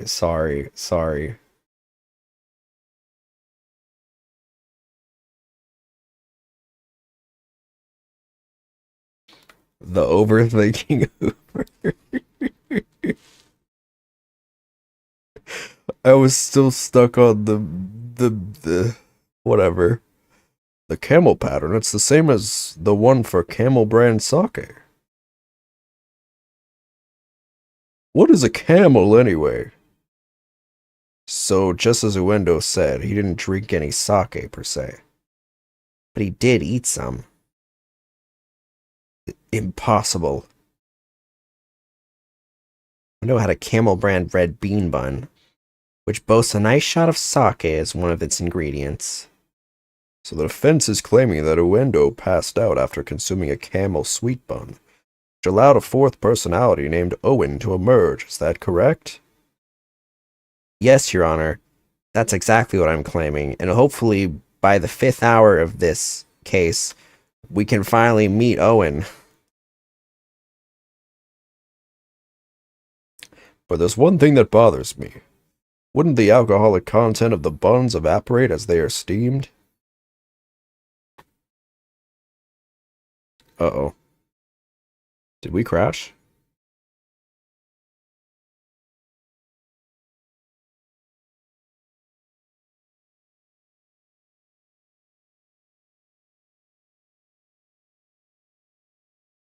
Oh no, we're good. Why did it do that?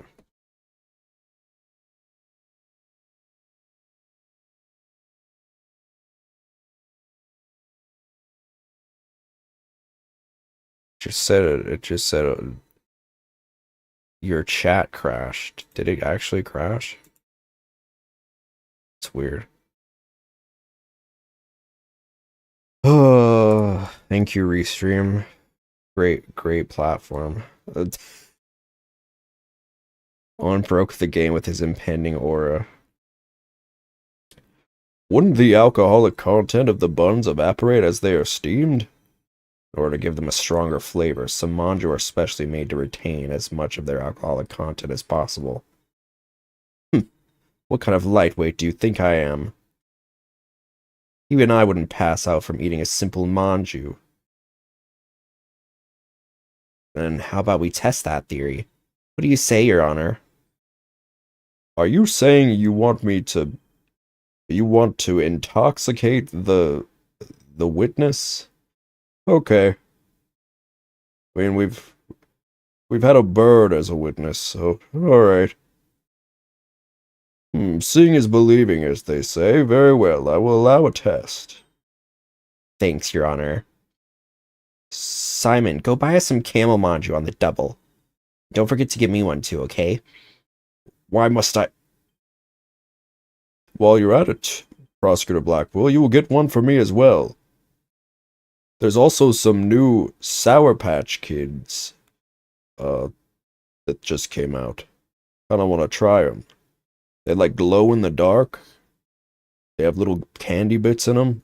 They look kinda cool. Can you get some of those for me? Dana's getting one also, and she's only 19, and it said in America, charge the judge and Blackwell. I'm not the courthouse stable boy, you know.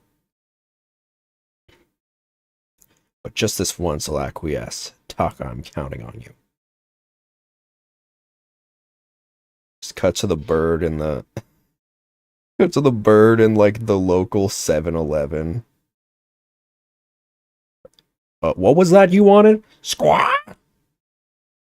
I don't know if we have that. Taka more minutes in this game than Clavier. And all of you had better pay me back. Oh, but I thought it would be your treat, Prosecutor Blackwell. What a shame. What are you... Is the judge broke? Damn, my man can't even spot it. Spot $2 for a bun? What a shame. Now then, let us adjourn until the manju arrive by Carrier Hawk. 2 minutes. Court will convene as soon as Taka returns. He's just stingy for his grandkids. Okay, but I can only pay in those gold $1 coins you get from the subway. For some reason, I have a lot of those. When you become my age, those things just spawn in your wallet somehow.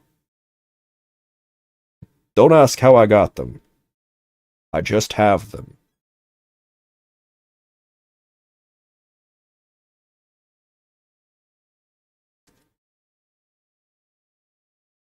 I don't know if it was just my grandparents, but my grandparents would always give us, like, $1 coins or $2 bills and be like, look at how cool these are.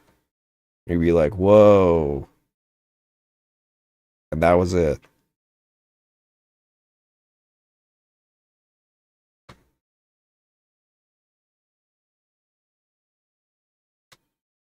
Now that the sweet buns have arrived, this court is back in session. Please get off of my head. Go on, Uendo. Eat up. Will totally not be obsolete with the penny, will he soon? That's gonna be me as a grandfather.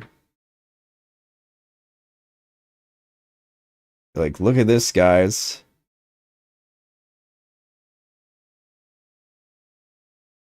Check this out. This is a penny. Back in my day, we would never use these. We just throw them away.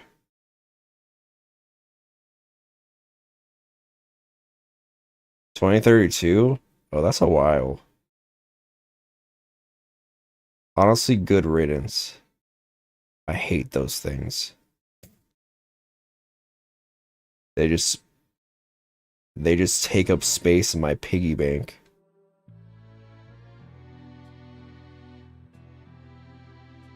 Go on, Uendo, eat up. Ugh.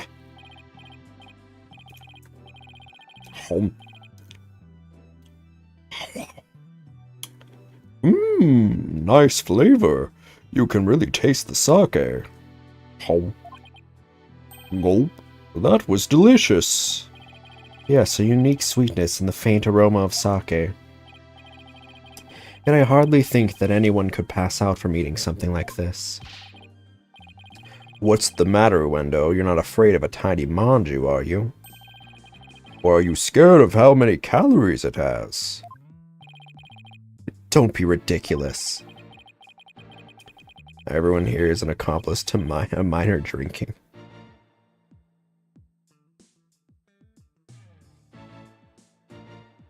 Is that how that works?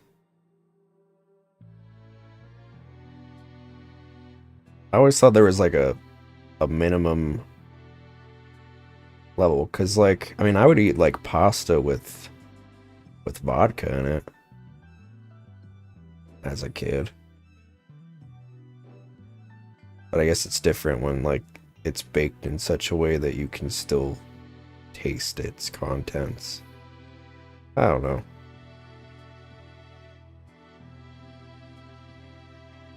Whenever they would pass around the blood of Christ at church, I'd be like, all right, let me get a little wasted. Let me get a little shwasted. I drink like a tiny little drop at age 12, and I'm like, whoa, I'm drunk. Bathe me thy blood, my lord. I'm drunk. I just drink alcohol. Antonius, you drank literally a drop. A sweet little snack like this couldn't possibly, I mean, it could never. Less bleeding, more eating, witness. Fine, whatever.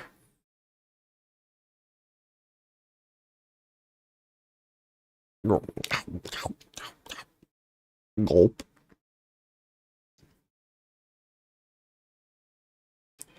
See, I told you, it don't affect me in the slightest. We might be a lightweight, but come on. Nobody's that light. Seriously, nobody gets drunk. Damn, he dead.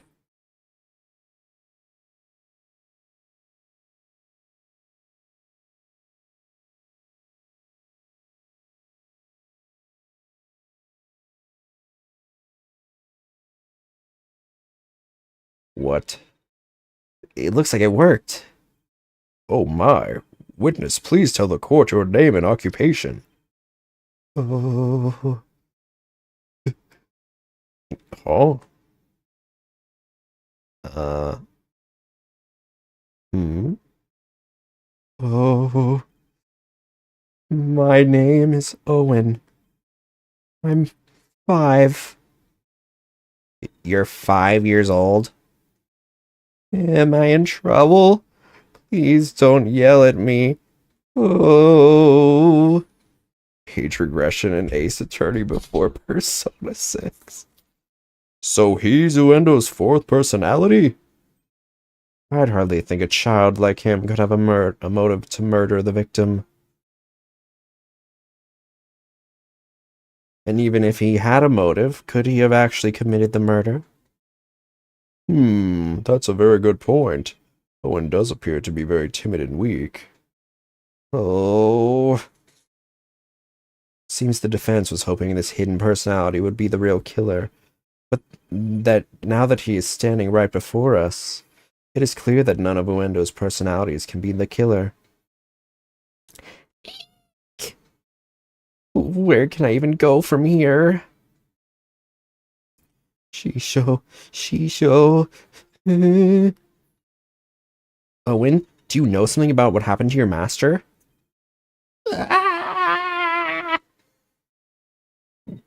Come on, buddy.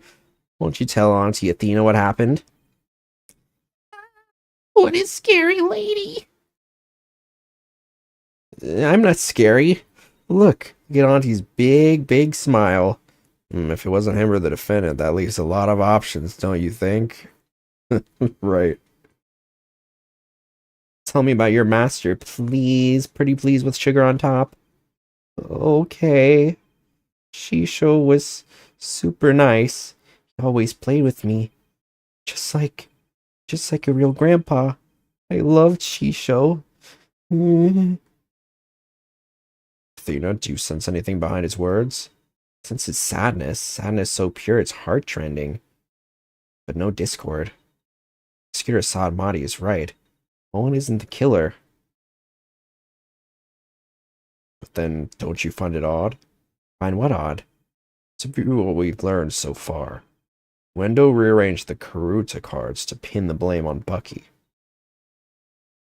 Well, that's because the original message implicated Owen. But Owen is only 5 years old and absolutely adores Master Tornado. Exactly. The other three personalities also have no motive for murder.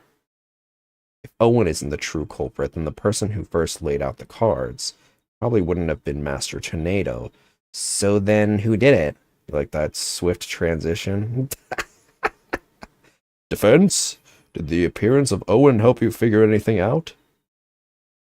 Yes, Your Honor. I now know who it was that first laid out the Karuta cards. But I thought it was the victim, right? No, Your Honor. I don't believe it was. The one who first arranged the Karuta cards on the table was none other than Owendo's fifth personality. The true killer? As he thought Owen was Shelly the Killer 2.0.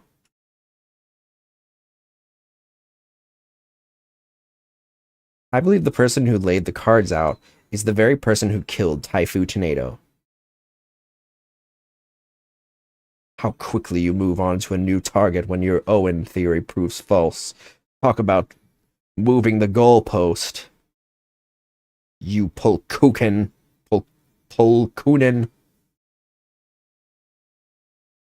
I don't know what a Pulkunen is, but I know I am definitely not one.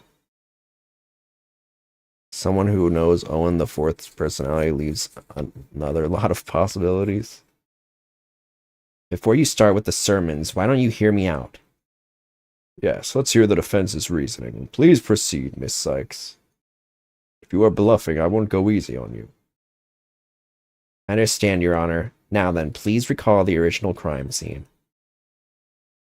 Who did the Karuta cards name when the scene was discovered?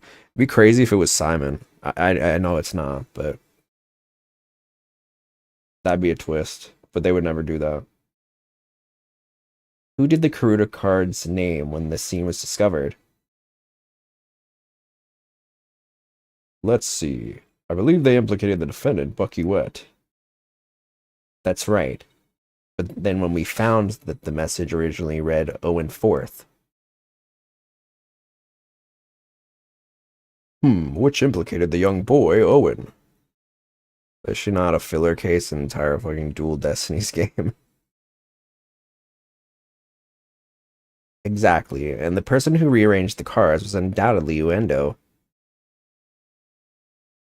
Wendo may have kept silent, but we can be sure he already knew his master was dead. He's tampering with the crime scene using the TV all but proves it. I confess. I tampered with the crime scene. The reason Uendo rearranged the Karuta cards and moved the TV was because he saw the Owen fourth message, was convinced Owen had committed the crime. Right on, Prosecutor Blackwell.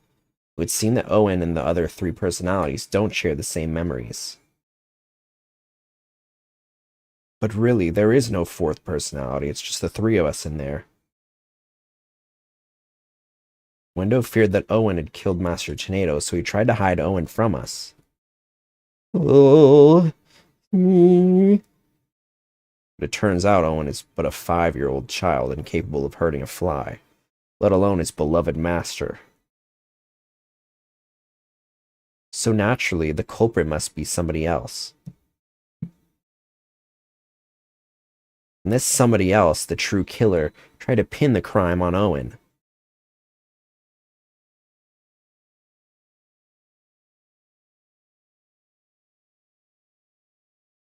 It was you, Noyuta. It was the judge. I see. That does make sense. It was you, Lotta Hart. Me? I haven't even been in like 3 games. This is naught but conjecture composed of half-truths and fantasy. Who, then, do you maintain murdered the victim? I believe Owen might know something about that. I refuse to allow such impromptu testimony, and from a 5-year-old, no less. Such a young child is incapable of producing anything coherent. But your desperation is disgraceful. You should realize when it is time to... I saw it. It was you, Penny Nichols. I saw Shisho getting... Owen, you do know something, don't you? Yeah. Oh my, is this true? Gork, is this true? If so, we must have Owen testify immediately. Don't you agree, Prosecutor Satmati? It's all right, Owen. Go ahead and tell us what you know.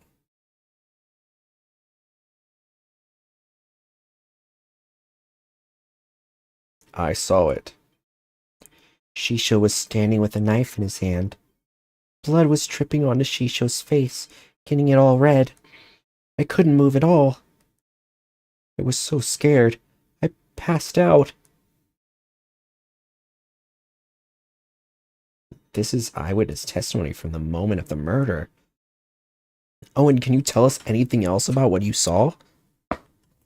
I was so scared. Oh, so scared.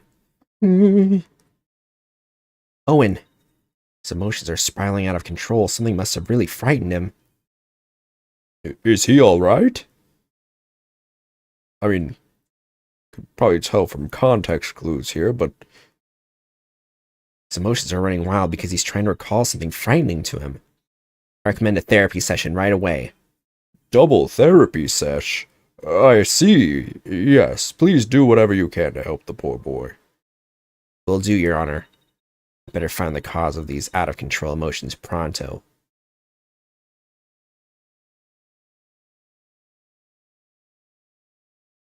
Do you even have a license? Okay. Slimed out Gramps in front of Bro while he was in age regression mode.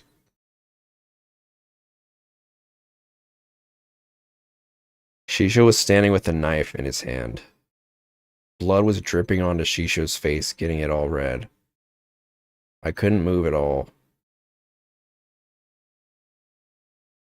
Are we sure it was blood?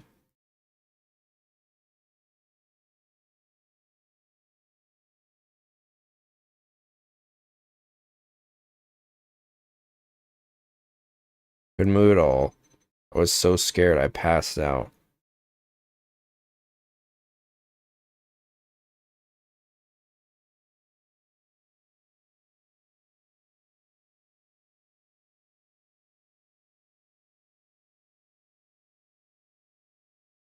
Yeah, blood was dripping down onto Shisho's face. Blood? I don't remember seeing any blood in the crime scene photos. Besides, if the victim was standing upright, how could blood drip down onto his face? As I expected, all we managed to obtain from this child is a tale he dreamt up. I guess it's a little weird for blood to drip onto the victim's face if he was standing up. Unless it dripped down from the ceiling or something. What do you think, Simon? I don't know. Okay, great. Owen's one confused and upset kid right now, so who knows how accurate his memory is. Maybe it's time for that thing instead. Huh? What thing? That thing that you and your cohorts do. What do you call it? Rotate your thinking about?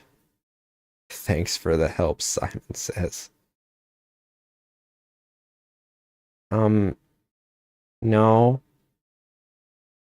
Oh, you mean turn your thinking around? Yes, whatever. It's the same thing either way. No, it isn't. Ever heard of rotating your thinking? I mean, rotate is... Hey, wait a minute. What? You know what, Simon? In this case, I think rotate just might work perfectly after all. Come again. All I have to do is rotate things by 90 degrees.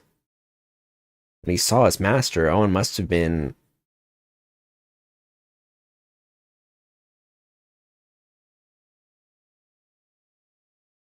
lying on the floor? Infinite rotation. Must have been lying on the floor when he witnessed his master's murder. What? That's the conclusion I arrived at when I rotated my thinking by 90 degrees, which means that all the visuals in my matrix were off by 90 degrees. And? This means Master Tornado was also lying on the floor, which solves another mystery. And which mystery is that? The mystery of how blood could have been dripping onto the victim's face. It becomes much easier to imagine how that could happen if he's lying down, like someone bleeding onto Master Tornado from somewhere above him. I remember now. Somebody was sitting up on top of Shisho.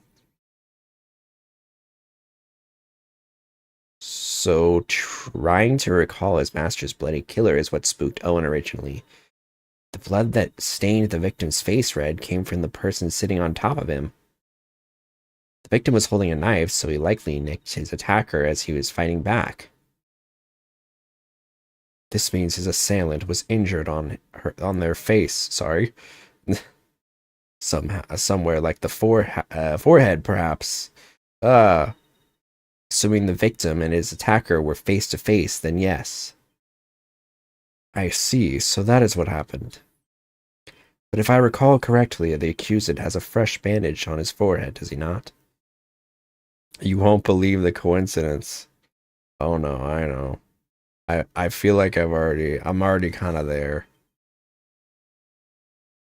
That injury of Mr. Wet's is conclusive evidence that he committed this murder. Why?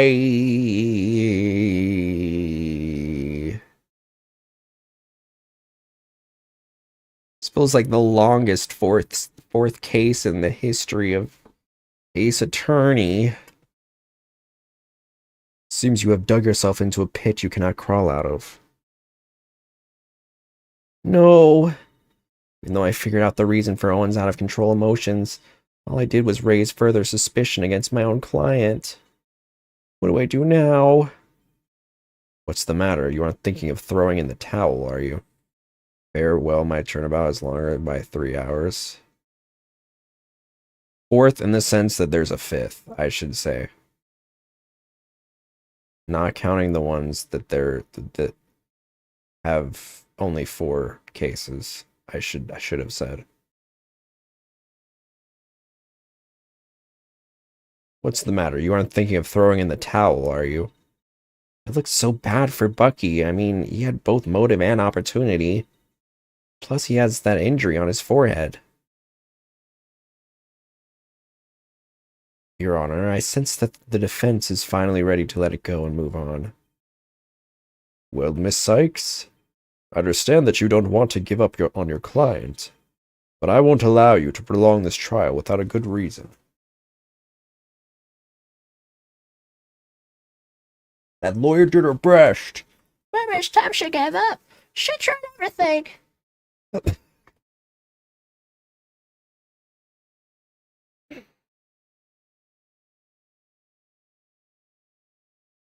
Yeah, I don't count that one in this in this case. No pun intended.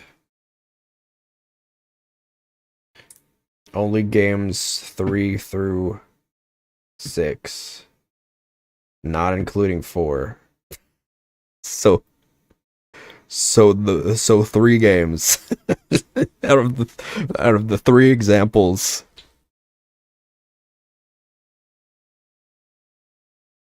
3, 5, and 6.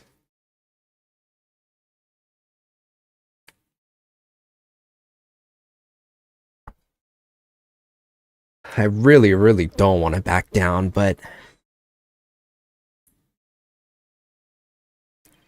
Athena, This is probably the 20th time they've used this animation because I guess they made it specially for this one. Are you having doubts about Bucky's innocence? I wouldn't say that. It just Cosmic Turnabout was the shortest. Which sucks because I liked that one. Space and all, and also Clay Terran. Although I guess it was kind of continued in the next one. I wouldn't say that. It's just, do you remember what you said to Bucky earlier this morning?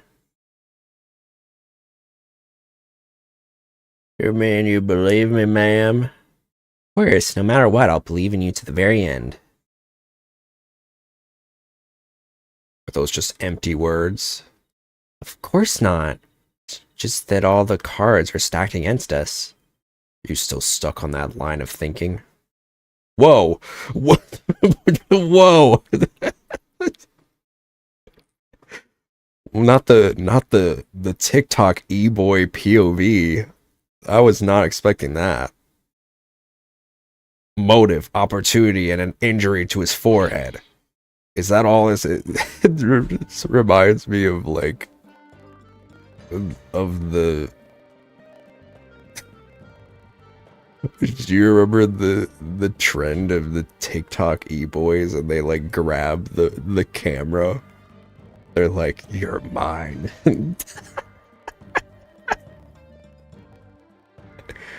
You're mine, kitten. There's like slow funk music in the background. You remember that?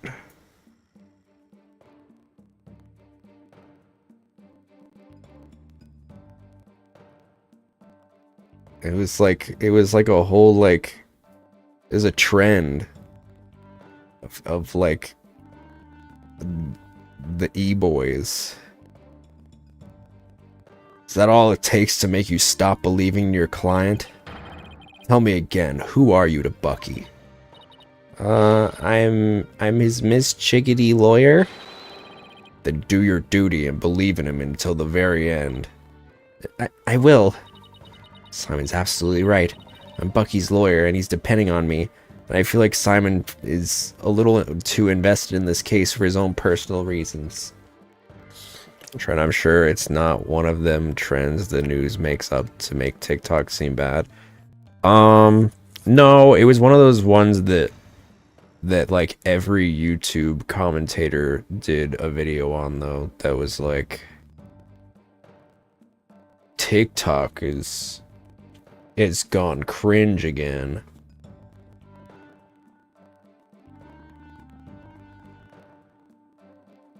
It was definitely like it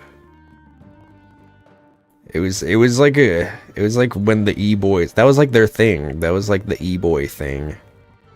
When TikTok, I don't know if there's still a thing, but like in the height of TikTok e-boys, like 2020s, early 20s, talking about it like it was like 20-30 years ago. It was the early 20s.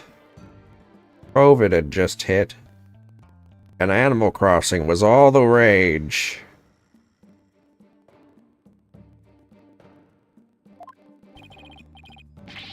Defense team, please. No fighting in my courtroom. The defense is ready to resume, Your Honor. Prosecutor Blackwell was just giving me a pep talk, that's all. By forcefully grabbing me by my lapels and shaking me. Thank you, prosecutor. Didn't do it for your sake. Or your sake. I did it for the future of Wet Soba. Yeah, I got it. The defense would like to now continue with Owen's therapy session. Owen, would you be alright with that? Okay. So somebody was sitting up on top of Shisho, bleeding from their head, and smooshing something into Shisho's face. That's funny. What is it? Still hear Discord! Exclamation point Discord. in Owen's voice. If you don't care about wet soba, give us another Eldu noodle case. I don't sense any inconsistencies between his statements and his emotions. And there don't seem to be any contradictions in his testimony itself either. Ah, so that's it, huh? Did you figure something out? Your ability to sense emotions is making you focus too much on his feelings, Athena. But there's actually something he's being very vague about in his testimony. You can clarify what he's feeling uncertain about with some evidence. You should be able to move forward from there. Okay, that makes sense. I'll give it a try. I'll just update the mood matrix with the new information, and then we'll be ready to go. So I just need to present some evidence on what Owen is being vague about, huh?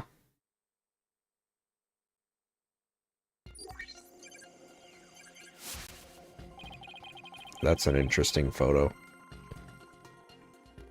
Shisho had blood on his face and a knife in his hand. He was on the floor and somebody was smooshing something into his face. I couldn't move at all. I was so scared I passed out. Whacking it. So now let's see what Owen is feeling uncertain about.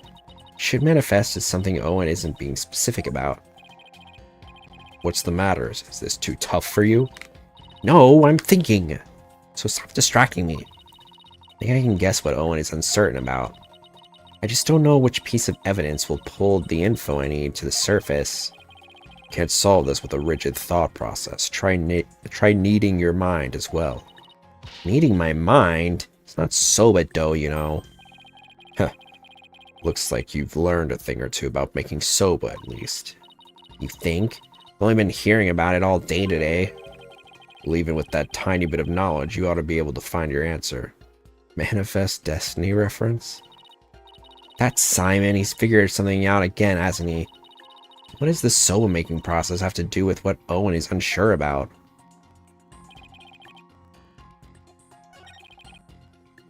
Someone was smooshing something into his face. I couldn't move at all. I was so scared I passed out.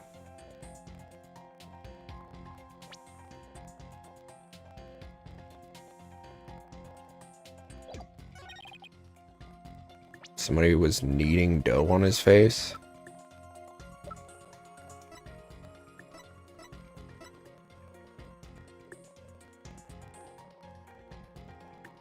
And the cause of death was suffocation.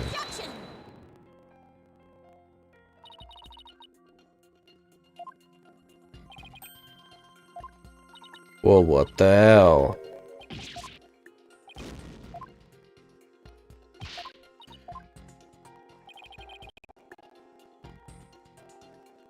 Photo pal.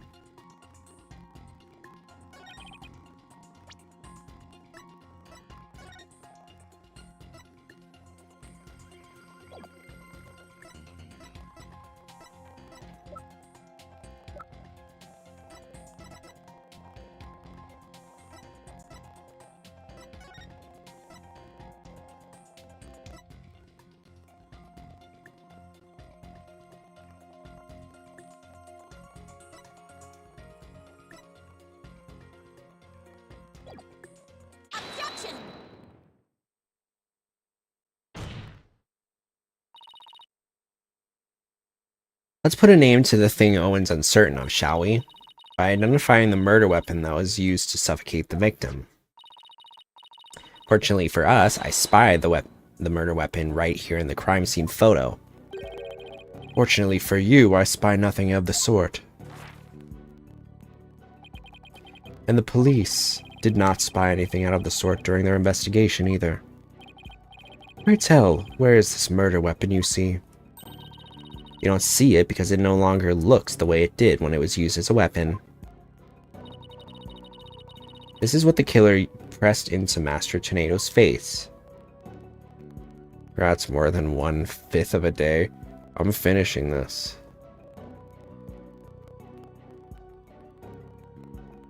Was it the soba? Was it the what the fuck is it? The manju?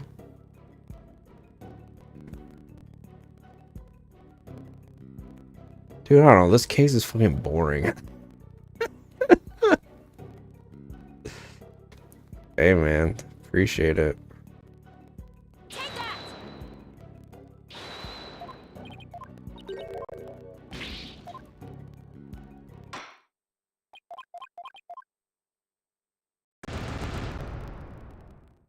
I've been told the 5th case is really good, so that's why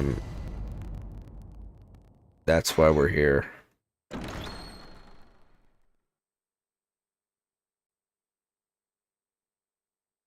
I said this case is one of the case of all time. It definitely feels like it.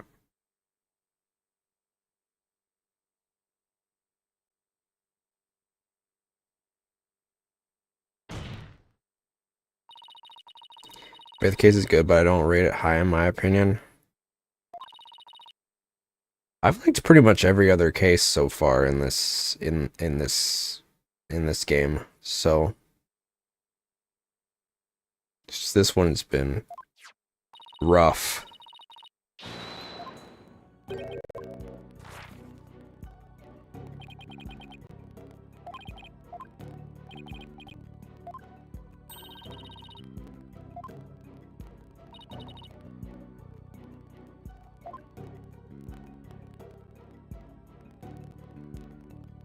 The dough.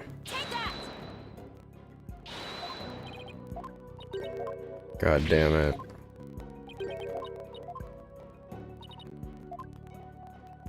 The noodles.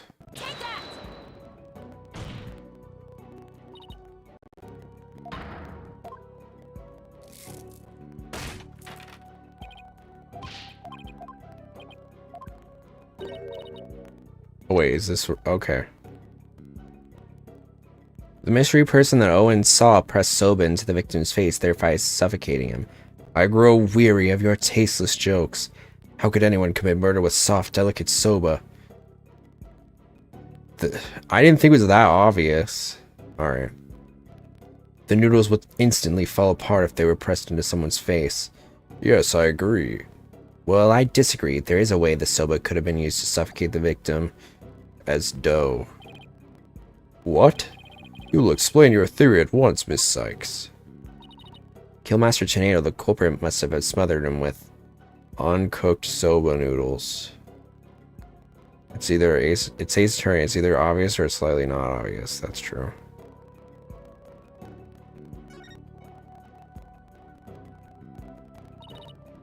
Culprit must have pressed uncooked soba noodles into the victim's face.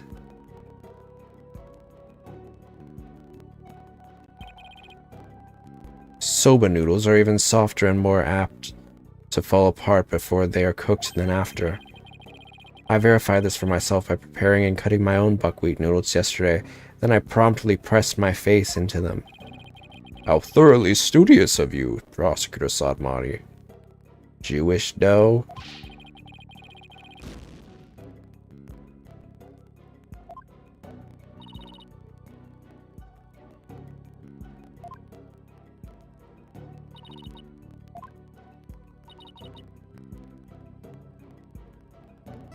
Uncut, bro.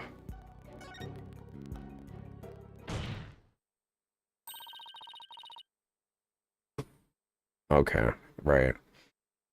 The culprit must have used the soba. I thought Jewish people were cut. They're uncut?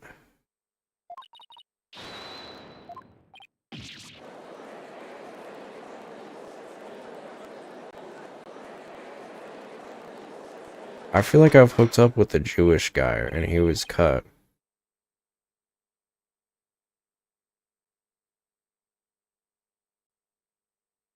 That's kind of just a... I don't know. I don't check nor am I Jewish. I'm pretty sure most religions are like penis cut. Christians, Jewish people, Muslims.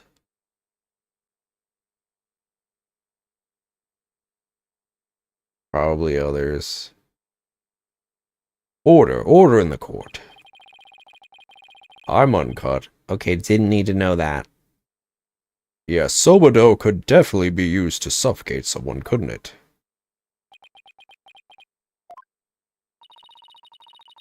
Are you alright, Prosecutor Sadmati? It's just letting the soul of the victim know that the accused will finally face justice thanks to the foolish lawyer before me. Huh? What are you talking about? Allow me to summarize your statements. As the accused was killing the victim, he was slashed in the face by the victim's knife. The weapon he used to suffocate the victim with was the dough in the dressing room. He then disposed of the murder weapon by cutting the soba dough into noodles. In court for 5 hours and this dude is still yapping about souls. Yeah. Why, you smarmy. My favorite souls are Dark Souls. Catch Drosera's Elden Ring playthrough twice a week, every week. Afterwards, the accused put the victim's face into the bowl of soba noodles and broth to wash off the blood that had dripped onto the victim's face from his own. And there you have it, the true sequence of events behind this foul affair. Now wait just a moment. I never once said that Mr. Wet was the culprit. Who but the accused knows how to cut dough into noodles, defense? Yeah. That's a very good point, Prosecutor Sadmati. Wouldn't the blood still be there? They didn't test it? That's true. I heard that cutting soba dough into uniform noodles requires considerable training. But then what about the dying message? How do you explain that? The defendant wouldn't have known about Uendo's Owen personality. Perhaps the victim was simply playing with the cards and they hold no other meaning. Yeah, that's definitely not the case. Perhaps he spelled out Owen's name in jest, sometime before his murder.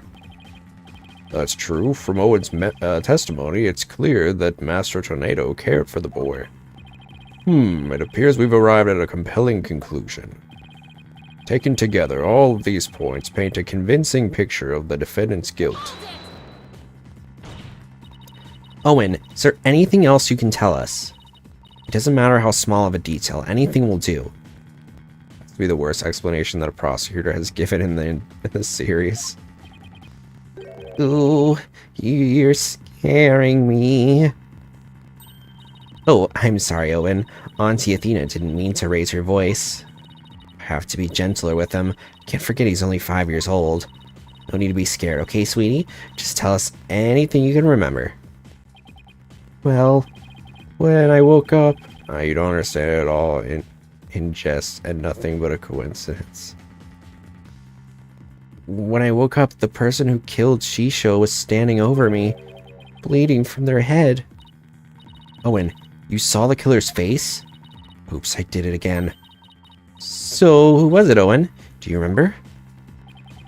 Oh, I don't know who it was. I'm picking up some noise. It means there's still something to uncover in Owen's testimony.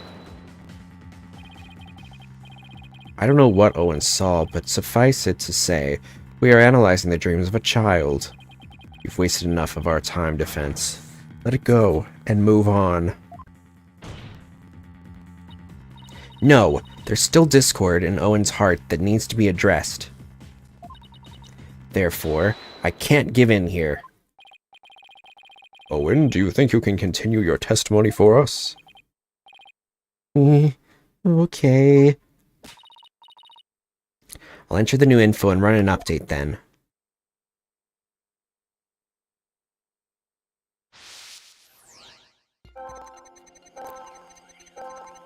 Shisho had blood on his face and a knife in his hand. He was on the floor and somebody was smooshing dough into his face. Couldn't move at all. I was so scared I passed out. Long-ass mood matrix, almost as long as Yuri Cosmos. And when I woke up, the person who killed Shisho was standing over me. Okay, why were you happy?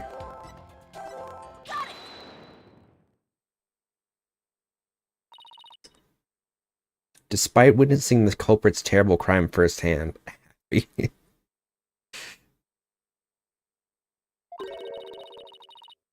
One experienced a positive feeling, one of relief? Maybe he pissed himself. I don't know, man. He's 5. They don't really do that, do they? Kind of stop doing that. Maybe, do you? Or who could make a child happy? Maybe someone he knows? Nah. The person the witness saw was no stranger, rather it was the accused. Therefore, it was only natural that he felt some level of relief when he saw a familiar face. Defense, end this madness and sully your soul no more. Owen, who did you see? That nice smell. I love the smell. That perfume.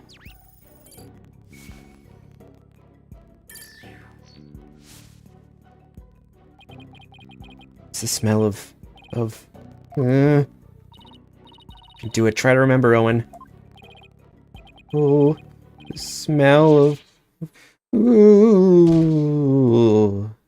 So it was you, Nayuta. Owen?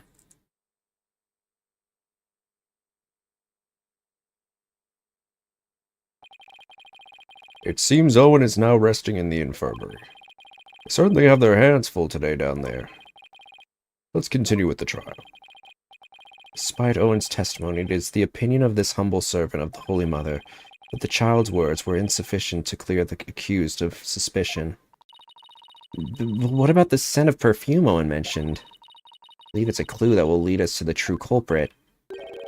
But there are thousands of perfumes in the world. Could have been the scent of the hair product the accused used. He does have one amazing hairstyle, so that's certainly possible.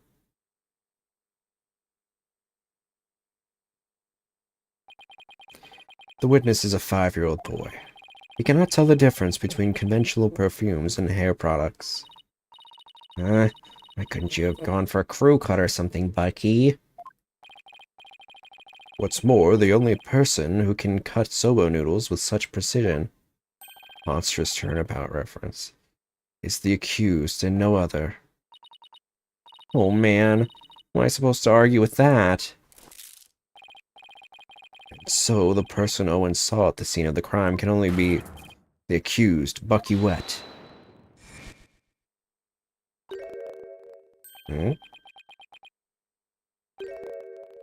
Oh? What the? Hey! I never use hair products or anything with a smell. If I wore something like that, the smell'd get into the soba. Boom! Check it.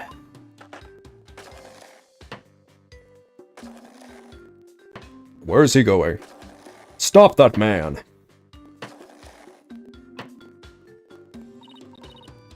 Mr. Wet, aren't you supposed to be resting in the infirmary? Whatever. You think I let my soba stink of perfume? Try that chilled soba for yourself and see. I believe we have no choice but to try it, strictly for examination purposes, of course. And not because I'm a hungry bitch. Now then, let's dig in, shall we?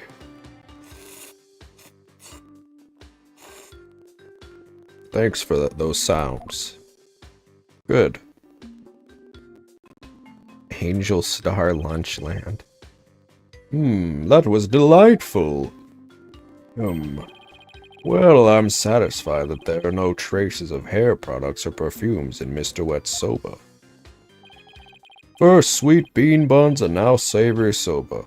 What a delectable trial this has been. Guess no Postmates for me today. But I'll probably order some anyway. This texture is different from the soba I had the other day. Reminds me of a dish we have in Korean called banupun. What do you think, Miss Chickadee? My soba's pretty good, isn't it? It's delicious. Don't you think so, Simon? Mid. It still pales in comparison to his late father's cuisine. Tommy, why you always gotta be so hard on me? Bailiff, take the defendant back to the infirmary at once for some rest. Rest? Hey, I ain't a lump of plain old weedy udon dough, you know. I'm fresh like my soba. You don't let soba dough rest. It's all about the 3 freshes of soba. Riding the seeds fresh. Cut the dough fresh. Pee it out. I don't know what the third thing was gonna say. Good grief. Yare, what a defendant.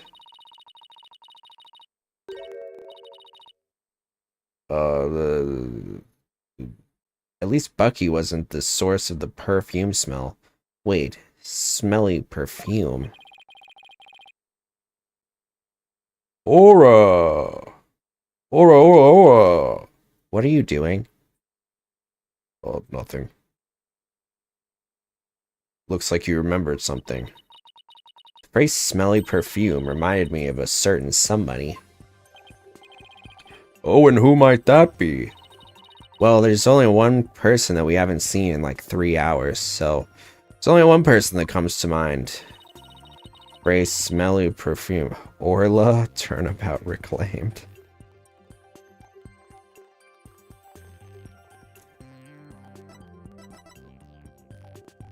She's 34? Alright. Geru Tornado? Yeah, she did smell very nice, didn't she? I knew it was you, Simon Blackwell. Just a moment, defense. You would throw suspicion on Geru now because of a scent? First you can hear, and now you can smell. What other scents do you have? All of them? Your Honor, there is no need to go along with these ever-changing claims of the defense. I suppose their claims have been awfully inconsistent. But Geru couldn't have been at the crime scene. Could have been in the crime scene. I would throw it on her because she's the only other person introduced in this case. Yeah. Yes, but... You'll get to see those balloons of hers if we call back the witness stand. Her boobies? How vulgar. His Honor is not interested in such things. Hubba hubba. Ahem. Settling the matter of her balloons aside entirely. I do believe it's appropriate to ask Geru some questions given the circumstances, and yes, I do want to see her badonkadonks. This has nothing to do with her balloons, of course. Melissa Foster, welcome back to the stand. Thank you, Your Honor. Volkunka.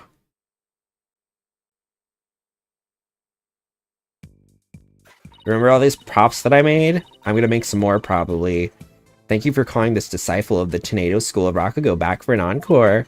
It's me, the balloon artist you all know and love, Geru Tornado. 1, 2, balloon!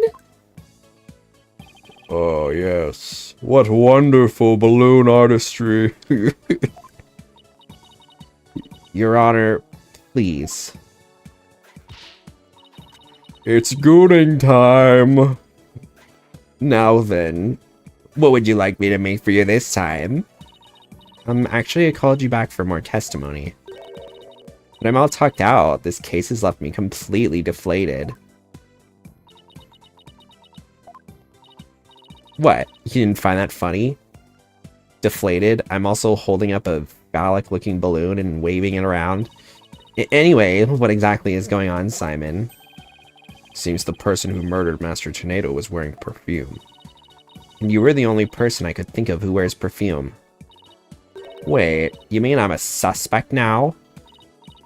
Carol, you knew about Owen, right? Well, yes. I often played with him at Shisho's request. So that means you could have left that fake dying message, right? What? Just because I wear perfume and know Owen, you think I'm a murderer? Oh, how could you? The witness is absolutely right, with no evidence but the distorted memories of a small child. It is outrageous of the defense to accuse this woman. That's right. You don't even have any proof. You may step down from the stand, Geru. The defense does not have one scrap of evidence that connects you to the crime. Wait just one moment. I may not have proof, but Owen's testimony is still... Enough. Please feel free to leave, Geru. But I'm so close. There must be something I can do. Well, if the prosecutor says that's okay, then I guess I'll be going now.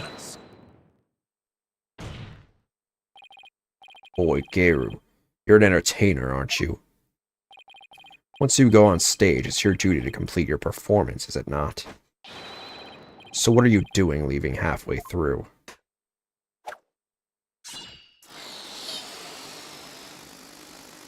It worked once. There's a bandage on Geru's forehead. Since we know that Master Tornado's killer has a cut on their face somewhere. Impossible. How did you know, Simon? I didn't, but I had to take a chance and see for myself. Now, unfortunately, I will be arrested for assault. Otherwise, your theory would remain a groundless accusation. Your Honor, Prosecutor Sadmati, the scent of perfume and injury on the forehead, these things are completely consistent with Owen's testimony. It's just a coincidence, nothing more, Your Honor. In short, the mysterious individual Owen saw in the dressing room could have been Geru. Miss Sykes? Does this mean you are formally indicting the witness for the murder of Taifu Tornado? The one with the gorgeous balloon honkers? I will not stand for this. As you know, I never stand, but I definitely won't stand for this. Should your accusation prove to be false, I hope you are prepared to pay the price in full. No, Your Honor, I'm not. Simon, what price is he talking about? I thought that should be obvious. Prosecutor Sad Monk is saying he'll see to it you never stand in a court of law again. I must say, though, he knows how to make a trial interesting. So whose side are you on, Simon? Go on, then, into the deep end with you. You really have but one choice anyway. Well, Miss Sykes, I'm waiting. With regards to the witness, Geru Tornado, the defense wishes to indict her. Indict the clown. There's no reason for me to hold back, not if I really believe in my client. The defense wishes to formally indict Geru Tornado for the murder of Taifu Tornado. I've tried to be merciful, but now not even your pleas will reach the Holy Mother's ears. Oda levels of foreshadowing of case 4-1 through 4-4 explanation years after the fact.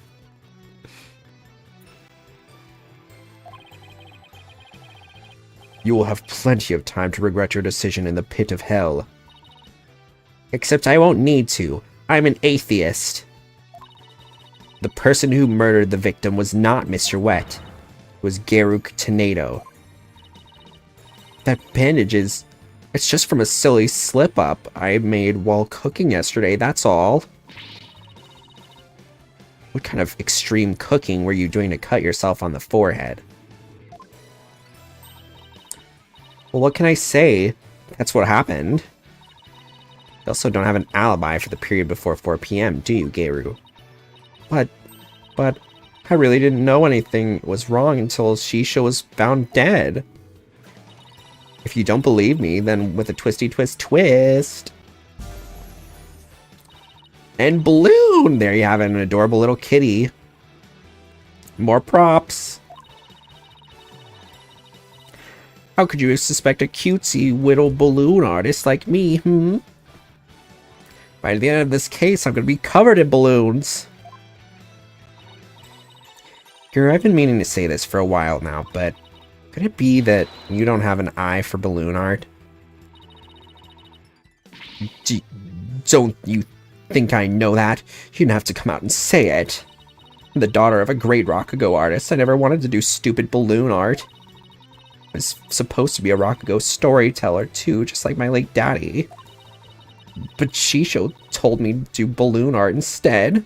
But she has big balloons, though.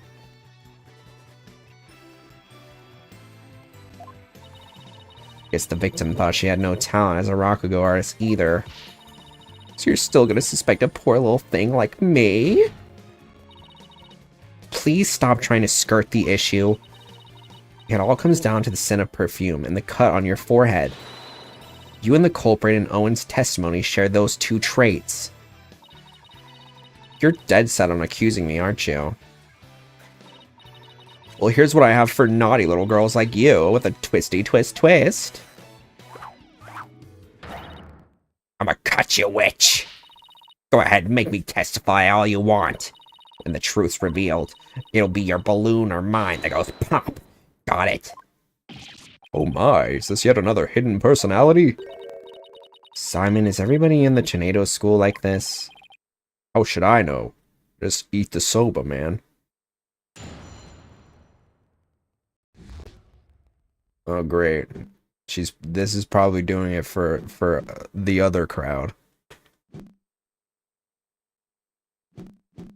Aren't you a regular, pal? Yeah, I visited the dressing room during that time to make a courtesy call after my act. Shisho and Owen were in there, but they were both snoring up a storm. I saw the note Shisho left, so I just left. Didn't want to disturb him, you know. The perfume Owen smelled must have been left over from when I visited. So Gary's saying she went into the dressing room, but then left right away. Don't take her at her word. Come on, do you really think I would? Melissa Foster to Dahlia Hawthorne. Just trying to figure out how to get her to talk about what really happened. Now then, Miss Sykes, you may proceed with your cross-examination.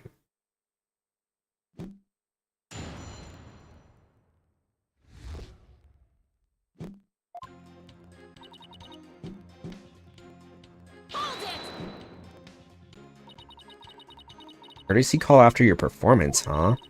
Come to think of it, Uendo mentioned making the same kind of visit. Yeah, a visit to your master before and after your routine. That's just common courtesy with us Rakugo artists and entertainers. So that means you paid the victim a courtesy call before your performance too, right? What did you see at that time? Just having a drink and getting himself into a festive mood. Master Kinky. You like to say that drinking gave him a silver tongue. So he was already drinking by then. Wendo wasn't there in the dressing room just yet at the time. Oh, my props are back. Must have gone in there during my act, because when I went back, Shisho and Owen were in there, but they were both snoring up a storm.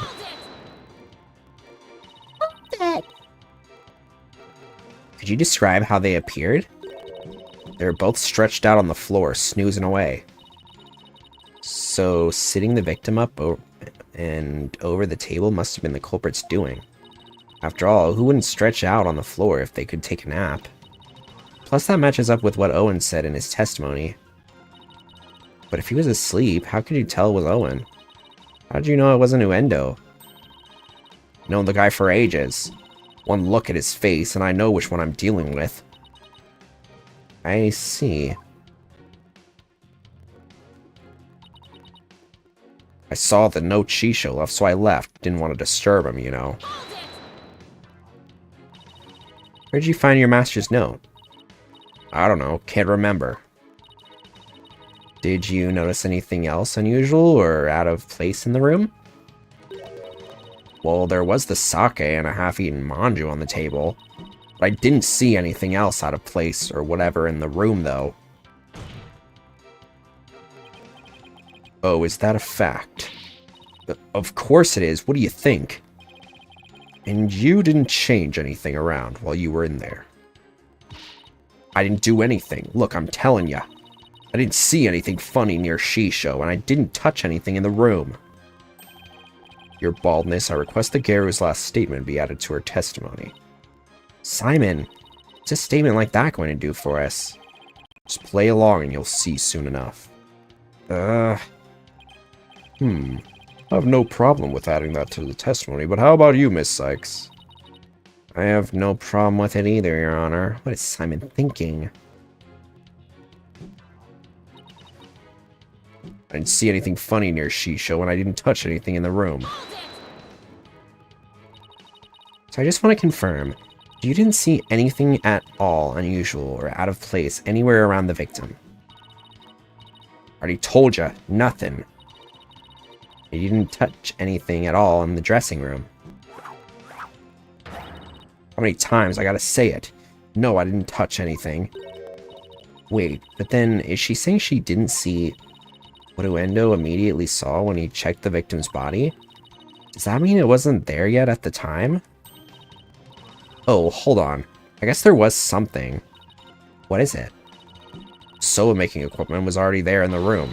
That means Bucky must have done something, must have been in there in the dressing room before me doing something.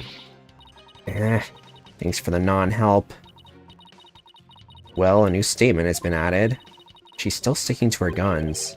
She said she didn't see anything unusual in the dressing room. But that strikes me as a little strange on its own. Really? Why?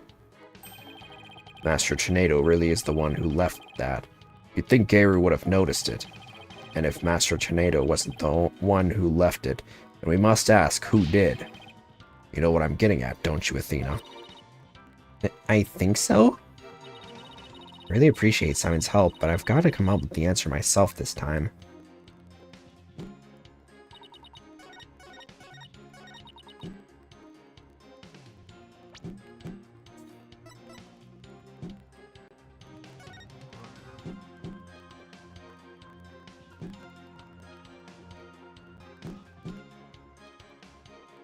You didn't see anything funny. Not even the cards? Garu, you said you didn't notice anything odd or unusual near your master. You also said you didn't touch anything in the dressing room. That's right. What about it? And I wonder who left that dying message with the Karuta cards. What are you going on about? It had to have been that Bucky. Sorry, but that's not possible. Because only 3 people knew of Uendo's personalities. Uendo, your master, and you.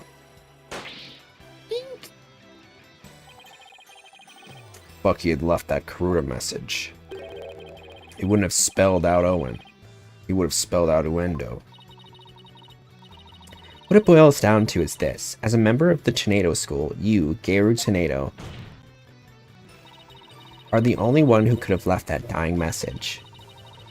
As the person who left that message, it's clear that you are Master Tornado's killer. Grah! Will you ever quit your yapping? You are like wretches clinging to the spider thread of salvation. Allow me to cut that holy thread from the heavens and bring you back down to earth.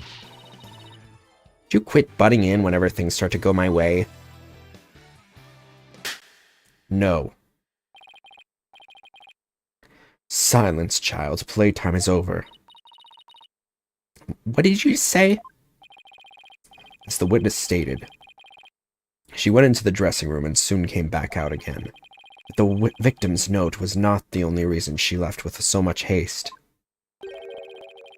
There was another reason that compelled Garu to leave at once. Garu, would you please relate said reason to the court? There was a reason why Garu had to leave the dressing room. There was a reason, sorry. Well, I didn't want to show you this, but I guess I got no choice. Keep your eyes peeled, because here it comes.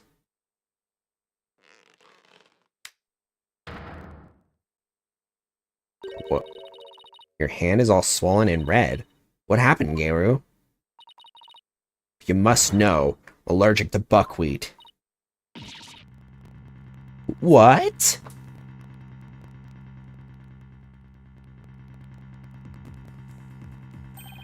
So you used it to...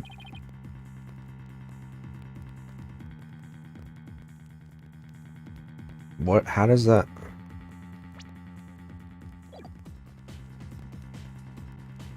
So you use the I'm confused. How does that disprove anything?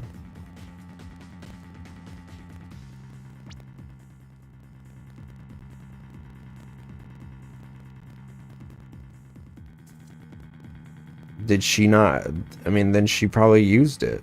Like, what? Am I wrong? Like, didn't she... Okay.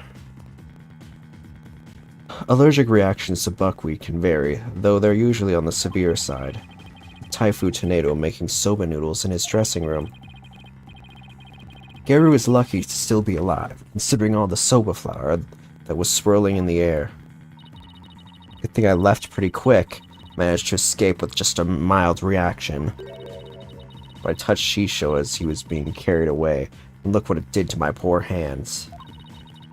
Must have been soba broth on his clothes or something. I'd inhaled any of that soba flour, I'd have a seizure, and it'd been good night Garu. Never could have stayed in that dressing room for very long. Person allergic to buckwheat couldn't be in a room with soba flour in the air, and certainly couldn't use soba dough as a murder weapon either. This isn't good. You knew it would come to this, didn't you? That's why you never mentioned her allergy. As if I would do anything so underhanded. I was simply trying to protect the privacy of the witness. Sick of all these accusations. Why don't I just testify and get it all out in the open, yeah? Okay, girl. Whatever you say. If I come into the slightest contact with buckwheat, I get an allergic reaction. With that much soba flour in the air, that room could have literally killed me. Look at my hand. Just touching Shisho's body caused this much damage. There must have been soba broth on his clothes. So I never could have committed that murder in the dressing room. I don't know. I feel like you could.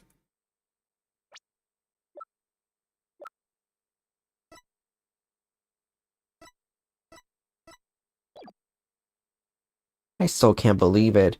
Nobody told me she had a soba allergy. Did you know, Simon? Does it look like I knew? Protect the privacy of the witness, my foot. What a dirty trick. Now what do we do? There's only one thing to do. Put Prosecutor Sad Monk to shame with your cross-examination. Right.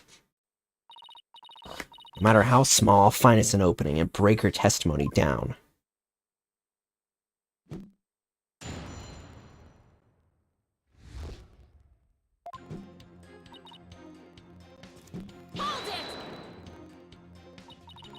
You're not lying about this soba allergy of yours, right? Of course not. I swear on the grave of my father up in heaven. I can even get you a doctor's certificate if you want. He seems to be telling the truth. I've had this allergy for as long as I can remember, but I've never dreamt in a million years it'd clear me of murder. And you'll come out of this smelling like a delicate buckwheat flour to boot. Well said, Your Honor.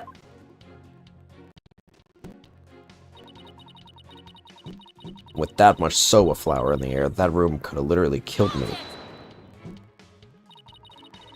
I'll give you that. There was quite a bit of flour scattered about in that dressing room. But you went in to pay your respects to your master regardless, right? Yeah, but like I said, I came right back out. I mean, the soba-making tools were right there. Better believe I was careful to not breathe any of it in. You still could have committed this crime if you'd held your breath while doing it. Don't be ridiculous. Would have suffocated to death before Shisho did. Yeah, I guess you're right. Jeez, get a grip, will ya? Look at my hand. Just touching Shisho's body caused this much damage. Maybe there's a twist here, like you're actually allergic to dogs and not soba? You kidding? Bring my little Jigemu in here. I'll hug and squeeze him like there's no tomorrow. I'm telling you, I have a genuine, honest-to-goodness soba allergy. Defense, the witness clearly has an authentic allergy to buckwheat. Any further deliberation on the matter would be meaningless, pointless, worthless. You heard the man, lawyer girl. Alright, fine. Just starting to think the same thing myself. Doesn't mean I have to like it, though. I probably got this allergic reaction on my hand here because I touched Shisho.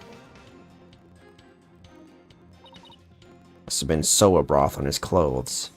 I have a question about that, actually.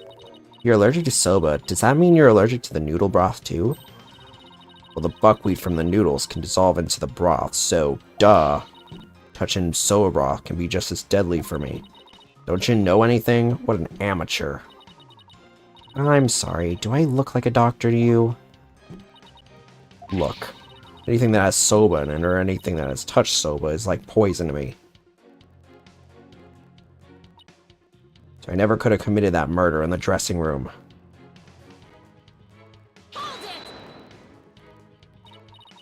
So I just want to cover all of my bases, but could the murder have possibly occurred somewhere other than the dressing room? That is out of the question. By even asking, you show your complete disregard for all we have discussed until now. Yes, I have to agree. Defense can't go around suggesting new premises without basis. Fortunately for you, Shisho didn't take a single step from his dressing room around the time of the murder. Which was 6 a.m.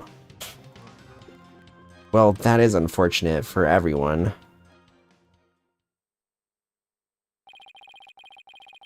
Geru could not have possibly committed this crime in a room where soba was being made.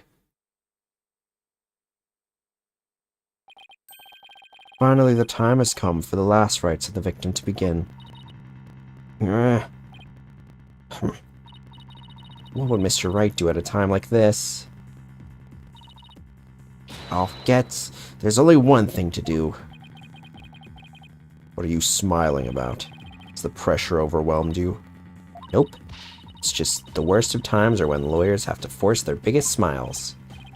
I see. You have no rebuttal, and so the only thing left to you is to smile. Oh, ho, ho, ho, ho. That's where you're wrong. I do have a rebuttal. Turn your thinking around, Athena. Don't try to figure out how Geru, who is allergic to soba, could commit the crime. Figure out how Geru could be in that room and not have an allergic reaction instead. Let me rest? Heh.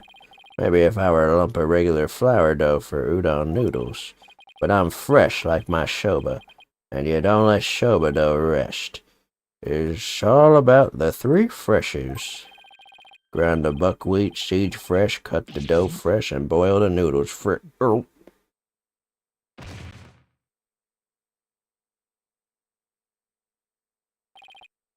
He's blacked out.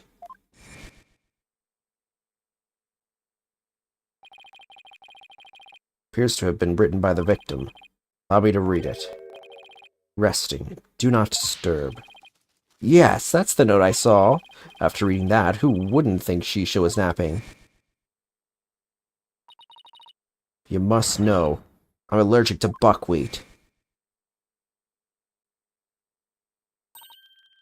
Mon Dieu! What if that certain piece of evidence doesn't mean what we think it means? If it's the case, I might be able to prove that Geru could have committed this crime. No matter how hard you search your mind, you cannot overturn facts. Well, Miss Sykes, if you have no further objections, I'll hand down my ruling. True, I can't overturn facts, but what if we got our facts about a piece of evidence wrong?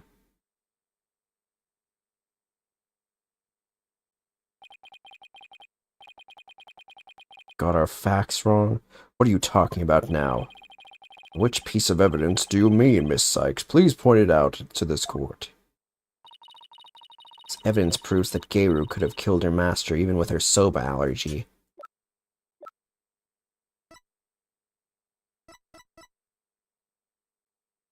Uh...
Were they dumplings?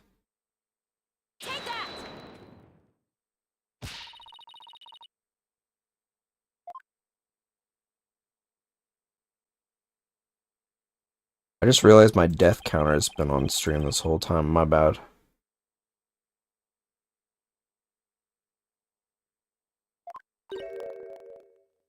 That is not part of Ace Attorney.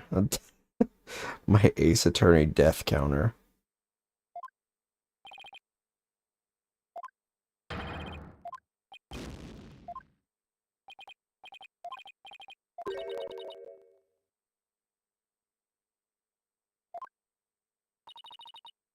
Cause she was wearing gloves? I don't know.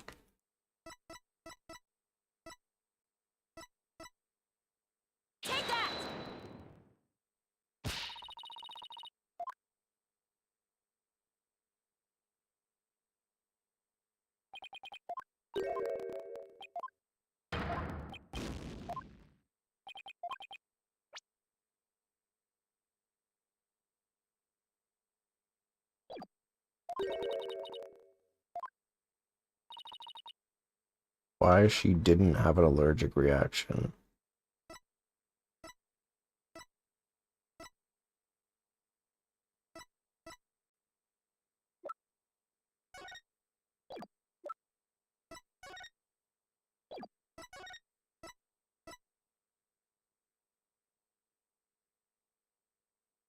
Cause it wasn't made out of buckwheat?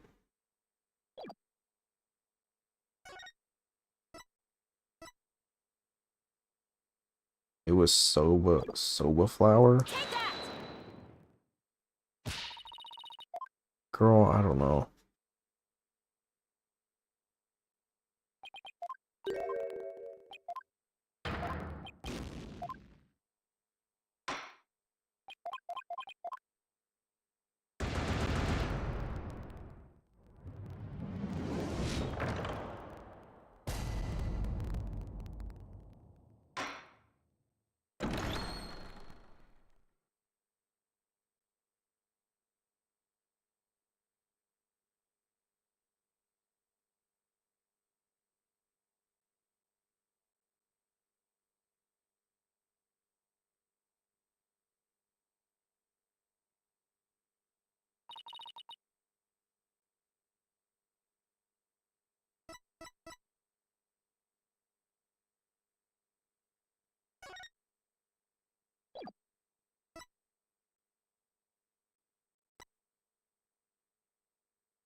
this point, I'm just guessing.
The last one. It's Master Tornado's note. The note? Preposterous. What possible connection could there be between the witness's allergy and that note? The answer lies in the true meaning of this note. Its true meaning? This note does not mean I am resting, do not disturb, as we had assumed. But rather, it actually means this dough is resting, do not disturb it. Wait a minute, Athena. That doesn't make any sense. This whole case doesn't make any sense. You're right, it doesn't. After all, as Bucky told us many a time, you don't let Soba dough rest. What's all this jibber-jabber got to do with anything? Is it the home stretch? This note and Mr. Wet's words have led me to the conclusion that Master Tornado was making udon noodles.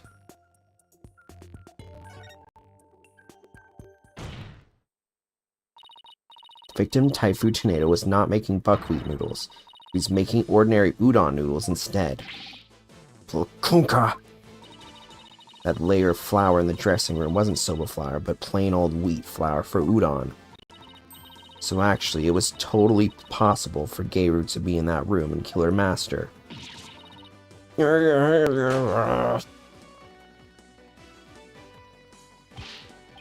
What? But if that's true, it changes everything. Your Honor, the defense requests that the flour in the room be tested immediately. Soba noodles were found in the bowl, and Geiru did have a reaction on her hand. How do you expect those things? Well... Even were it udon flour instead of soba, you still cannot prove Geiru committed the crime. But... Don't lose your nerve now. Keep charging forward or you'll feel my blade at your back. Enough with the threats already. I got it. Talk about pressure. Alright, Athena. Take a deep breath and go over everything again. Here it is. Rain Blast. I'm going to revisualize this case from start to finish. I have to find conclusive evidence that Geiru committed this murder. What was Master Tornado making in his dressing room? Udon.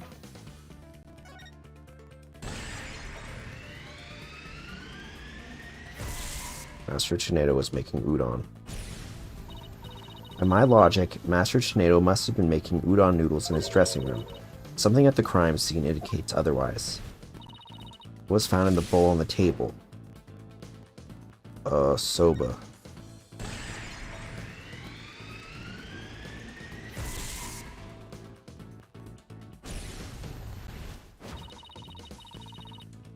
Even though the master wasn't making soba, soba noodles were found at the scene. So that means the noodles have had to have come from somewhere. Wait a minute, one mysterious serving of soba noodles? That sounds familiar.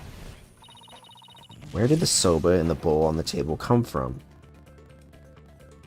The master's soba stock?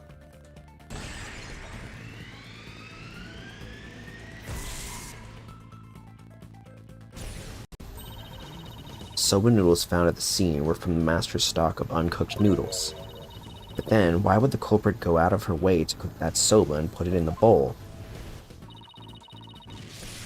Why did the culprit cook the soba noodles and put them in the bowl?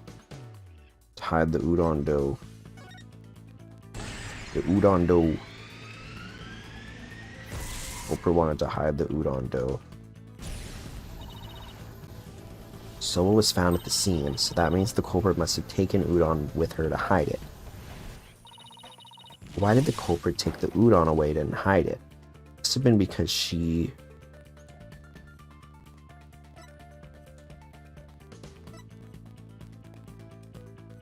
killed him with the...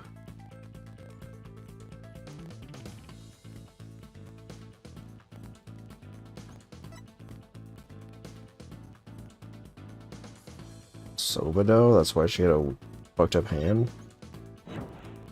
No. That's not it. She's allergic to soba. She couldn't even handle soba dough, let alone kill somebody with it. Ooh, poor soba dough. I almost falsely accused her of killing someone else. What about the udon dough? Or wait. Yeah.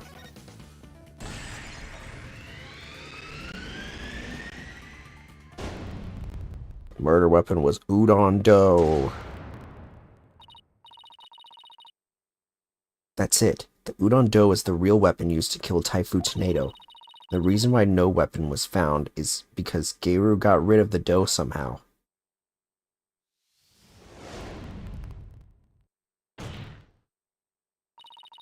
The real murder weapon was the udon dough the victim made. We can find this dough that'll prove my theory correct. And undeniably prove Geiru's guilt. Even if we could find this dough, what makes you think that it would prove she's the one? Please recall Owen's eyewitness testimony, Prosecutor Sadmani. If the injury on Geiru's forehead was caused by the victim's knife, then Geiru's blood must have dripped down onto the dough used as the murder weapon. That would make the dough pretty conclusive evidence, wouldn't you agree? But where is that conclusive evidence? Let us hear your theory on where this murder weapon is. Well, I can't find the answer in the evidence I have on hand. We'll lose this trial. So how did Geiru get rid of the udon dough? Think, Athena. What do I have that points suspicious behavior on Geiru's part? Now then, Miss Sykes, let's hear your answer. Where is the real murder weapon hidden? Nice barking you did there. I assume you have the bite to back it up. Stop distracting me, especially not right now. This piece of evidence can point us to the location of the hidden murder weapon.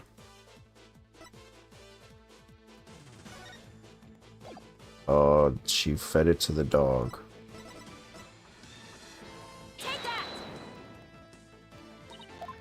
Geiru? Huh? What is it? I'm just an innocent girl. I don't know anything about murder. Stuff that cute act in your balloon hat. Trah! Geiru got rid of the dough she used to kill Master Tornado in a bold and daring way. She did it right in front of Prosecutor Blackwell's nose by feeding it to her dog. No, Of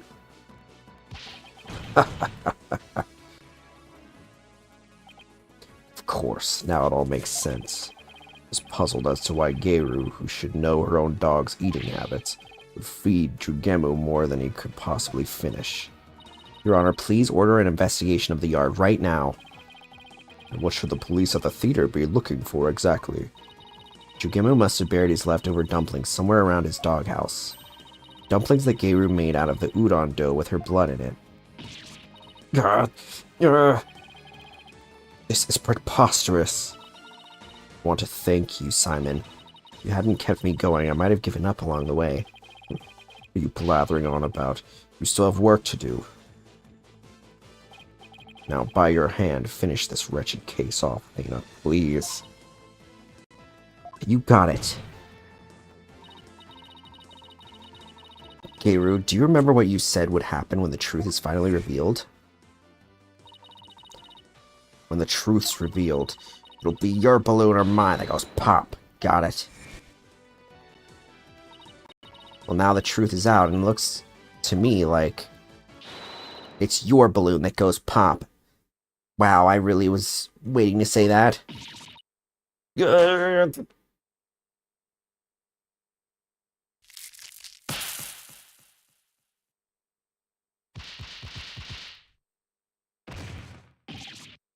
Oh, Kunko! I'm a Rakugo artist. I was the one who was supposed to inherit that name. But then, Shisho.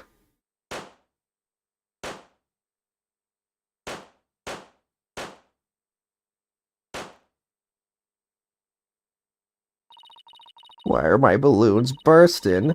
Daddy, are you mad at me? I've been a bad girl. I...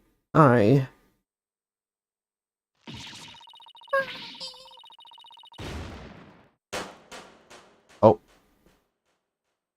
They were fake? Ba, ba, ba, ba, ba. Ooh.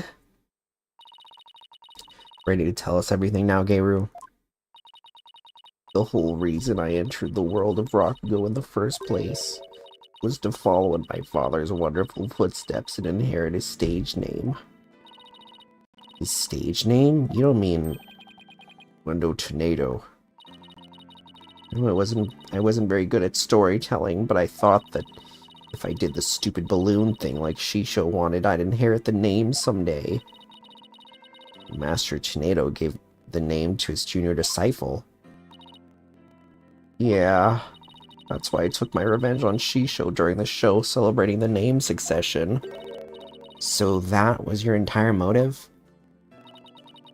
I doubt anybody else could understand, but inheriting my father's name was everything to me. It was my whole reason for living. All the days you could have taken your revenge. Why did you choose the day of the show? Because I wanted to pay Uendo back for stealing what was rightfully mine. I wanted to pin the blame on him at the show where all the Tornado fans were gathered. Then Uendo tried to shift the blame onto Bucky Wet. Now we know the whole story. There's just one more thing I want to know. Oh, did you know Master Tornado was making udon in his dressing room yesterday? No, I didn't.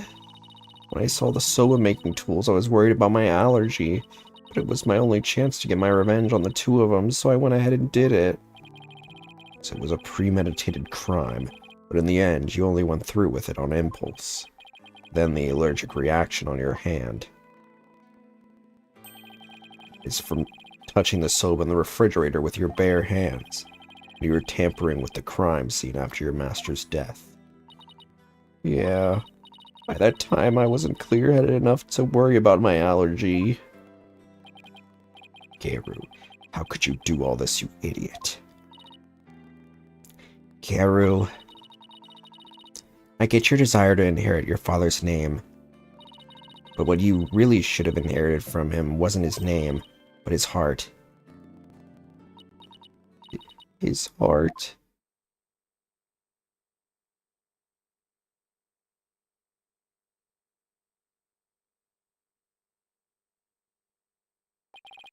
Do you have anything to add, Prosecutor Sadmati? Any objections? No, Your Honor. Miss Athena Sykes? Yes? It's the first time he's used my name.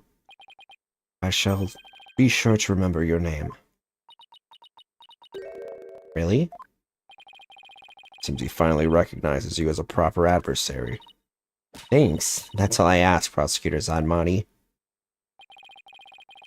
Looks like there are no further objections. Bailiff, please bring in the defendant.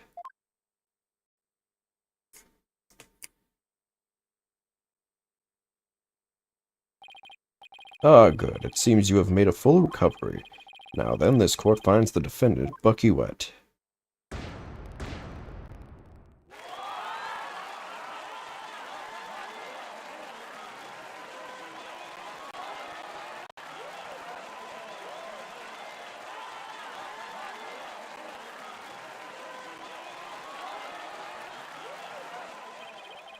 This court is adjourned.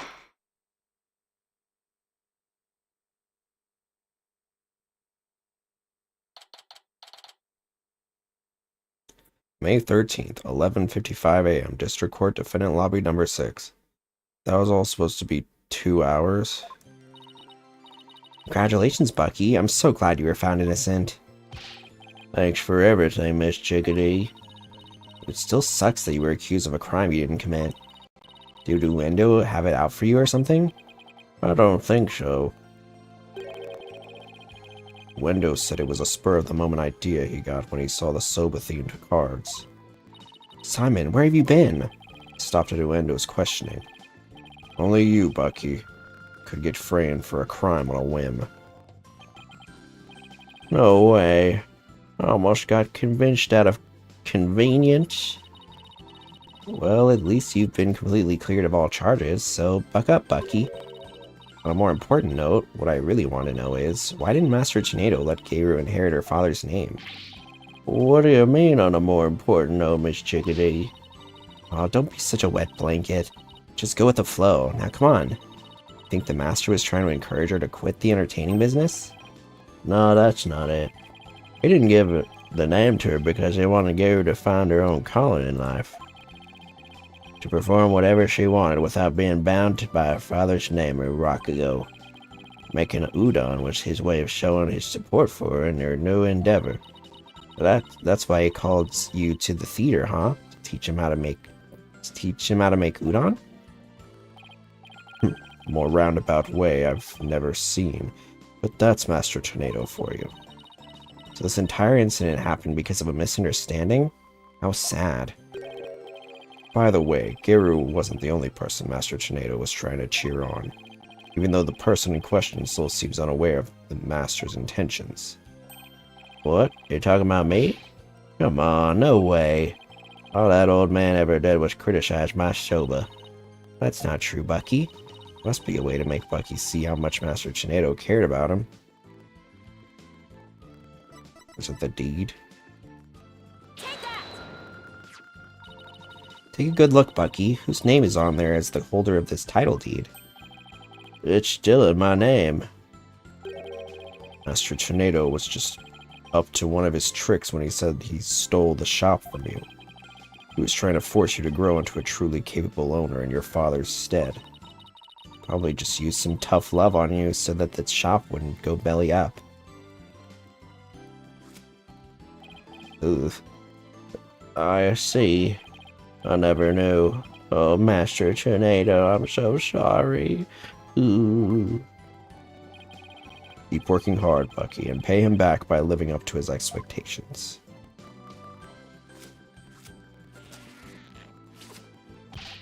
Thanks, Simon. You too, Miss Chickadee. One day my soba's gonna be so good it'll knock that old man's socks clean off.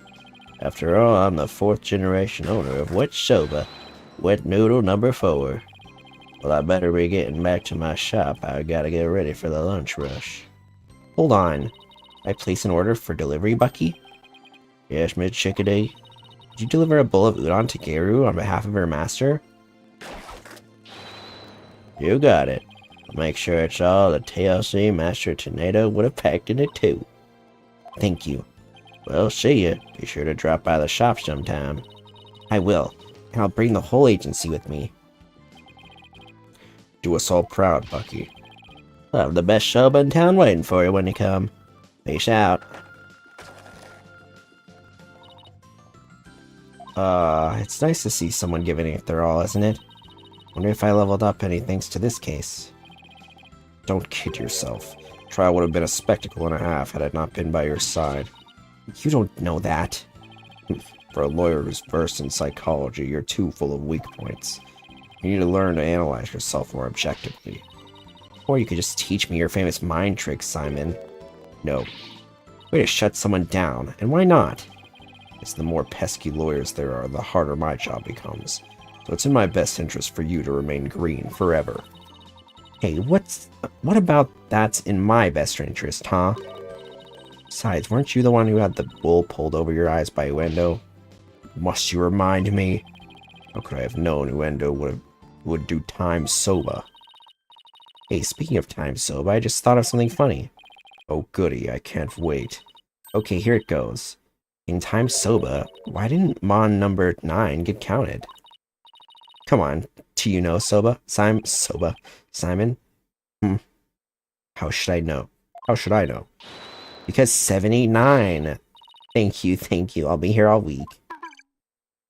ROTFL? That I should have known. Come on, let's go get soba or something and go home. Your treat? I'll treat you to 50% of the tab, and don't forget you still owe me for that manju. Really, Simon? Wouldn't hurt for you to pay for me every once in a while, you know? Quit squawking and start walking, Athena. Hey, wait for me!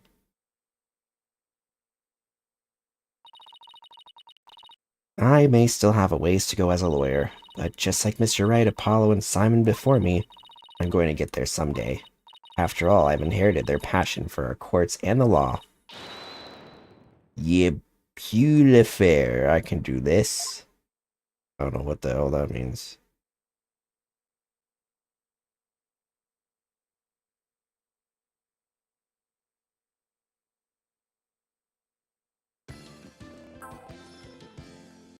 Well, there it is, folks. Interesting case.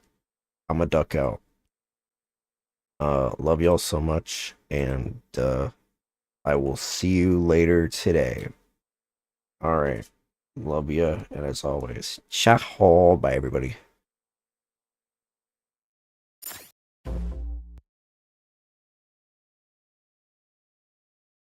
Woo, woo, woo, woo, woo.